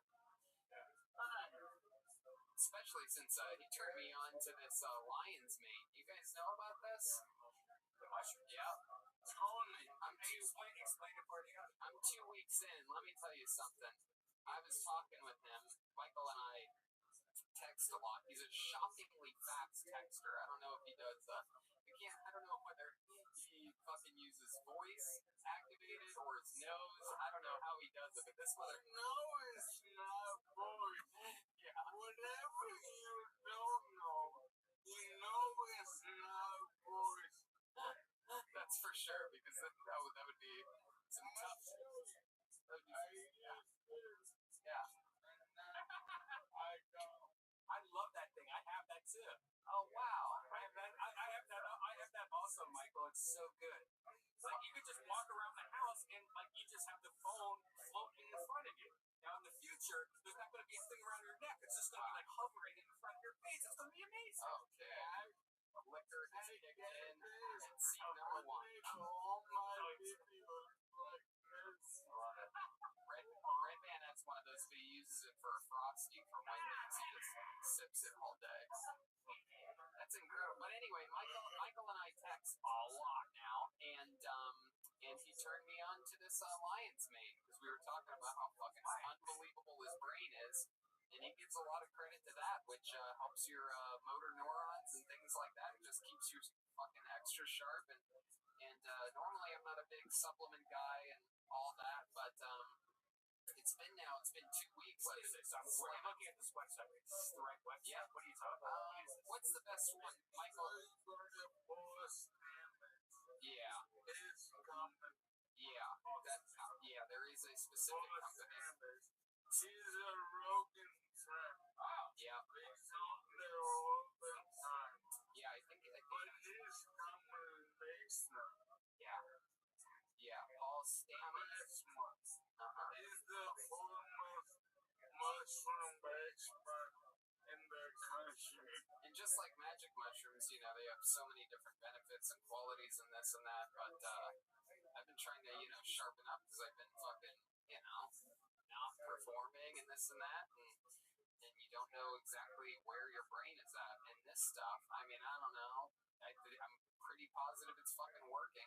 I think it makes me get shit done faster and get to relax quicker in the day because I take care of all my crapola early in the morning and clear thoughts. And I mean, I was riffing this weekend on stage after not doing it for 3.5 months. It was my first time performing with lion's mane running through my veins. And I'm just What's saying, the effects? What's like? I just think it's just normal sharpness, just like sort of anything. You know what I mean? Like it's I've heard of people that have concussions eating it to sort of like help their rehabilitation. yeah. Oh, Exactly. yeah. It, Romero's Motor neuron. Yeah. Neuron. It's brain shit. It's good for your brain, is the point. And Michael hooked it up. So, What if you take it that and Afro brain? Alpha brain. oh, I'm thinking of Aphrodite. I'll do the butt. yes, we hear you, Michael. Isn't it crazy that David got stone cold sober looking at Red Man? Everybody's wasted today. Michael, go ahead. you know how melting? Yeah? Alright. So, I know everyone asks you guys to routine. And you know I'm not that guy. But tell him you have a friend who's melting. And that's holy mushrooms. If he has any mushrooms, then maybe help me. And I take this mushroom for some living. Okay, I will ask Joe Rogan. That's not a problem at all. I will ask Joe if Holly Mushrooms has any special mushrooms for my friend that is melting Lou Gehrig's disease a few years into ALS, and if he has anything special that he takes his mushrooms 4 times a day, and if he has anything extra, that would be great to know. Right? Is that right? Why were you talking shit that you couldn't understand? You got all of it right. No, what happened is that you sobered up when you saw Red Band as well, and you actually sobered up through this interview as well. Something about Afro Brain sobered up everybody too. What is he talking about? Oh my goodness, the sound effects are loud, everybody. Michael, we love you. Love you, Mike. Thank you so much. You're the fucking king. You're God. Love you guys. Have a blessed every week. And in 5 minutes, I'm gonna start these weeks. Yeah, we love it. All right. Michael, we love you. Have a good night, buddy. Here goes Michael Lair, everyone. The great Ryan J. Ebel drew tonight's episode, believe it or not, and that is right here. Here's the drawing. Look at that. Oh my goodness gracious. How fucking cool is that? It's like a Mega Man type of, is that right? What is that? It's like Mega Man meets Mortal Kombat. It's very cool. That is so cool. That's incredible. Yeah, that is awesome, man. He did that from the start of the episode to now, while you all sat around doing probably less than nothing. He completed that entire project. Just incredible. Every Prince It's available at RyanJBoat.com. He's doing incredible auctions right now. He is giving you all an opportunity to get state-of-the-art Kiltony artwork at a fun price, and it all goes to a good cause. Ryan J. Ebelt, support your local white artist. You know what I mean? All this stuff going on, people are forgetting about white artists out there, and Ryan J. You could actually go to his website right now and look at it. RyanJEbelt.com. Here we go. We're going to RyanJEbelt.com for the first time in the show's history. Here we go. Alright.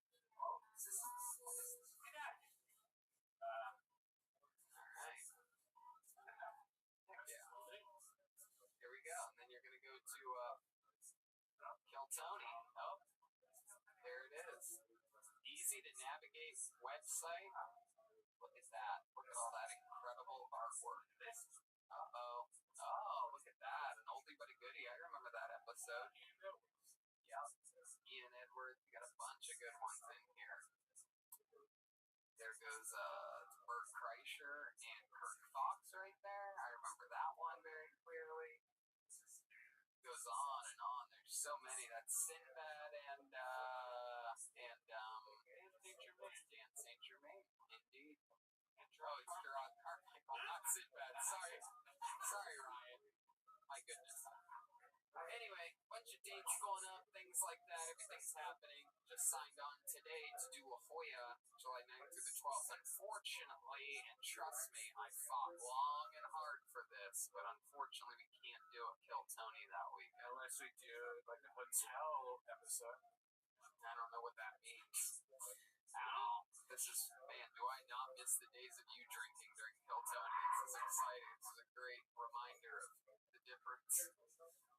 Anyway, but I have a new website, TonyHinchcliffe.com. I mean, not new, they just revamped it. It's a little bit sleeker, easier to see the upcoming tour dates, even though never a worse time to have clean, sleek, upcoming tour dates on your website.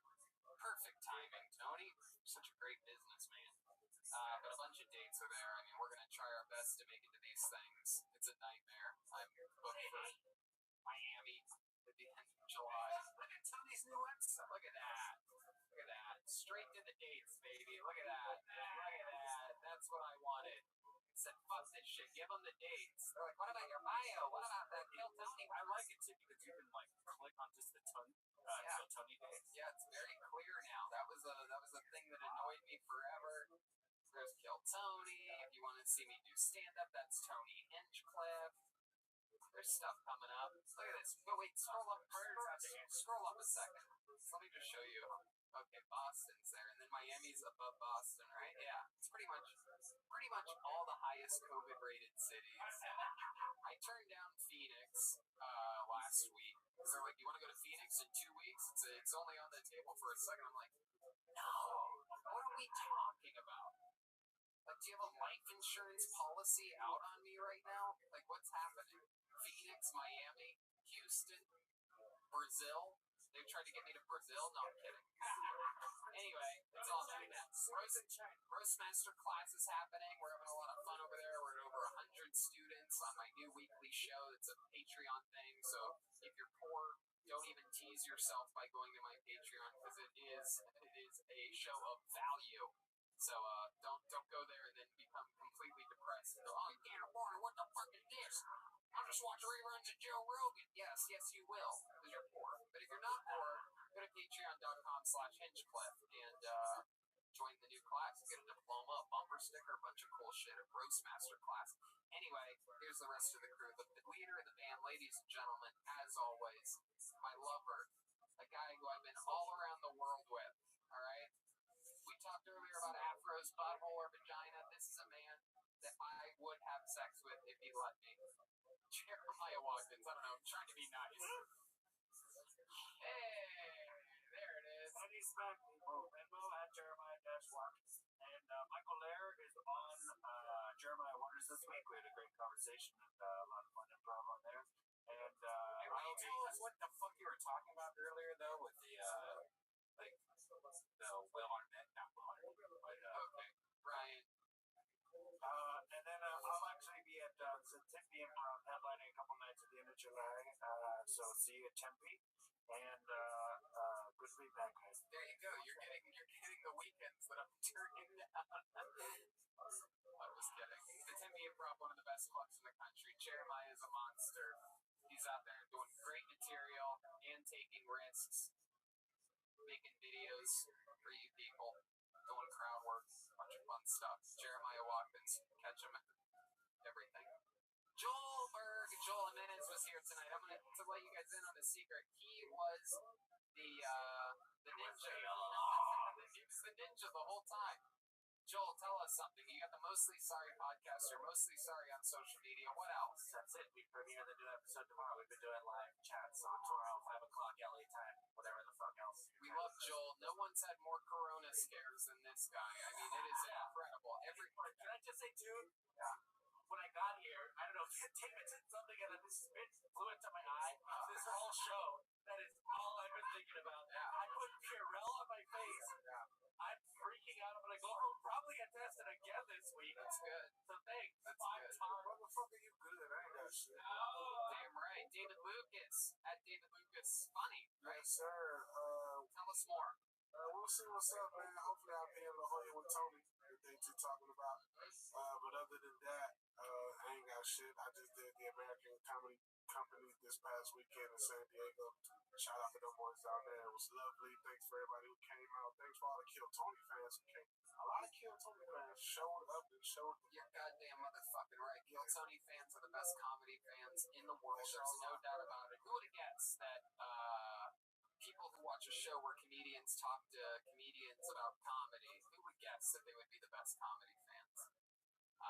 And also David Lucas's episode of he's a guest professor on this episode that just dropped last night on the new Roastmaster class. And you were an incredible interview. He talks about his method, which is very helpful for people that are just learning how to make fun of people, about identifying people as the animal that they look closest like, and then a hobby that that animal would do. It's incredible. He literally gives you a playbook on how to have silly, fun roast jokes. It's really cool, really awesome stuff. This 2 hours you and I spent together almost. So, anyway, Ryan Redband. Hey guys, we are recording right now from Death Squad Studios. We do a podcast called Dead Air every Tuesday with Brian Holtzman and then William Montgomery and David Lucas every Wednesday. Check it out, deathsquad.tv. Oh yeah, Redband's about to vomit right now. I haven't seen you this drunk in 3.5 months. What is this, San Francisco? Oh no. Good night, everybody.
Brian Redband. Hey,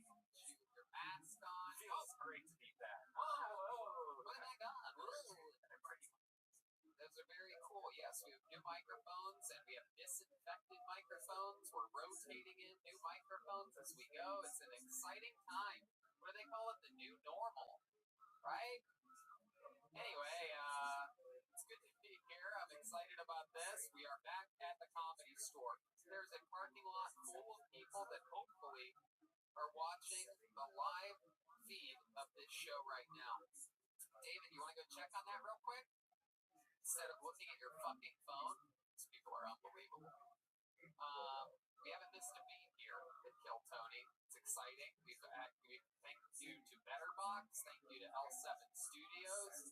Thank you to Death Squad Studios. We've been all around beautiful Los Angeles. Any studio that wasn't looted, we did a version of this show at. We went all around, and now we are back home, live streaming to people in the parking lot. That is what it has come to. How's it looking over there?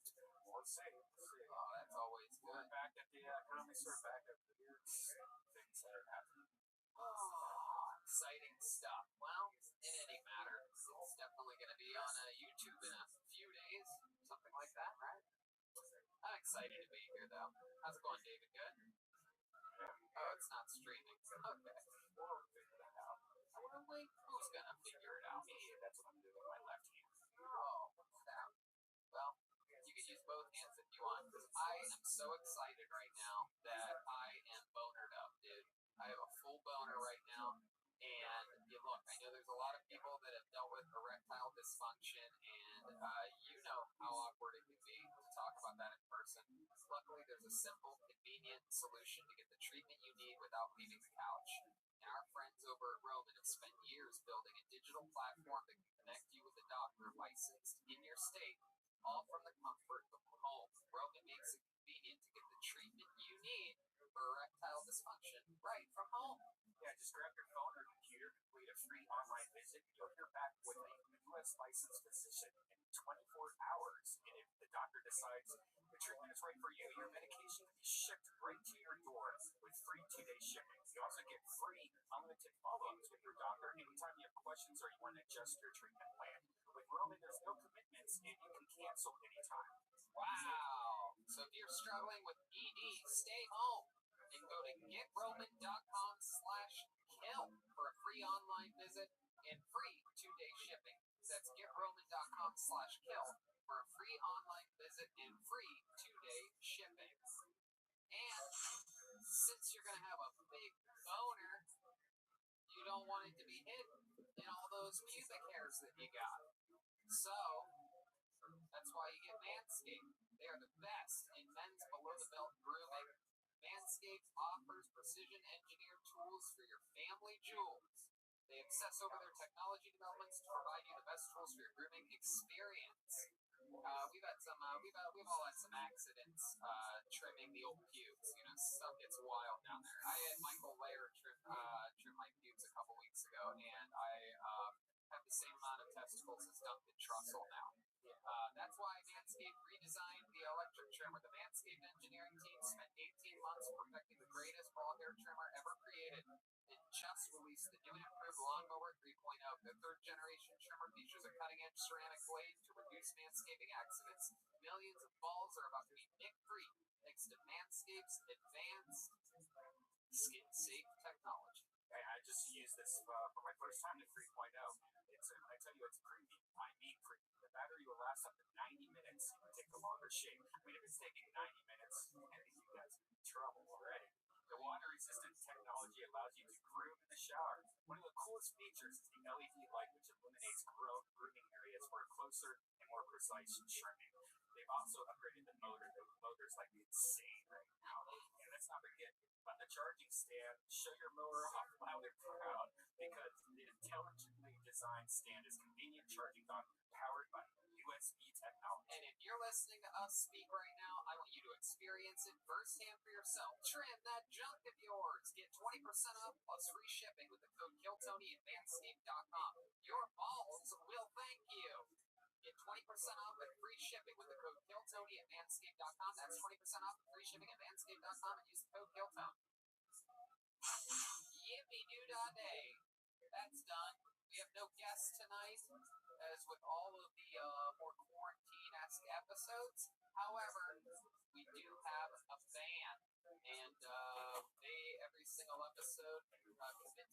favorite characters. We never know what they're going to be. They disappeared to the back about 15 minutes ago and have been preparing for tonight's show. We have no idea what they're going to be. Maybe it's some of our favorite characters from the past. Maybe it's brand new characters we've never seen before. Let's all find out together. It's the best damn band in the land, the Kill Tony Band. Jeremiah Watkins, the return of Chroma Chris, and Joel Jimenez. Everybody, here we go. Uh-oh. I know that music. And so does the, yes, thank you, so does the YouTube algorithm for sure. Hello! It's the Cat Burglars, everybody. The return of the Cat Burglars. How exciting is this? Welcome, guys. Very famous characters known for saying, that's pretty much it. I love it. And you guys were also on the 2020 band calendar. What month were you guys on?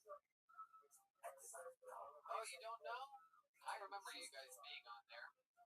They sold out of 2020 band calendars. That is a technicality. There is a stack somewhere in somebody's closet. Oh, well, I'm sure it was close. The Cat Burglars are here. I'm excited. Your name's just Cat Burglar, right? And you're also Cat Burglar? Cat burglar too. Cat Burglar. I can't do my identity, but I do have to be completely honest. Business has been a little slow right now because everyone's at fucking home. It's very hard to sneak in if you're at fucking home. You didn't have an accent there for a second, and then it came back. I'm good at disguising. It's an American Cat Burglar. Okie dokie, is that like this? What do we got back there? What's your name, little cowboy? Bill. It's fun watching Chroma figure out what the room is like with the audience for the first time. Anyway, back to you in the studio. So, it's just as good seeing Joel figure out the audience for the first time. I love this. You guys are having a cat fight. A cat burglar fight. It's true, we are stealing Tony's time right now. Hey. Well, welcome, guys. I'm glad that you're here. We're going to have some fun today. And it's the return episode to the Comedy Store. Very exciting stuff. I haven't seen, Cat Burglar 2 reminds me of a guy I haven't seen in months named Chroma Chris. And I'm very excited to be this close to someone like you. I have no idea who you're talking about. Okay. On with the show we go. And I have some exciting stuff. We have people are here, and we also have the Bucket of Destiny is active tonight. There are a grand total of 4 predetermined healthy people in the Bucket of Destiny tonight, and some new, a couple old, and we're going to see how it goes. But first, to get the show started with a bang, ladies and gentlemen, a legend on this show. You have to wait like a professional. He is the longest tenured regular in the history of the show. He is known as the Big Red Machine. This is his first time back at the Comedy Store in a long time. He was so excited that he almost ran up on the stage before I even said anything about him at all. Ladies and gentlemen, it's the return to get things started of William Montgomery, everybody. Here he is. Wow. What's up, y'all? I'm now Hispanic. You can call me Selena. I do have COVID-14. I'm making a sequel to Saving Silverman. It's where I convince Jonathan Silverman not to jump. Did anyone else think the granny at Mrs. Doubtfire looked like Robin Williams? All it takes is a tongue to make the peace sign vulgar. That's a pussy joke. I'm making a new butterfly effect movie. Whenever time the story is retold, you just end up being a basketball player. Ditch told me that. That didn't work, you piece of shit. If we're talking about Syria, we're not talking about Jesus. We're talking about Brandon. Fuck yeah, William Montgomery. The return of William Montgomery. William, how are you? So nice to be here. I feel a breeze on my penis. Is it chilly? No, well, actually, your zipper is down. Now, you said you broke your shorts last week. You told me this. You still haven't fixed them or bought it. You guys Gained weight. Now I bought a size 40 waist. And it turned out to be too big. It was a little too husky. Let me see. What do you have, a belt there?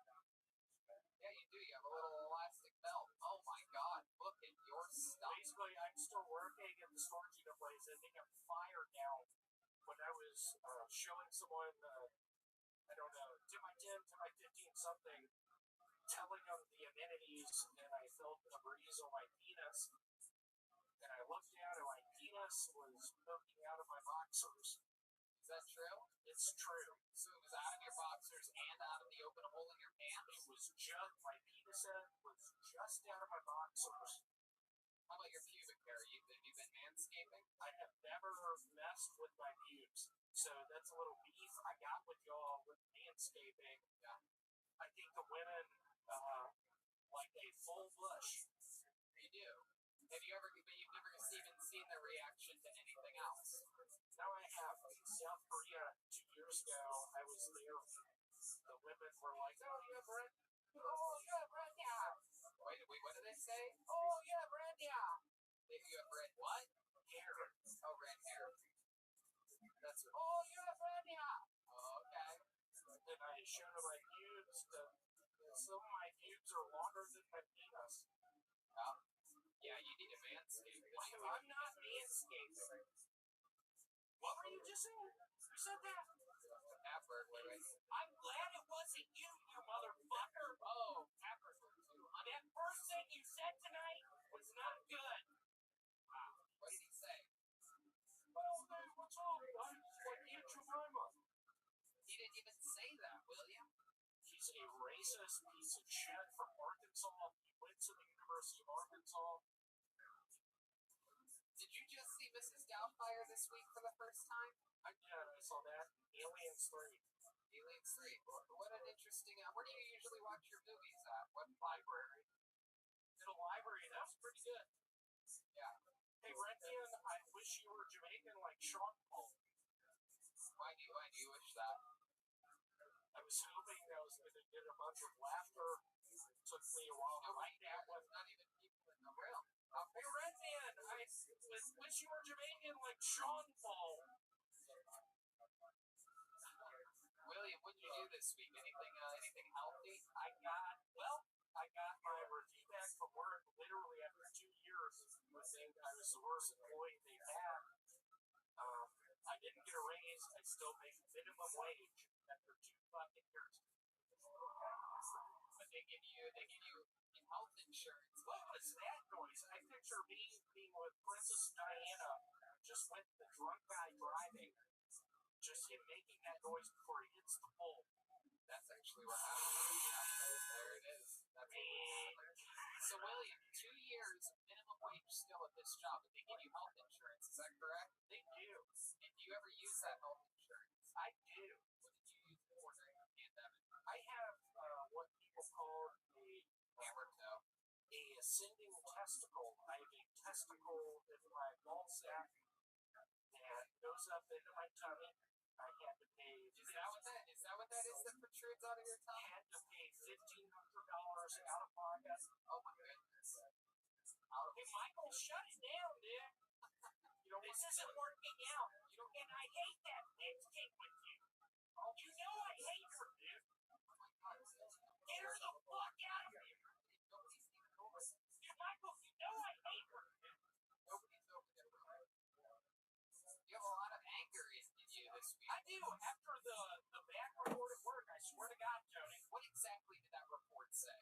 Word for word. I want to know exactly what the report It said I don't do good at the sales calls. It said I have low energy. Let's try it. Let's see what one of those feels like. I'm calling you right now. Okay, I'm calling you. You pick up. Hey, thanks for calling Storage, etc. This is William. Hi, William. Yeah. Okay. I'm interested in having a storage unit. I need to put some shit in it. What are you storing? I'm storing a bunch of baseball cards. What do you need to store? Baseball cards. How long do you need to store? A lot of them. How are you getting your things here? A car? Actually, yes. Okay. 5x5. $77. How does that sound? Man, you sound like a shitty salesperson. Come on, Tony. You started the smallest storage unit? 5x5, yeah. Baseball card. 5x5. 5x5. Yeah, I'm in South Korea right now. 5x5. 5x5. I have a question for you. Cat burglar. Yes, do you ever rent up your stomach as storage space? Because there's lots there. That was really funny. So, William, what other thoughts about watching Mrs. Doubtfire this weekend? By the way, the granny in Mrs. Doubtfire was Robin Williams. That's what she Was it really? Oh, no. What happened to him? He had a disease or something. Why did he kill himself?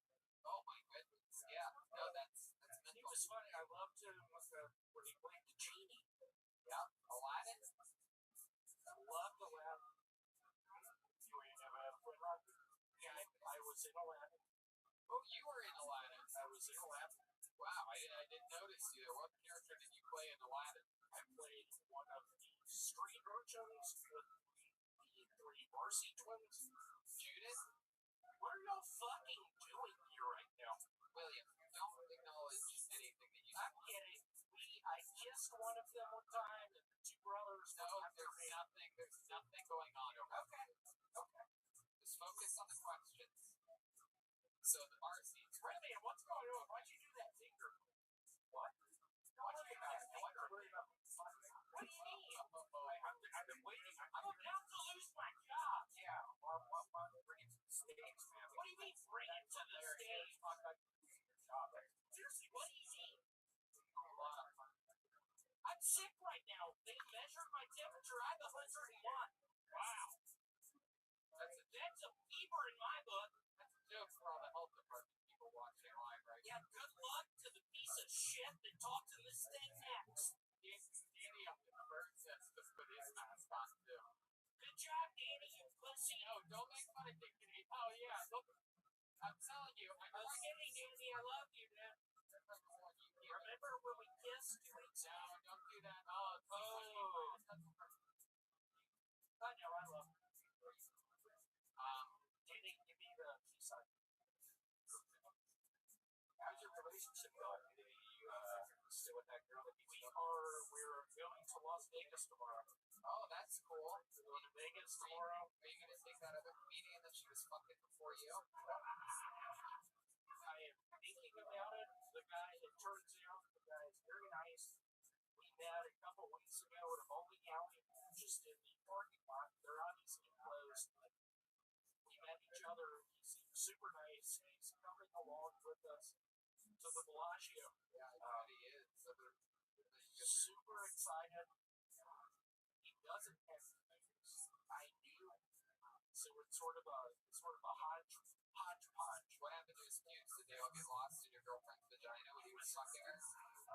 It was an issue of a fire. Oh. Who's gonna start the fire? I swear to God. No, but seriously, if y'all ask me, sort of one of my biggest fantasies is being with that guy who brought all the weapons up. He brought all the weapons up to that hotel room in Vegas and started shooting all of those people at the country music concert. I swear to God, y'all, in my fantasy world, when the South Korean chick is looking at my pubes and I get pissed and I'm hanging out with the guy that used to go out with my girlfriend, I'm going to be clutching onto one of my weapons, break out one of the fucking windows and start fucking shooting. I noticed you started sweating a lot more when I brought up that comedian that was fucking your girlfriend before, like you're covered in sweat. I don't know really. The first 8 minutes, you were up here, cussing at everybody, having a good old time. I brought up one guy fucking laying pipe at your girlfriend. Now you're dripping with sweat. What am I supposed to do? Another story. What am I saying? You say you go vagina. Ooh. It's not funny anymore, y'all. I think we're gonna get married in Vegas this week. Oh my god, are you really thinking about that? Yeah, I'm really thinking about it. You should go back to that bowling alley and sleep. Can you say that a little bit slower? Have you ever considered that there's probably never been a worse time to go to Las Vegas than right now? Do you think it's safe if I wear a face mask? If their slogan is what happens in Vegas comes back with you to Los Angeles. It's true, you might not, if you go to Vegas, you might not be able to join us. Yeah, you won't be able to Next week, your two brothers. Come on. Come go to me. Come on. You know, Come on. you work for minimum wage at a storage facility. You know what I heard earlier? Are you gonna do people go there and put your $60 all on black or something? Everything's I covered. put it on red. I really do. I'm looking forward to playing with that. Talking about the podcast, I loved it. Two people were learning me, Mark Kreischer and what's his name? Tom Segura. Tom Segura. At the end of their podcast today, they had a freestyle episode. So I love it, but I see that, and it horrifies me. Why? And I start thinking, where do you run? Coach, do y'all think I don't drive a car? Do y'all think I can't find your pussies on some sort of winding road to offer me if I have anything to lose? Because I swear to God, I fucking don't. Okay. I will find where y'all live if y'all keep stealing my shit. What happened? Oh, that is right. Bert Kreischer famously said He took my nightmare thing and then he took a freestyle thing. And again, what's the freestyle thing? What freestyle thing? Just at the end, David Lucas and I are in freestyle. Oh, I didn't know that you So people will learn it. I never made it to the end of one of the episodes of your podcast. So. That's pretty funny. Alright. William, fun times, dude. Way to get the party started here tonight. This is very unorthodox and audience-less. It is so nice to actually see y'all tonight. Yeah, for sure. This is the first time that we've seen William in months because we're And the Varsity Twins. Let's give it up for them, y'all. the Varsity Twins. Absolutely. There you go. I'm kidding. There you go. William Montgomery, everybody. William Montgomery. There he goes. He touched me. Start the fire. Hey, look at that. A new microphone. Shout out to David Deary helping us out big time tonight. Keeping everything nice and clean. Incredible. Thank you, David. Not a big fan for David Deary. Oh, there's only a few people. I miss staff members. Okay, we're going to go to the bucket for the first time in months. How about that? It's the first time in months that we go to the bucket. We're going to see which one of 4 names can pull out. Oh, this is very exciting. I just hung out with this next man, last night.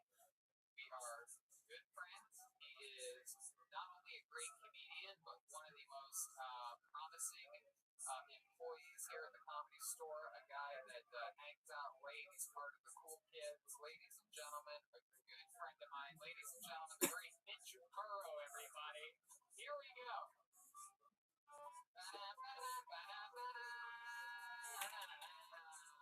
Mitch Burrow. Thank you. I really hate being fat. I used to not be fat.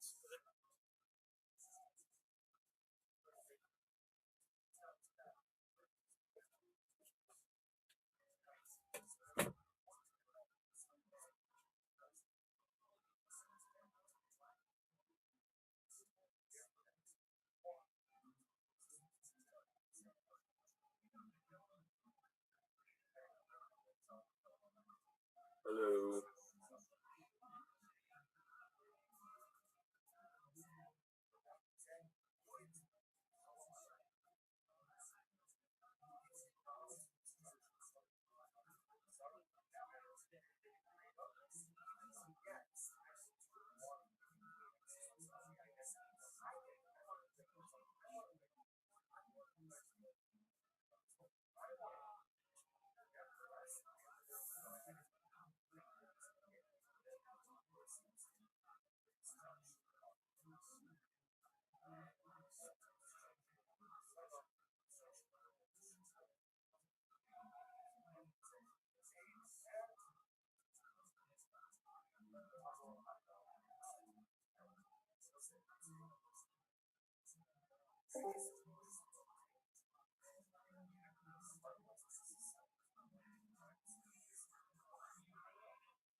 I used to be in the Marine Corps, but what bothers me the most is that like I've been the same size now for 5 years. Still, whenever I see somebody that I haven't seen like a month or two, they'll come up to me and be like, "Damn, Mitch, you look good. Are you losing weight?" And I'm just like, "How fat am I in your memory?"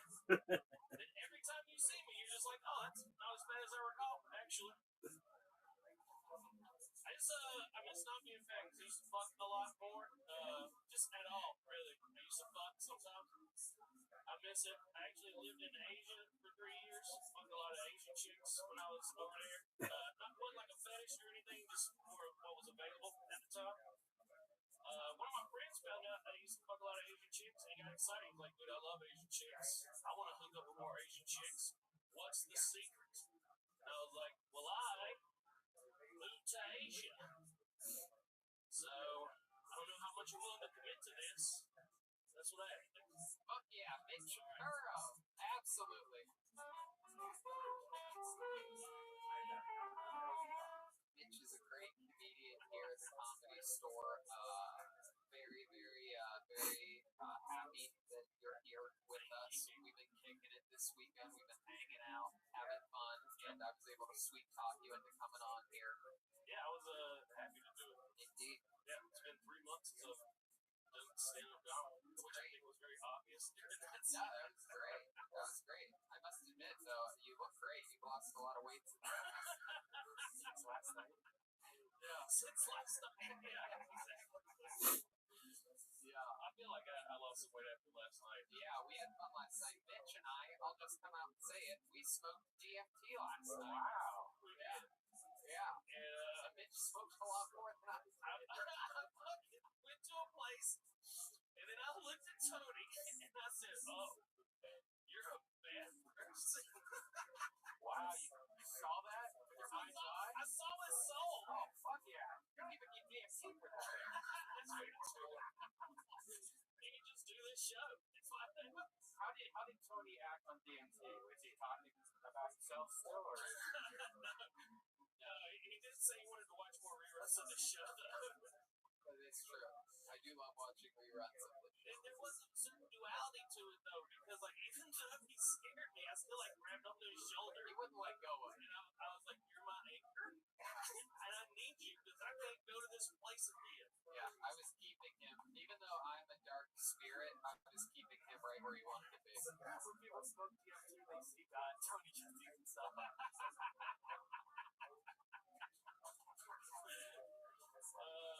Oh, there's the first shoulder chanted on someone there. Angel.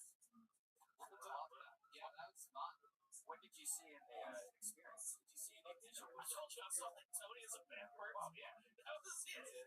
If you comment everything. Well, the problem for me was, I don't know if I just hit it harder than everybody. He really did. He hit it much harder. And I don't know if you even remember this. You did 2 rounds. I did 2 rounds, yeah. And he did a lot of funny things. He was killing the entire time for 10 minutes straight. I should have done it before the set. He's sort of rough to do DMT around because all he did was talk the entire time while everybody else is just sort of like, wow, wow, wow. Mitch is like, you're a fucking dark spirit. But he also said, it was funny, Annie was sitting there on her boyfriend's lap, and out of nowhere he goes, what the fuck, are you two dating? They've clearly dating. And then there's also a dog on Annie's lap. And it'd been there for like 30 minutes. And he's like, oh fuck, where'd that fucking dog come from?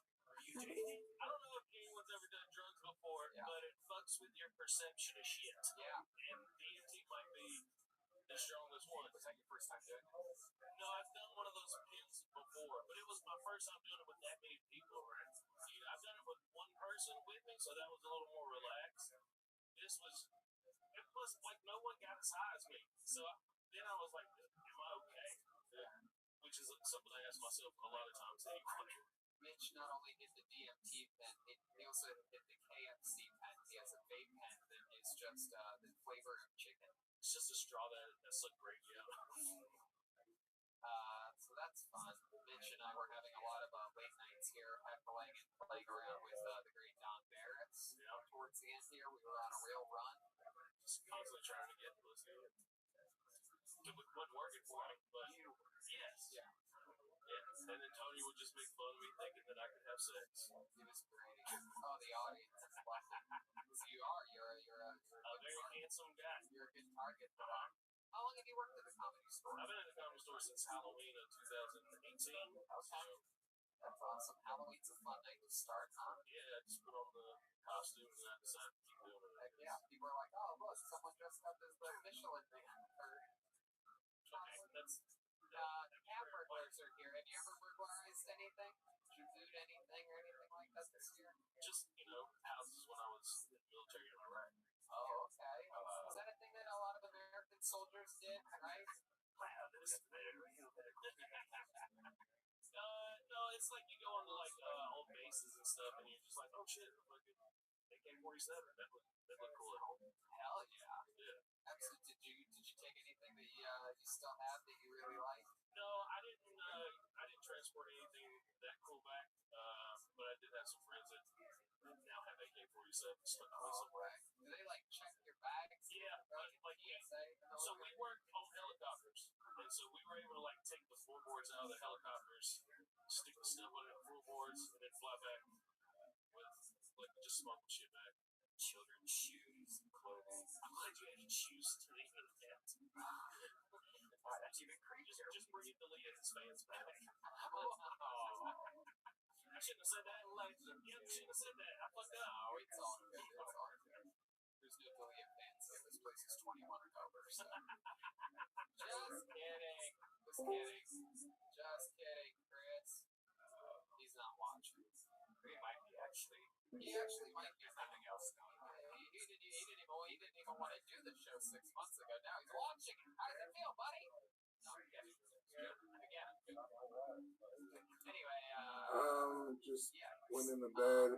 I'm just roaming from service to service, see what's going on. Bored, about to go to sleep. Yeah, I'm gonna go to sleep in like 30 minutes. I'll be right back. I think so. Oh yeah. Check my she never talked to me again. Oh my goodness. You should see since you lost all that weight. Yeah, you look great, dude. You look great. What kind of do you do any exercising, anything to get the heart going? Yeah, you saw me last night. I was wrestling a 19-year-old. He was wrestling Curtis's, I believe he's a blue belt son. He is a blue belt. Hold on, I'll be right back. Alright, big dog. Your world up. You have a good what? What did you guys figure it out? 150 pounds. I probably went 150 pounds more than him. Yeah. And it was hilarious. I mean, we were fucking dying. I mean, to be fair, he trains. Yes. It was blue belt was fucking quartermaning him the whole time. No one was sitting in my corner being like, "Hey, do this move." No, we were all do this move. laughing. They were just like, he do the move, but like swing around, get him in a full guard. Like no one was helping me. So like that's the fucking bullshit that I have to deal with. Okay, I'm fighting on my own out there. I ain't part of the fucking Nelson clan apparently. You look like you trained them, like choo-choo trained. Fuck yeah, you got choked out a couple. Did you go unconscious the first time? We were all. No, I'm a bitch, dude. I tapped real quick. As soon as I felt his arm around my neck, he didn't even do it that hard. I was just like, yeah, we're done. Normally with bitch taps, it's on a drive-through window that's close to nighttime.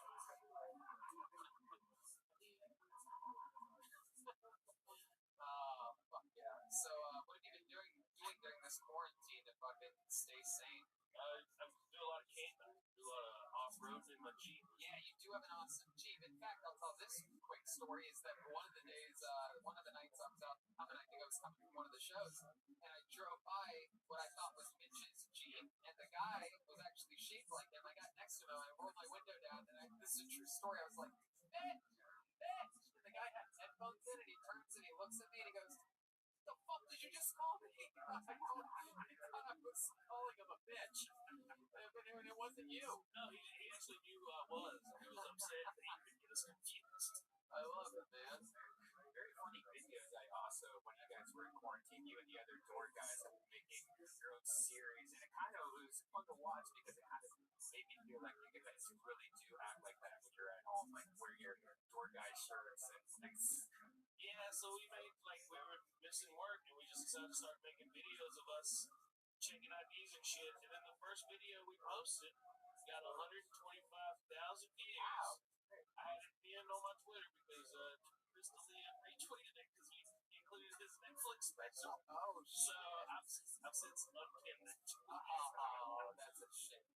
That's a shame. You must have gotten so many hits on TikTok. Yeah. But I got a lot of young fans. We're doing good. There you go. I love it. And what is your social media so that people can follow you? Everything is Mitch Burrow. At Mitch Burrow, TikTok, Twitter. MITCHBURROW. Yeah, man. Is that different than Joe Burrow? Oh, he's Burrow. Yeah, he's more back. GH. No, I think he's got an S on me. Okay. Or maybe we're cousins. Yeah, something like that. Obviously, world-class athletes. Now, you're from Atlanta? Outside of Atlanta. Let me ask you something. You're a real, look at you. I mean, you're a real big... I don't like the Confederate flag, Tony. What do you think about the statues, though? What about the statues? Take them down.